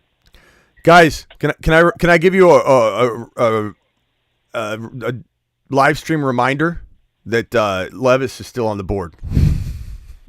Can I give you a friendly reminder that Will Levis is still on the board? Will Levis still on the board? Who said? Buffalo Bills are taking Dalton Kincaid, the tight end. Oh, I hope so, bro. Dalton Kincaid or Mayer. Woo! Give Josh Allen Mayer. I like Mayer a little bit better. If they drafted a tight end and they had the other boy that was there, what's the other kid's name that's been there for 3 years? Knox. Yeah, Dawson Knox. To me, that's a terrible pick. I would have went wide receiver or somebody else. I don't know that I would have went tight end that early. That seems to me like a wasted pick. They could use more defense. They could have used anybody. Joey Porter Jr. What's up, Slayer? Still there, and you don't put him in the secondary? Slayer, appreciate the super chat. To the moon. All right, hang on, Steven. Not that I don't want you to control the show, but I gotta do some housekeeping here. So hang tight real quick. Let's see here. I gotta make sure all the super chats are taken care of. Slayer, appreciate that. Don't let Ron Navy read what you just wrote. I took it off the screen as quick as I could. Do it, Smitty. Voices are annoying, says Lewis. Lewis wanted me to hang up on everybody when they were arguing back and forth. Okay. Golf said great for Seattle, terrible for fantasy purposes. I got to that one already. Can you change the color of Gibbs? Why? Oh, because he's a running. Yeah, you're right. I'm sorry, bro. I was color coordinating everything, and Gibbs is in the defensive and offensive like lineman color that I had coordinated. Thank you for letting me know about that. Gibbs has been changed. JSN. Oh, I need to change it to the background color. 1 second. All right, guys. Buffalo is on the clock. Look at Levis just sitting there. Poor Levis, bro. He's got a big grin on his face. He's trying to take it like a champ, and he's doing a good job. I have to admit, Levis has got a good attitude about it all. Jensen, appreciate that super chat. Appreciate you very, very much. Slayer, thank you for your super chat. Jordan Addison is getting super slept on. It's sad, says BB Birds. I mean, the question is, guys, if we're ranking these guys from a fantasy perspective, Bijan number 1 in a rookie, and we're going to do a rookie mock draft very, very quickly. Bijan number 1. I think that JSN no longer commands that 2-3 like guaranteed, ranking. I think Zay Flowers is the number 1 rookie wide receiver. Does anybody on the phone line, please, quick, short answers. No long answers. Please mute yourself after. Let me just get a yes or no. Adam, is Zay Flowers now your number 1 rookie wide receiver? Yes or no? Please go back on mute after. Adam, go. Absolutely, just like it was before. D. Philly, yes or no? Zay Flowers, number 1? Yes. Frankie Knuckles, is Zay Flowers the number 1 rookie wide receiver in your mind? Yes or no? Hello? George from the Bay, is Zay Flowers the number 1 rookie wide receiver? Yes or no? Absolutely. Ron Navy, Zay Flowers number 1? No. Who's number 1 to you? JSN. Okay. I mean, I can understand it. You can't say it's crazy. I mean, JSN's still very good. Pete Carroll's very capable of and DK Metcalf. I mean, we still are watching this guy try and develop into the number 1, and he hasn't quite done it with authority. Hold on, the Bills pick is in. Dalton Kincaid. Yes. Terrible pick. Terrible. Who said terrible pick? Who said terrible pick? I did. Who said terrible pick? Who said that? Pretty awesome. Who said terrible pick? Steven. Steven, you're gone. Steven, you're gone. Finish him. Call terminated. Steven, you got the number 1 rookie wide receiver, and you're mad. And now you're mad about Kincaid. And you're confusing me today. You're up. You're right. Who said that? Whoever said that's right. You got Lamar Jackson. D. Philly. You got Lamar Jackson re-signed. You just got Zay Flowers, the best wide receiver from a talent perspective on your roster to help support Lamar Jackson. And Dalton Kincaid, him and Mayer are going to be future monsters in this league. And Dalton Kincaid was just handed one of the top 1 to 4 quarterbacks in the National Football League. Dallas is on the clock, by the way. Hopefully they don't take Charbonnet. But Dalton Kincaid, don't let his looks fool you. He may look like a PE coach, a high school PE coach, but this guy is an absolute gem. And Dalton Kincaid is about to show people what he's made of. And this man lands in a Buffalo Bill uniform, runs routes like a wide receiver. I personally don't mind either one of these guys in this situation. I love Mayer. I think Mayer would have been a fantastic player as well here. But Dalton Kincaid is a monster, and he runs routes like a wide receiver. Let me put his little graphic thing here so we can put it here. To Dallas. Is it done? No. Oh, Mayor to the Cowboys. Oh, yeah. Let's hope not. I mean, look, Charbonnet there, similar to Gibbs. God, I hope we don't have to visit Dallas and Detroit from, try and digest it to the point where we're accepting of Charbonnet getting a kind of a different landing spot than we anticipated, but it would take Pollard off the board. I totally do not want this for Pollard. This would be a devastating move for Pollard. Hey, Schmitty, could Charbonnet go to New Orleans? Yeah. I mean, it depends on how they feel about Kamara. I think Cincinnati would be an excellent location for Charbonnet. Philly would be excellent for Charbonnet. No. You got to wonder if, Charbonnet lasting is going to be tough. Mayer, this is the pick.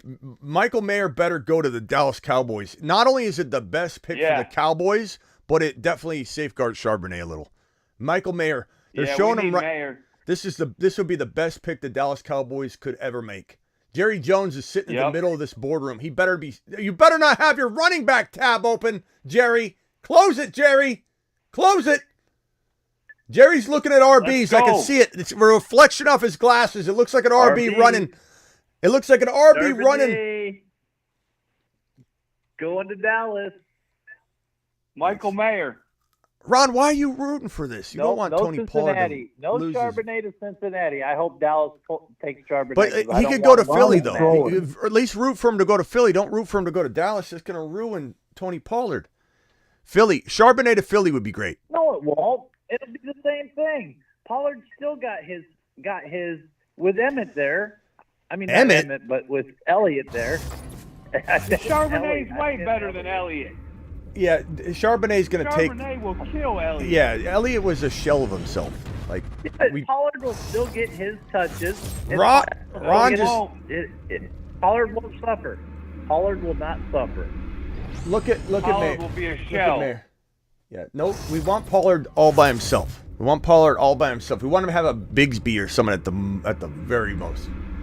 Let's go, Kincaid. Mayer. I think Mayer's the pick here. You lose Dalton Schultz. This is the only pick to make. The ESPN prediction part right here is showing Mayer constantly. I'm really hoping that this is the pick. They don't need. There's other types they can get. Ron, why are you rooting for this? Ron, why are you rooting for this? I feel like you just want to argue with me today. I do not want Cincinnati to get Charbonnet. But they may not get Charbonnet. The Eagles might get Charbonnet. We want to get Charbonnet. I know I want to get Charbonnet. Nice bottle of Charbonnet. Get Charbonnet. We all want to get Charbonnet. I think Cincinnati's going to go with defense. They Pop could, open a bottle of Charbonnet. They should. You know, we. Hey, Smitty, you just got your list. Because Irv Smith ain't the guy. Dallas Cowboys are taking Michael Mayer. Yes, sir. Yes, sir. This is good, Ron. This is good. I'm telling you. You still could have Charbonnet go to the Eagles. Don't worry. That was a hell of a pick by Dallas. Yeah, that was a fantastic selection. Jerry's sitting down. He's not standing, so he's clearly wanting the RB. He's like, Ron, he wanted Charbonnet. But everyone else is excited. They're shaking hands. McCarthy's saying, we want to run the damn ball. Draft a tight end. Yeah. Oh. All right, Jacksonville. Ron, what's Jacksonville doing here? Wait a second. They haven't even done the pick yet. They just said it was in. I know. We're just trying to make sure that we're all on the same page here, Ron. Who said Mayer? They haven't even done the pick We yet. all did. No. It's on. You're all it's wrong. On Twitter. No, it's on Twitter. Jerry Jones is going to come through with Charbonnet pick, guaranteed. It's Twitter already guaranteed Charbonnet before the TV does. He's going to Cincy. We're gonna. All you guys just have to do. You just have to go on Twitter. They leak all the picks, so you guys are good. Everybody take a vote. Charbonnet to Cincy. I'm going to vote yes. Just because you vote doesn't make it. I'm going to vote yes, but I also don't mind him in Philly. So if Charbonnet goes to Philly or Cincy, I've got ear-to-ear grin. I will say this right here and right now. Charbonnet is the number 2 overall rookie, hands down, without hesitation, without equivocation, if he lands in this Cincy or Philly situation. I think Zay Flowers becomes my number 2. I think Gibbs becomes my number. Gibbs becomes the 4. So it goes Charbonnet 2, Zay Flowers 3, Gibbs 4, JSN probably 5. Yeah, JSN probably 5. All right, The let's pick see. is You're in. giving Jerry Jones too much credit. Nazi, You know he likes Nazi Smith. running back. Hey, Smitty. Yeah. You think you like the Zay Flowers landing spot over Quentin Johnson? Yeah, bro. I've already broke it down. He's the number one wide receiver talent wise. He's the number one landing spot. They picked Mozzie Smith. Bro, Smith, I told where, you. your whole Twitter feed is off, bro. Tackled. Darn it. Hey, he's a great player from the U of M. Hold on. I'm sorry, Scuba Steve, but you're getting hung up on. You're in 5 minutes of timeout for reporting bad information. Scuba Steve, appreciate you. Call back in 5 minutes. You're in time. Finish him. Let's go, Mozzie Smith from the U of M, Michigan Wolverines, baby. Yeah, that's He reported that Mayer was taken by the Dallas Cowboys. He wasn't. At least it wasn't Charbonnet. Yeah, that's true. Okay, so Smith, that's disappointing. That's very disappointing. Scuba Steve, you disappoint me, pal. You're gonna have to rebuild the confidence. Oh man, DT Smith. Let me update the board. And I'm also not going to allow anybody to break news on here until it's reported, because that's the second time that's happened. Yeah. Will Cincy go Mayor? No, Smitty, I was right both times I told you. I said Mozzie Smith. Yeah. You did not. Bullshit, I didn't. He was saying it after it was finally announced. And I called the Zay Flowers Baltimore pick. That's the two ones I leaked. Okay, so Dallas gets D. Somebody yelled out Michael Mayer. I didn't yell Michael Mayer. Yeah, Scuba Steve did. Scuba Steve's in timeout because of it. Oh, okay. So is Cincy going to grab Mayer? I don't know. Since he should grab Mayer. Since he should grab Mayer. They should, because Irv Smith isn't anything. They're relying on Irv Smith. Mayer, Washington to KC. Mayer or Washington to KC. Maybe, bro. KC could definitely, look at that for a future move, but I probably not at this pick in the first round. But he's not going to last. They'd have to trade up in the second round or something. Why would Buffalo draft Kincaid when they gave Knox a 3-year contract extension? Josh Allen doesn't even utilize his tight ends. Why? Not even get a running back. I think Knox is just on another level, bro. Or not. I mean, on a lower level. Kincaid's just on a whole different level. So I think you'll see Josh Allen utilize his tight end a lot more. He used to utilize Knox, and he's tried to go to him, and he's been consistent at times and inconsistent at other times. So I think it's just a whole different talent level. Knox got an extension, but Kincaid's a whole different ball game, bro. Whole different ball game. I don't know how much we're going to be able to endure this guy, but here comes Flounder. Flounder, what's up? Hold on. Hey, Smitty. Hold on. Wait. You called this show. What do you mean, hold on? Well, I had you play in the back. I had you play in the background. Okay. I was going to say, you don't call in and tell me to hold on, Flounder. Go ahead, Flounder. What can we do for you? My apologies. Had you on the background. Had to, I can't get mad at you playing the show in the background. It's all right. Wow, my Swift love is gone, Smitty. Mm-hmm. The whole argument was funny. And I missed your whole segment on that. What? Wild. Hey. Goodbye. Yeah, Swift is probably toast, bro. They may trade him they may trade him to Chicago, or maybe they trade him some. Guys, everybody mute themselves unless they're talking, because we get this many people. We got 12 people on the line. I'm gonna have to call on you, rotate through, because we got a lot of sound going on. Flounder, go ahead. No, I'll cycle through everybody. Oh, it's the death to DeAndre Swift, or what was Detroit Lions doing? Well, I mean, they they clearly believe in Gibbs enough to say, hey, this is our future starter. I mean, that's for sure. You don't draft someone 12 overall and like bear hug everybody when it happens. Like you just pulled one over on the whole entire league. They drafted him as if he was going to go. He wasn't. They didn't even need to take him at 12. They could have traded down to like 22, 23. So I think it was a little bit early for them to grab him because the whole world was shocked. I think everybody, all the teams are probably like, whoa, like we like Gibbs too, but that's Smitty, really... I got the Anton Harrison, Oklahoma. Yeah. But I'm coming to this late. I've been working. All right, guys, mute yourselves. Hold on. You guys, mute yourselves unless I call on you because we got to rotate through here. Flounder's talking, then I'm going to rotate through. Please mute. Go ahead, Flounder. Hurry up.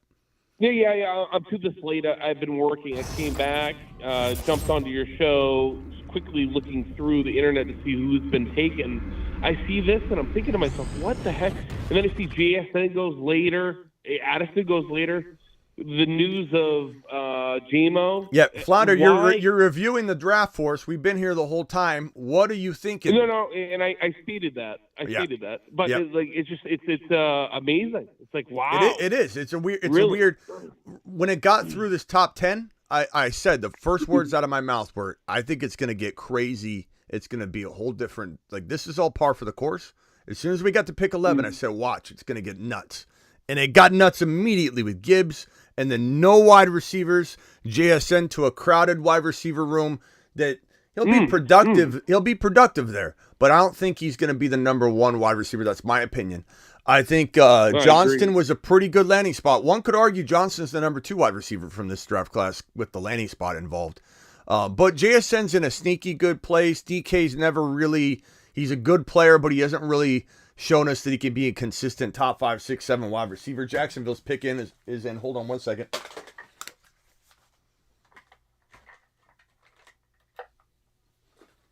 Anton Harrison. Yeah, that's what. Okay, so Harrison. Now the Bengals are on the clock. Everybody be quiet but Ron Navy. Ron Navy. This is the moment of truth. I'm gonna put Charbonnet over here. We need the Saints to get Charbonnet. Tight end. What do you think, Ron? I'm hoping they get a tight end, Mayer or somebody, because Irv Smith is trash. Yeah, I do agree with that. So this is a good pick here by the Jaguars. But ETN to the moon. Porter. You what, Ron? I wouldn't be surprised if either Cincinnati or Kansas City select Joey Porter. Cincinnati likes taking the Steelers players that the Steelers have in their queue, so I wouldn't be surprised Cincinnati or KC, Joey Porter goes to either one of those teams. This is a good pick here for the Jaguars. And they've had the recent news of what's his face being suspended. Cam Robinson. Yeah. Okay, so on the clock, Cincinnati Bengals. 4 minutes left. Ron, I'm going to come back to you when the pick's on the clock. I'm going to come back to you. That's going to be your floor. The pick is in. Hold on. The pick is in. Yeah, I think Cincinnati goes Porter Jr. and then Saints get Charbonnet. Ron, you might have escaped this one, Ron. Ron may have escaped it here. They'd be smart to go CB since they lost both of their CBs. Tristan says Flowers or JSN for Dynasty. It's Flowers for me across the board, bro. Tristan Flowers he's on the moon men. No other rookie wide receiver is on the moon men. Flowers is the only wide receiver on the moon men list. And we did that way early on. So clearly my talent evaluation defaults to Flowers, but we just needed landing spot. I thought the Chargers could have been a landing spot. We definitely talked about the Baltimore Ravens being a Zay Flowers landing spot. Zay Flowers falling to the Baltimore Ravens. Cincinnati draft. What, Ron? They're all giving each other high fives in the Cincinnati draft room, so we're about to find out. Golf Charbonnet to my New Orleans Saints is my guess. Thoughts? It's possible because of the Alvin Kamara concern of suspension and all that, but Amen, Picks brother. in, Amen. Smitty. What? The picks in. They got Miles Murphy, edge. Real quickly, let's go over to Scuba Steve. Scuba Steve, have you repented yet? Have you taken your lap? Yeah, I'll take my lap. I was driving on the way home, and the guy that I looked at information wasn't a blue check mark. So You might want to delete his Twitter account from your feed. Don't ever report that fake garbage again. You better delete him from your Twitter feed, Scuba Steve. Here we go. The squad is about to be Murphy. named. Murphy is the pick. Yep. Good job, Ron. You escaped, at least for right now. Hey, Smitty, would you think that Mayer would go to the Saints? They don't really have a tight end. I mean, I know they have Juwan Johnson and Taysom Hill. Yeah, I think Mayer could go over there and play with Derek Carr. He could. That'd be a good landing spot for him. As long as your source doesn't say it, it's possible. No, I don't have any source. I'm really hoping Charbonnet goes to Philly. Here's the thing, guys. Philly moved up to number 9, and they took Carter right here. We're not positive that they could have had some sort of like, we still love Bijan there, and if we don't get Bijan, we'll take Carter. Or maybe they just traded up for Carter, period. But they loved Bijan. Bijan visited with only the Eagles and only the Bucks. And he didn't last to the Eagles pick. The Eagles traded up, though. So there's a thought that maybe they wanted to go after Bijan. My thinking here is this. You got 2 first-rounders. And like I said earlier, days ago, that when you have 2 first-round picks, you are more likely to gamble with certain offensive players. And look what happened. Exactly what I said. Houston, they gambled. Houston gambled, and they made some crazy moves. Granted, it was they didn't go after a wide receiver, but they made some gambles because they had House's money, essentially. You got a team like the Seattle Seahawks. They got 2 first-round picks. They got JSN. That was a fantastic move. You could feel more apt to go with that offensive piece when you have the 2 first-round picks. Philadelphia, having 2 first-round picks, they go Carter, and now they can feel like maybe some teams would feel like we only get 1 crack at a first-round pick. Let's not spend it on an RB. Let's not spend it on a wide receiver that we may not need. This is definitely feels like the pick that potentially will be the Charbonnet. Three running backs going in round 1. But it also wouldn't shock me if we left tonight's draft without Charbonnet going, and all we're doing is talking tonight and tomorrow, leading into tomorrow's draft, the second round, about where Charbonnet is going to land. So tough to say what's going to happen right here after this New Orleans Saints pick. I don't think they go Charbonnet. They certainly could. I don't think the Chiefs go Charbonnet. Of course, they've shocked us before.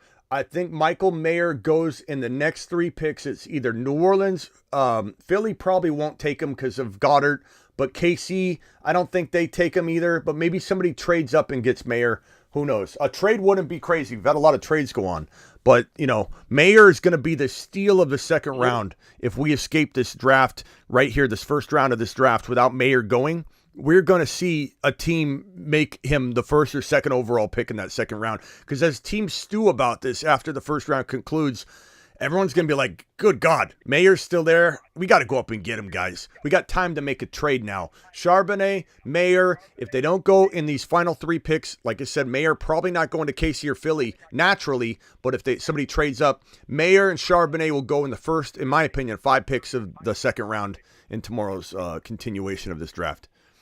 The Lions tomorrow pick Mayer. Yeah, I mean, that's what I wanted at 18.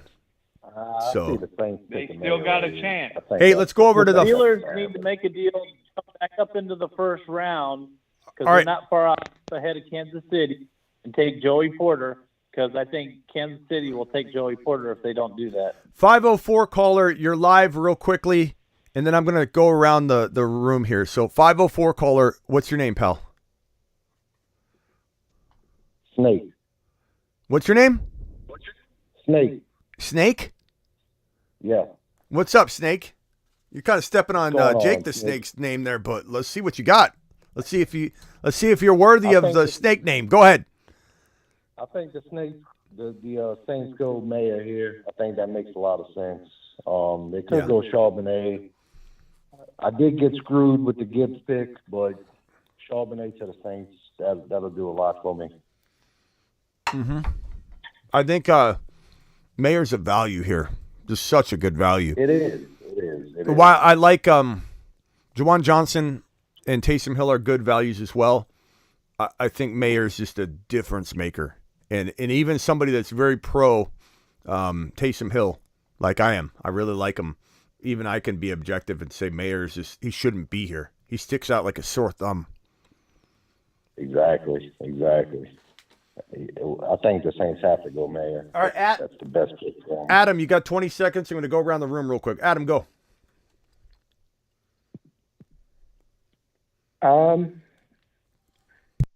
I think they'll probably go offensive tackle. I don't know all the names of them, but I know that's Talking about Saints? What's one of the things they were looking at. Okay. D. Philly, what do you think is going to happen right here? Saints, Philadelphia Eagles, KC. You got any predictions? Right now, I think that the Saints should, like he just said, should go Charbonnet or Mayer. And if they don't, they got a number 8 pick in the second round. Maybe they move up and they take Mayer now and then come up for Charbonnet. Or I do see Philly grabbing Charbonnet. That's my dream, of course, but Arizona, I don't want to get too excited. Arizona Cardinals could snag Mayer too in that second round. If he falls into round 2, the Arizona Cardinals going and getting Mayer. I know a lot of people like their young tight end McBride, but Mayer's just, he sticks out like a sore thumb. I think any team that doesn't see the value in him, even the Eagles, like I understand they got Goddard, but this is a potential, Gronkowski. So I don't know. I'd rather have Charbonnet than Mayer though in Philly. I mean, what about KC? I know you're sitting here saying Kelsey's the guy there, but like you got Mahomes there forever. And Kelsey's only got this 1 year left before we start year by year saying, is this the year he drops off big time? Like Mayer is it seems like some would say a waste of a pick, but it's not. It's a preemptive strike at the entire league. It looks like 29 Saints pick Brian. Who'd they take? It flashed by my. Crazy. Yeah. Well, there goes that. The guy with no front teeth? Yeah. Bracey. Oh, no, that isn't that guy. Clemson. I think his name's Brzee. Brian Brzee. I thought he knocked out his teeth, no? I don't know. That isn't that guy. It's somebody else. Do we need to for saying something that wasn't true? Do we got to give you the boot? You say something untrue on the show, you kind of get the boot, bro. Who said that? We were expecting him not to have teeth. That was fake news. That was fake news. We'll give you a pass on that one. We'll give you a pass. No, he's taking a mock, the lineman. He's taking a mock from North Dakota State. Okay, Philadelphia and KC. These are the two best teams in the National Football League, some would say. Okay? These two teams are sitting here about to be on the clock in back-to-back picks. One of the best picks in the entire draft is Mayer. Pick. What? Then the Steelers pick. Hey guys, Steelers are tomorrow. This is a friendly reminder. Yeah, the draft. There's 2 picks left in the first round. This is a friendly reminder, everyone, that Levis is still on the board. Yeah. He might still be on the board in day 3. Hendon Hooker. So is Hooker. Yeah, Hooker's still there too, which I thought he'd be gone by the 16 overall pick, but good God, you got some good quarterback value. Like, look, Levis now has good quarterback value. Like, let's be honest, he's now that's a good one. Who's mumbling there?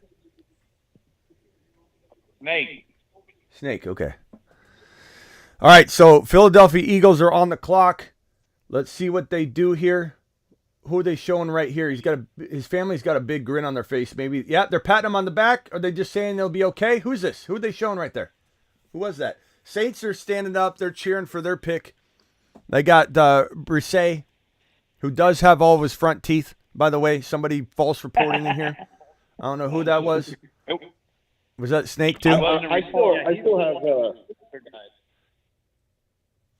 I don't know what everyone's talking at once. Here, let's go around the room. Ron, what do you think right here? Well, I'm hoping if they keep the pick, Charbonnet, but I'd love to see them do a trade with Pittsburgh and move back to tomorrow's first spot. Yeah, I think Porter's a really good selection here. I think. Yeah, Porter. I want the Steelers to have Porter. That's why I said I want him to trade. Levis but is. No, I think Porter will go to Kansas City if Philly don't take him. If Philly takes Charbonnet, I think because Kansas City loves sniping the Steelers, so I think they pick. Poor Levis, bro. Poor Kansas Levis. City will. Poor Levis. Levis, the number 2 overall pick. No, I'm just saying the number 2 overall pick. Some people said running their mouth about this kid going number 2 overall. Smoke season's real. Just a friendly reminder that smoke season is crazy. Like there are people saying the Vegas odds. Levis could go number 1. Vegas's line's moving. Levis could go number 1. People, he's not going to go in the first round. Travis, don't you like promoting your team? Aren't you behind your team? Don't you love talking about your team? I mean, of course I'm going to talk about the Steelers. I mean, they're only 2 picks away after this. So, hey, of course. Terry Roberts, appreciate you. We got 490 people in the room. We've got how many thumbs up, Terry? How many thumbs up we got? 403 thumbs up. That's a pretty good show right there. Hit that thumb up button if the rest of you 90 people haven't done it yet. Please support the channel. Appreciate you. Subscribe if you're new. Guys, by the way, guys, Levis is on his phone right now. They keep showing this poor guy right here, Levis, on his phone. The Eagles are on the clock. Levis can take a bathroom break if he wants. Okay, he doesn't need to be near the phone at this moment in time because the Eagles aren't taking him. Either of the Chiefs. But Hendon Hooker. He's probably on the phone to a team for tomorrow. Hendon Hooker, Vegas or Seattle. Hendon Hooker and Levis will both be pretty hot commodities at the top of round 2 tomorrow, we think. Mayer, if he doesn't go here in the next 2 picks, will be a hot commodity at the top. Philadelphia, I ask of you to take Zach Charbonnet and let us get Charbonnet live on this live stream. I'm going to pop open a bottle of Charbonnet. Please. We don't ask for much. We haven't asked for much. We asked for Bijan to go to one of the top 4 landing spots, top 5. He did. We were graced that luxury of Atlanta being the landing spot for Bijan. We didn't get our Gibbs desired landing spot of one of these locations, but we are asking of you to give us the Charbonnet. Let us get Charbonnet on this board, please. We are begging you, fantasy gods. Please. For all the fantasy gods, please. Philadelphia's cheering. The room is cheering. Yeah. They're very excited. They're very calm, though. No one's like bear hugging like they were when the Lions drafted Gibbs at 12. I don't know if that's what you do when you draft an RB. You get a little aggressive. This seems like maybe a kicker selection. It's like we drafted. Why wouldn't they just take the best player available? We drafted a kicker. Why do I have a feeling? Why do I have a feeling Philly's going to let us down? They better not. I don't. Yeah, I mean, maybe they can, but they did a fine job. Like Jalen Carter was a fantastic pick. So Philly has done some good stuff here.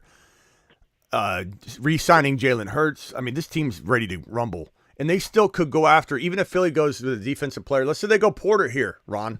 They go Porter here. They could still trade that 2nd round pick, get Henry. Trade that 2nd round pick, get Eckler. Trade that 3rd or 4th round pick to get Dalvin Cook.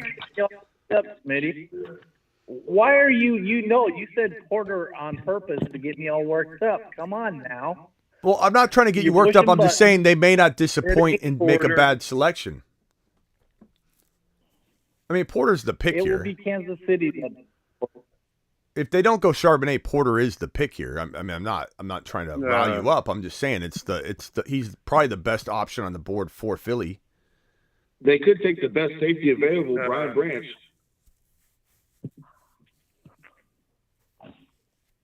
Man, Ron, that's got to suck that you're waiting for that 32 overall pick. It's like that's in the first round. You know what I mean? Like it's like the Miami Dolphins losing their pick. You're like sitting there. Everybody loves it. Everybody loves it. Everybody's like rooting against me. That's fine. But hey, I'm not everybody because we got some Steelers. Ron, tomorrow. Rock Steelers. Yeah. Here we go. Ron, we're good. The picks in. Ron, we're good. Ron, tomorrow you're going to be excited because you've got the first overall, selection goes to your team. We're good. We just got to worry about Kansas City. All right, hold on. Everybody quiet. Hold on. Mute yourself. I just hit myself in the face with my headphones. All right, hold on. Everybody quiet or I'm hanging up the whole line on everybody. Here we go. I want to be surprised here. Where's my football? The mom of Jason and Travis Kelce is coming out to announce the pick. This woman looks like she's seen a little folded slip that had an RB on it. Dude Perfect's out there. Let's go. God, she looks like a guy. Come on, let's go, Sharp. Get Charbonnet. Get Charbonnet.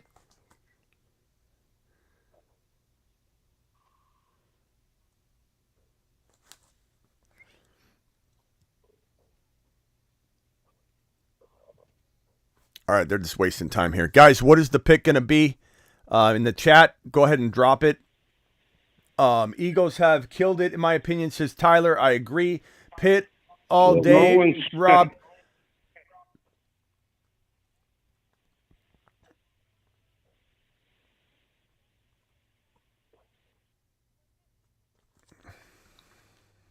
Let's get Charbonnet, baby. Come on. Yeah, it doesn't look like it's not happening. I got to reload the live, but who are they picking?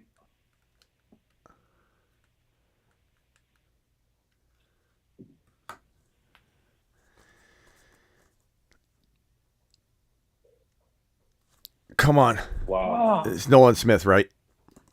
Yeah. Yeah. That's a great pick. Wow. Yeah, that guy's nasty.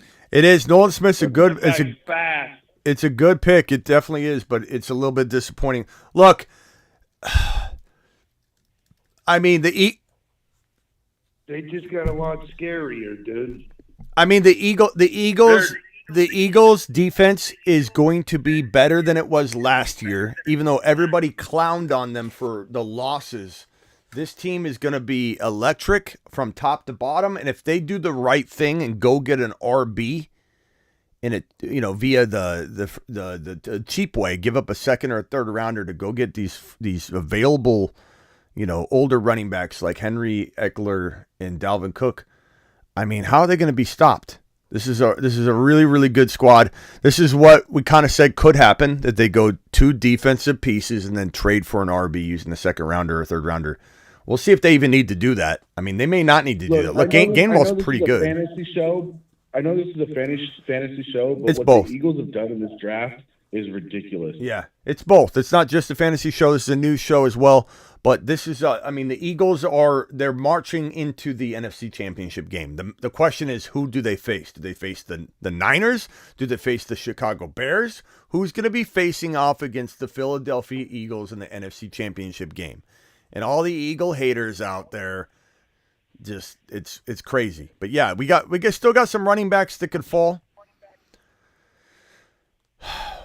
With Charbonnet, if he doesn't go in the first round, which he's probably not, because I don't see Kansas City taking him, I mean, that makes him probably staying cheaper in the fantasy drafts and the best ball drafts. He stays down 8th round, better value. No 5th-year option for his contract. There's a lot of implications to it, right?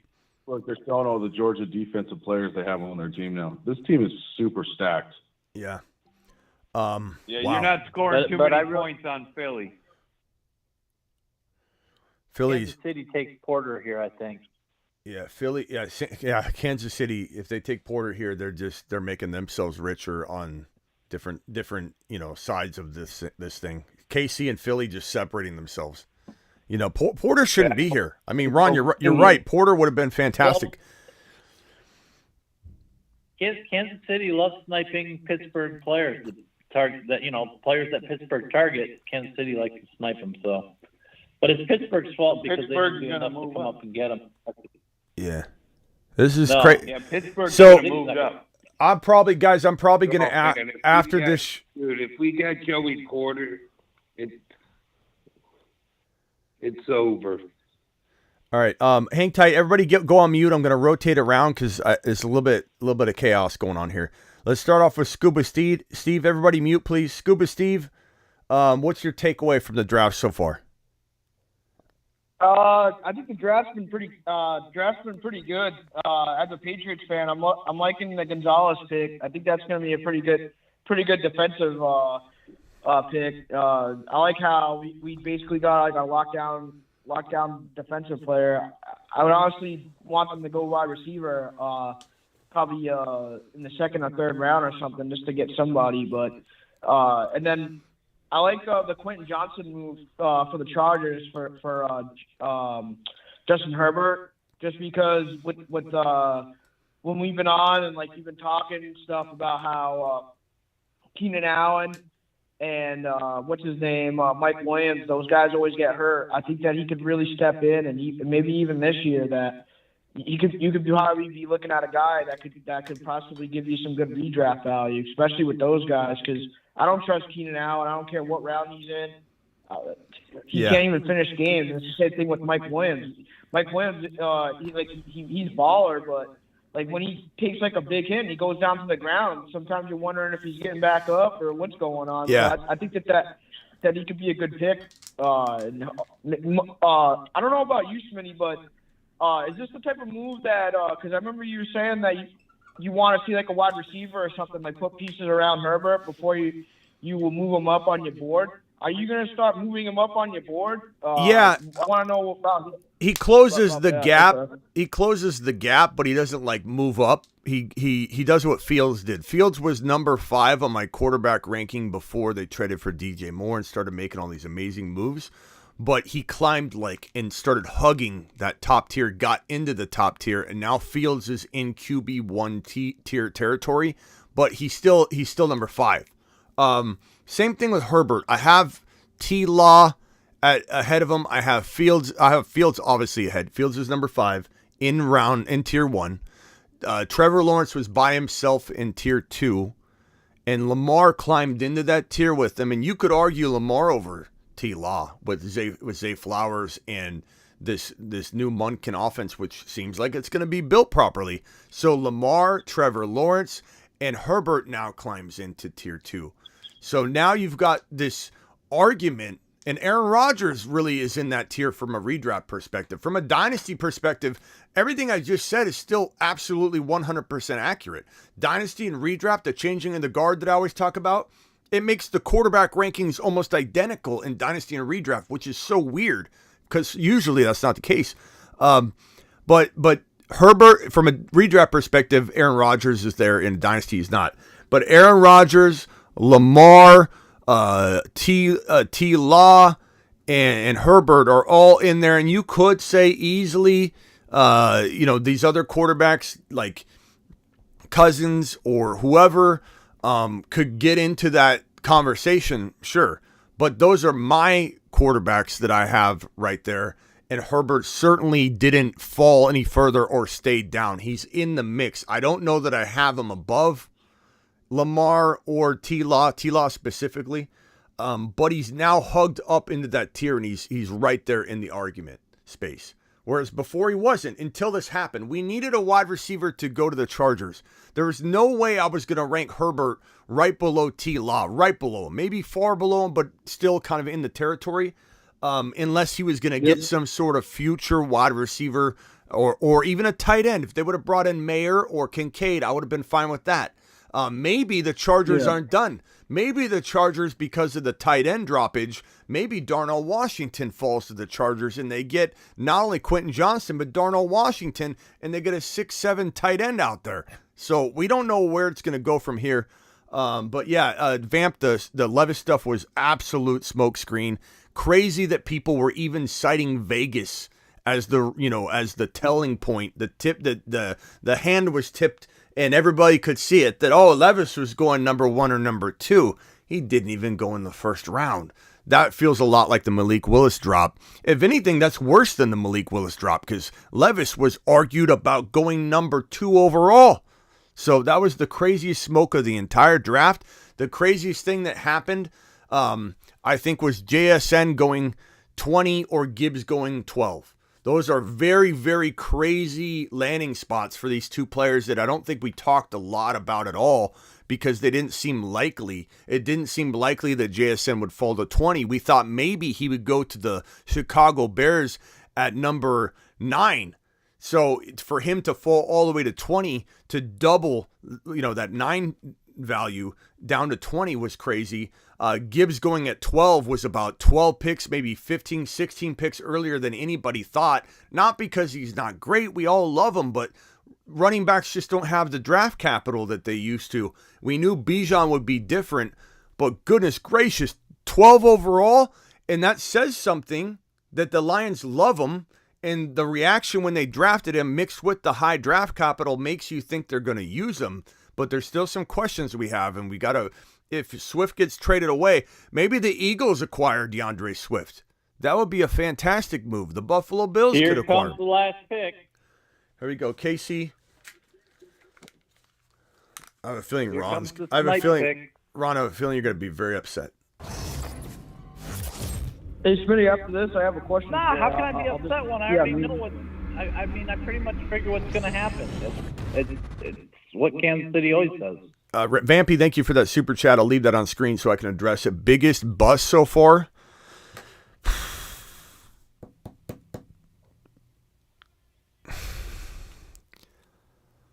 Biggest bust so far? Felix Uzama.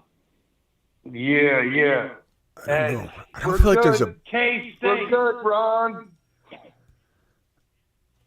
All that worrying Joey for nothing. Porter, baby. Yeah, hey, congrats, Steeler. You guys don't mess it up. Porter's a first-round pick, and he's sitting there for the taking, and you guys are sitting there nothing in front of you.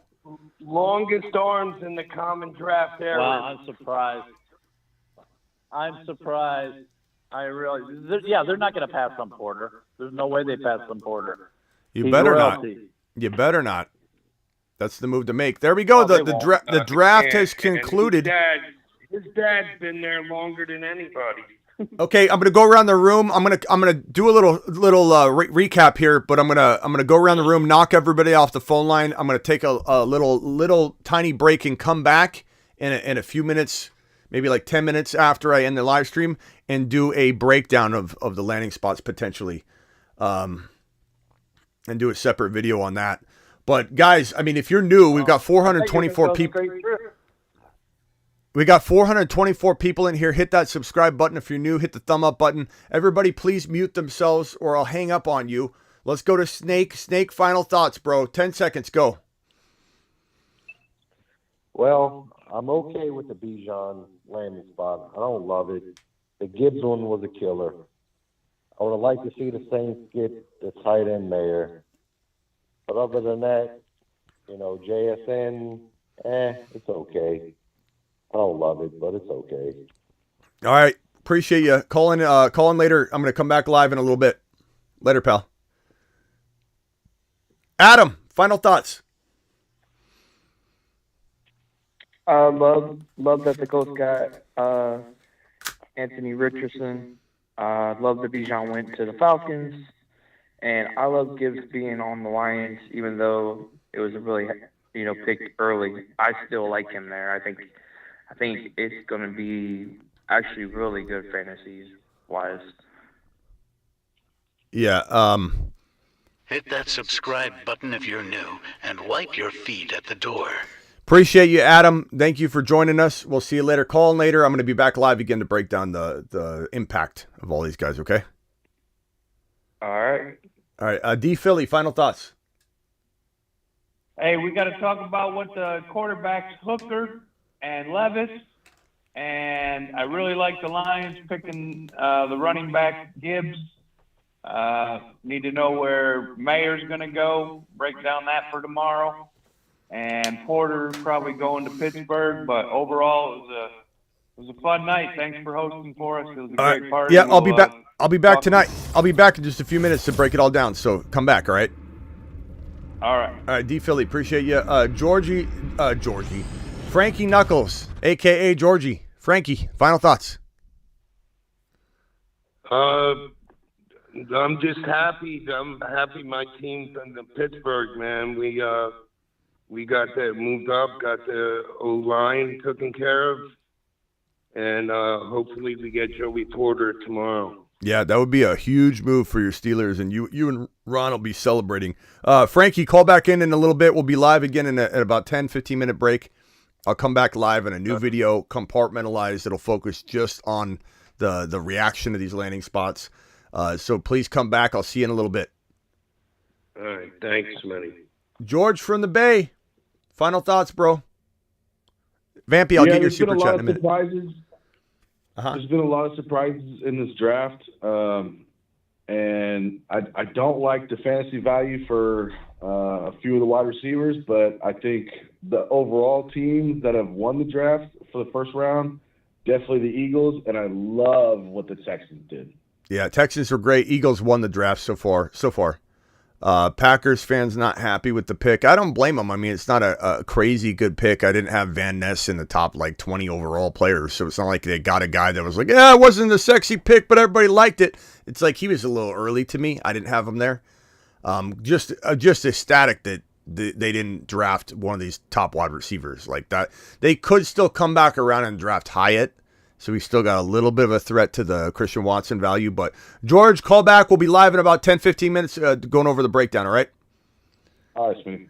All right, Scuba Steve, have you deleted that Twitter account from your notification grouping? Because yeah, I did that. Yeah, you got that taken care of. All right. We got your back. Scuba Steve, final thoughts.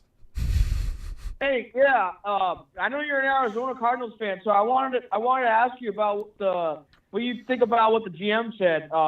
He said that he doesn't see DeAndre Hopkins getting traded. I don't know if he's blowing smoke. I wanted to get your thoughts on that because I know you're from the area. I mean, I don't know if you looked into it, but this is what he just said at 9:33 p.m. He said that DeAndre is a Cardinal and moving forward. Well, yeah, I mean, a team didn't come with a strong offer. They wanted now draft capital. Unless somebody comes tomorrow, this could be smoke to initiate a final offer tomorrow. They weren't expecting a first-round pick. They were going to talk to Tennessee about a trade down. But if they can initiate a last-minute trade offer for a second-round pick for Hopkins, it can still get done. But they're closing the door on the current offers. And honestly, this offensive tackle draft selection here by the Cardinals, it's a nice move for this offense to try and survive without Kyler. And maybe there's thoughts behind closed doors that Kyler is going to be ready before people expect. Not week one, but if they can survive and go 500, let's say, walking into week number 5, 6, whatever Kyler's coming back, maybe the Cardinals have hope that there's still something they can do and salvage. But they are in rebuild mode. They've made it very abundantly clear that this is kind of a rebuild. And I think more so than closing the door on it, they don't want to just give Hopkins away because we can still do. There's still it can happen. But I think they are trying to trigger a team to say, okay, they're not really giving him up for free. Let's go ahead and get Hopkins tomorrow. And, they do a trade tonight at midnight, or they do a trade on the clock tomorrow. But he's still very much in play to be traded. This is, smoke season, bro. We had Levis going number 2 or number 1 overall before the draft kicked off. He hasn't been drafted in the entire first round. Smoke season is not over. Yeah. All right, appreciate you, Scuba. No, I'll see you. Yeah, I'll call in later. I'll call in later, man. All right, call in. It definitely was wild. See later, you, man. pal. All right, Ron Navy, final thoughts, and then you can obviously swing back in a little bit when I go live. I'm going to take a little bit of a break. We'll go back live, break down the landing spots from a fantasy football perspective. Anything popping into your mind right now? Yeah, I really think that Houston did a great job. I think they're getting Stroud. He's going to be playing with a chip on his shoulder after all the stuff that everybody said. Mm-hmm. I think a quarterback going in here like him with a chip on his shoulder, he's going to prosper. And I love their coming back in and grabbing the the defensive guy, the top defensive guy. So I think they nailed it. Tomorrow, I don't see where Charbonnet will go. Maybe, I mean, I'm looking at the second draft. Miami's a possibility, maybe. Or, I mean, that's the first team I think, and they're later on in the second round. I don't see anywhere where Charbonnet can go. Miami would be the first spot. And then maybe Dallas after that. Yeah, it's But tough then to you're say. getting back into where Cincinnati's in the picture, Chicago's in the picture. So Yeah, I don't know. I don't know where Charbonnet's going to. I mean, don't that'd count out be the kind of- Cardinals. Don't count out the Cardinals as the third pick in the second round. I mean, that's certainly a possibility. Did I miss that? I missed that. They could do that. Yeah, that would be. But I mean, will they? That's that'd the be kind of problem. like a Bijan, make up for not drafting Bijan. So we'll see. I would be excited about that for Charbonnet. It'd be better than other locations that, like I said, when Atlanta wasn't my favorite spot, but it was one of my top 5 favorite spots. But as I said at the beginning of the stream before the draft kicked off, would we accept the Atlanta Falcon landing spot if we were told it was guaranteed, even though it came at the risk of maybe we didn't get him in maybe our favorite landing spot? And my answer was we would all hit smash. Give me Atlanta. If it's guaranteed, give me Atlanta at the risk of him falling into that 11 to 20, 25 overall range where maybe he doesn't go in the place we want him to go. So Atlanta was a great spot. It wasn't the best spot, but it was a fantastic spot for sure. Let me see if I can put up the draft order real quickly. So we got second round here. Here's the order so far. We've got 50 right here. Hold on, let me just put up everything real quickly, and then here's the final to cap it off. This is the second round. If anybody wants to see it, the Pittsburgh Steelers from the Chicago Bears. This number 32 overall pick, probably going to be Porter. We guess. Houston Texans number 33. Hyatt. They could go Branch too. They could go Porter or Branch.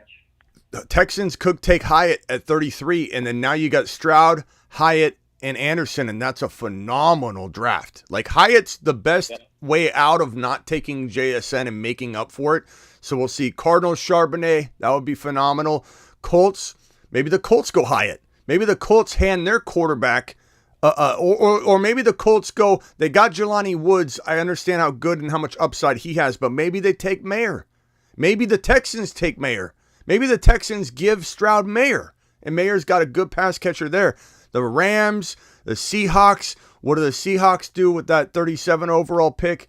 The Raiders, maybe they take Levis or Hendon Hooker there. The Carolina Panthers might come back in and surprise people with a wide receiver like Hyatt. Maybe Hyatt falls there. Maybe they go wide receiver at 39, and all of a sudden this team looks a little different. One thing I've learned over the 20-plus years of covering this from a professional perspective, scouting, from the radio to YouTube to everything, is that day 2 can make some teams and some player situations go from rags to riches. And everybody's down on a certain running back. Or they say, oh, he didn't go in round 1. I'm disappointed in him. And then round 2 makes or breaks him. And a team that looks like maybe they dropped the ball, like saying, oh, the Houston Texans shouldn't have taken, even though you cannot argue that they should not have taken the best defensive player in the entire draft. But if your argument was Stroud was going to develop with that number 12 overall pick JSN, maybe Hyatt changes the game for you. So the second round is going to make or break some of these situations that we don't know what to make of them yet. So I can't wait to come back here. Can't wait to see where Mayer goes. Can't wait to see where a lot of these guys go. I'm going to take a 10 or 15-minute break, maybe a little bit longer, and I'm going to come back and do a breakdown of all the fantasy football guys, the landing spots. We'll break it down live. So I'll be back. Ron, any final thoughts? Not really. I think Levis knows where he's going. He's been on the phone a lot. So is he on the phone with Seattle or is he on the phone with the Raiders? Because those are the two teams that I think would be interested in maybe taking him. Or is he just on the phone? But I think he's... Is he just on No, I mean, I think he's on the phone to his team, and they're probably telling him, we're going to come up and get you in the second round. I look like I'm on the phone, Ron. Does that mean I'm on the phone? I would say. I'm just speculating. No, I know. I'm just trying to pull a Levis right here. Do I look like I'm serious right now? Yeah. Okay. I'll call you back. Yeah, I'm on a live stream. While he's on the phone, so I'm on a live stream right now. Can I call you back? Oh wait, this isn't a phone. This is a YouTube TV remote. I just don't know. I don't know if Levis. I think Levis goes to. I certainly agree with you. I think he's going in the next 5, 6, 7 picks at the very latest. I think that the Raiders at 38, the Seahawks at 37. Yeah, but if then you don't go to one of those two teams, I know he's going to go. I know. I'm like, I agree with you. I don't know where Tennessee 41.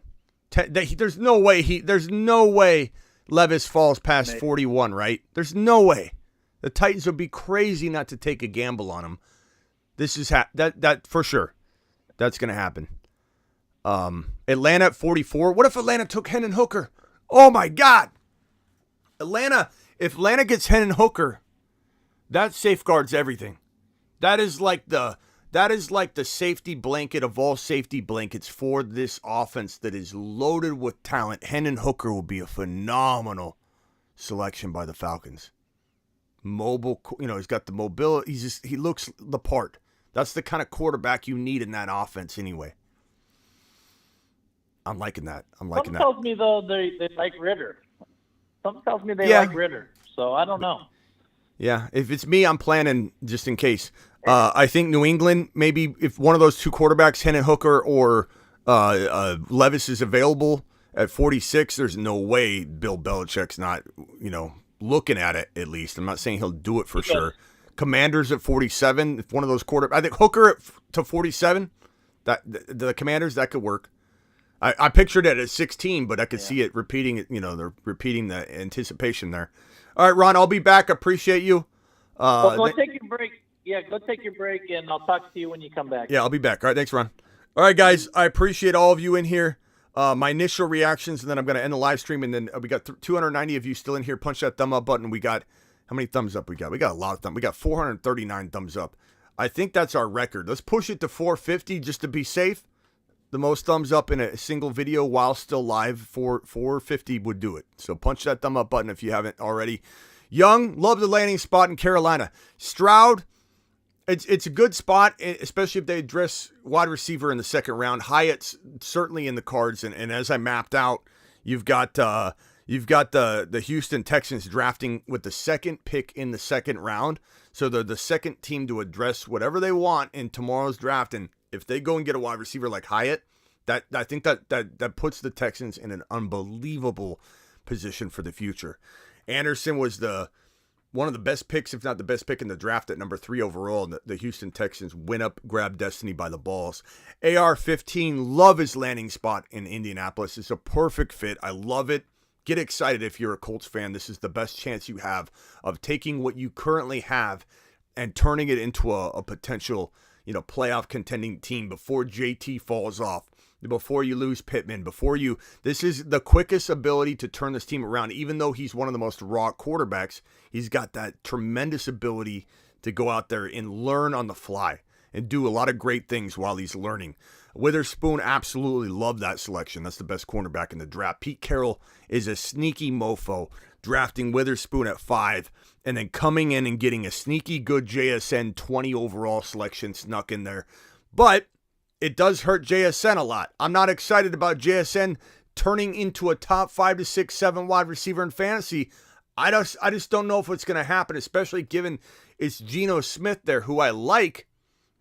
But Geno Smith can't feed JSN and DK to the tune where JSN in a secondary role or sharing the number 1 wide receiver role with DK, at least sharing it. Like, I don't think you could say JSN takes it over right away. DK is going to command a lot. He's got rapport with Geno. So if they had a different quarterback there, if they had, let's say, Lamar, they traded for like something crazy, I would be more apt to like like this situation, but JSN's in an okay situation. It's a great pick. Seattle's in a fantastic situation. This is great for Kenneth Walker. This is great for Seattle. It's great for Geno. It's great for everybody but JSN. Bijan in Atlanta.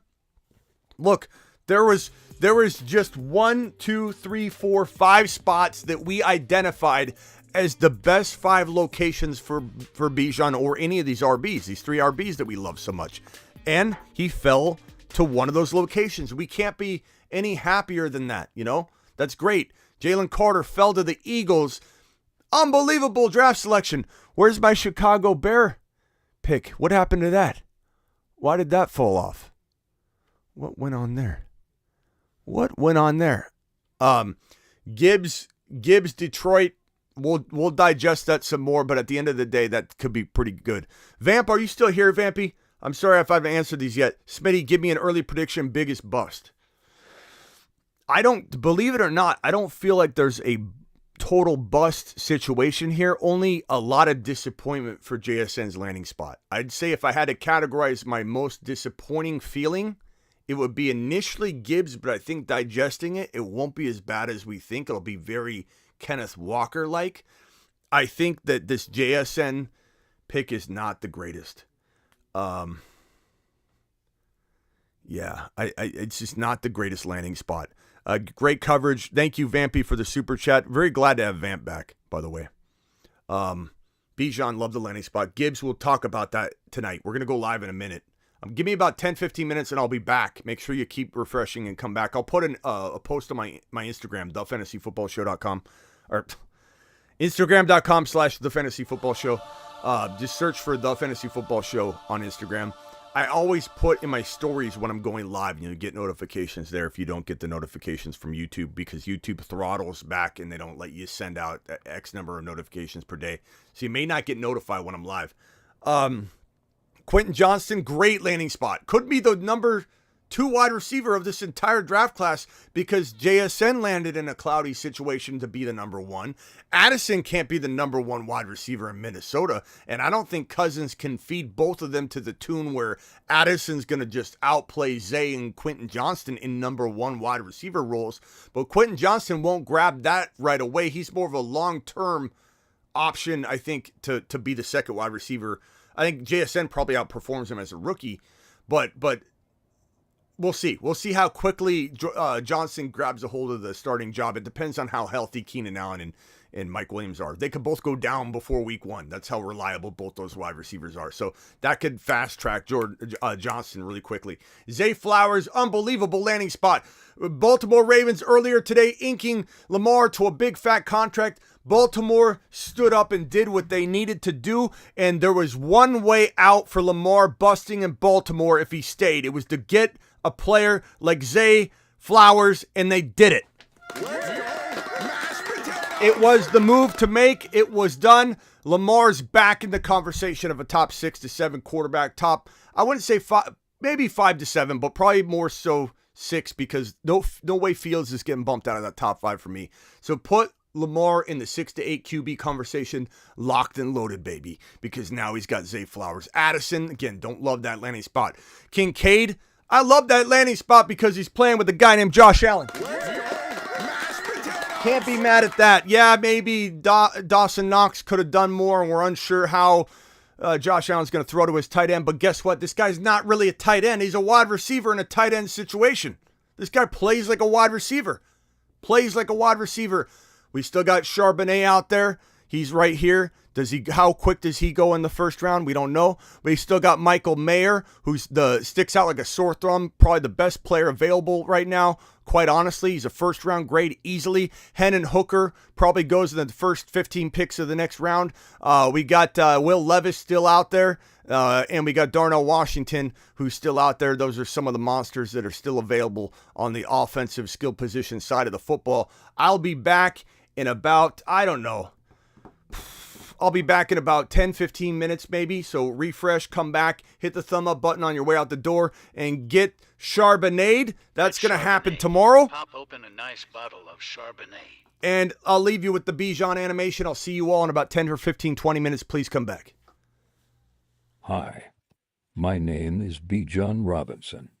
I like long walks on the beach. And, well, I also like scoring.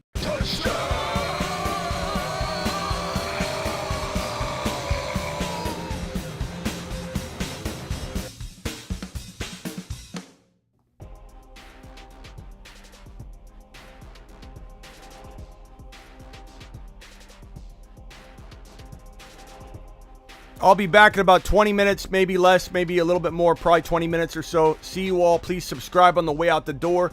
Please like the video on the way out the door. And please understand that we'll be back in a few minutes to break down these landing spots in a more detailed fashion. Maybe I'm going to do a mock draft on screen, a one-man mock draft myself, going through my top fantasy football running backs post round 1.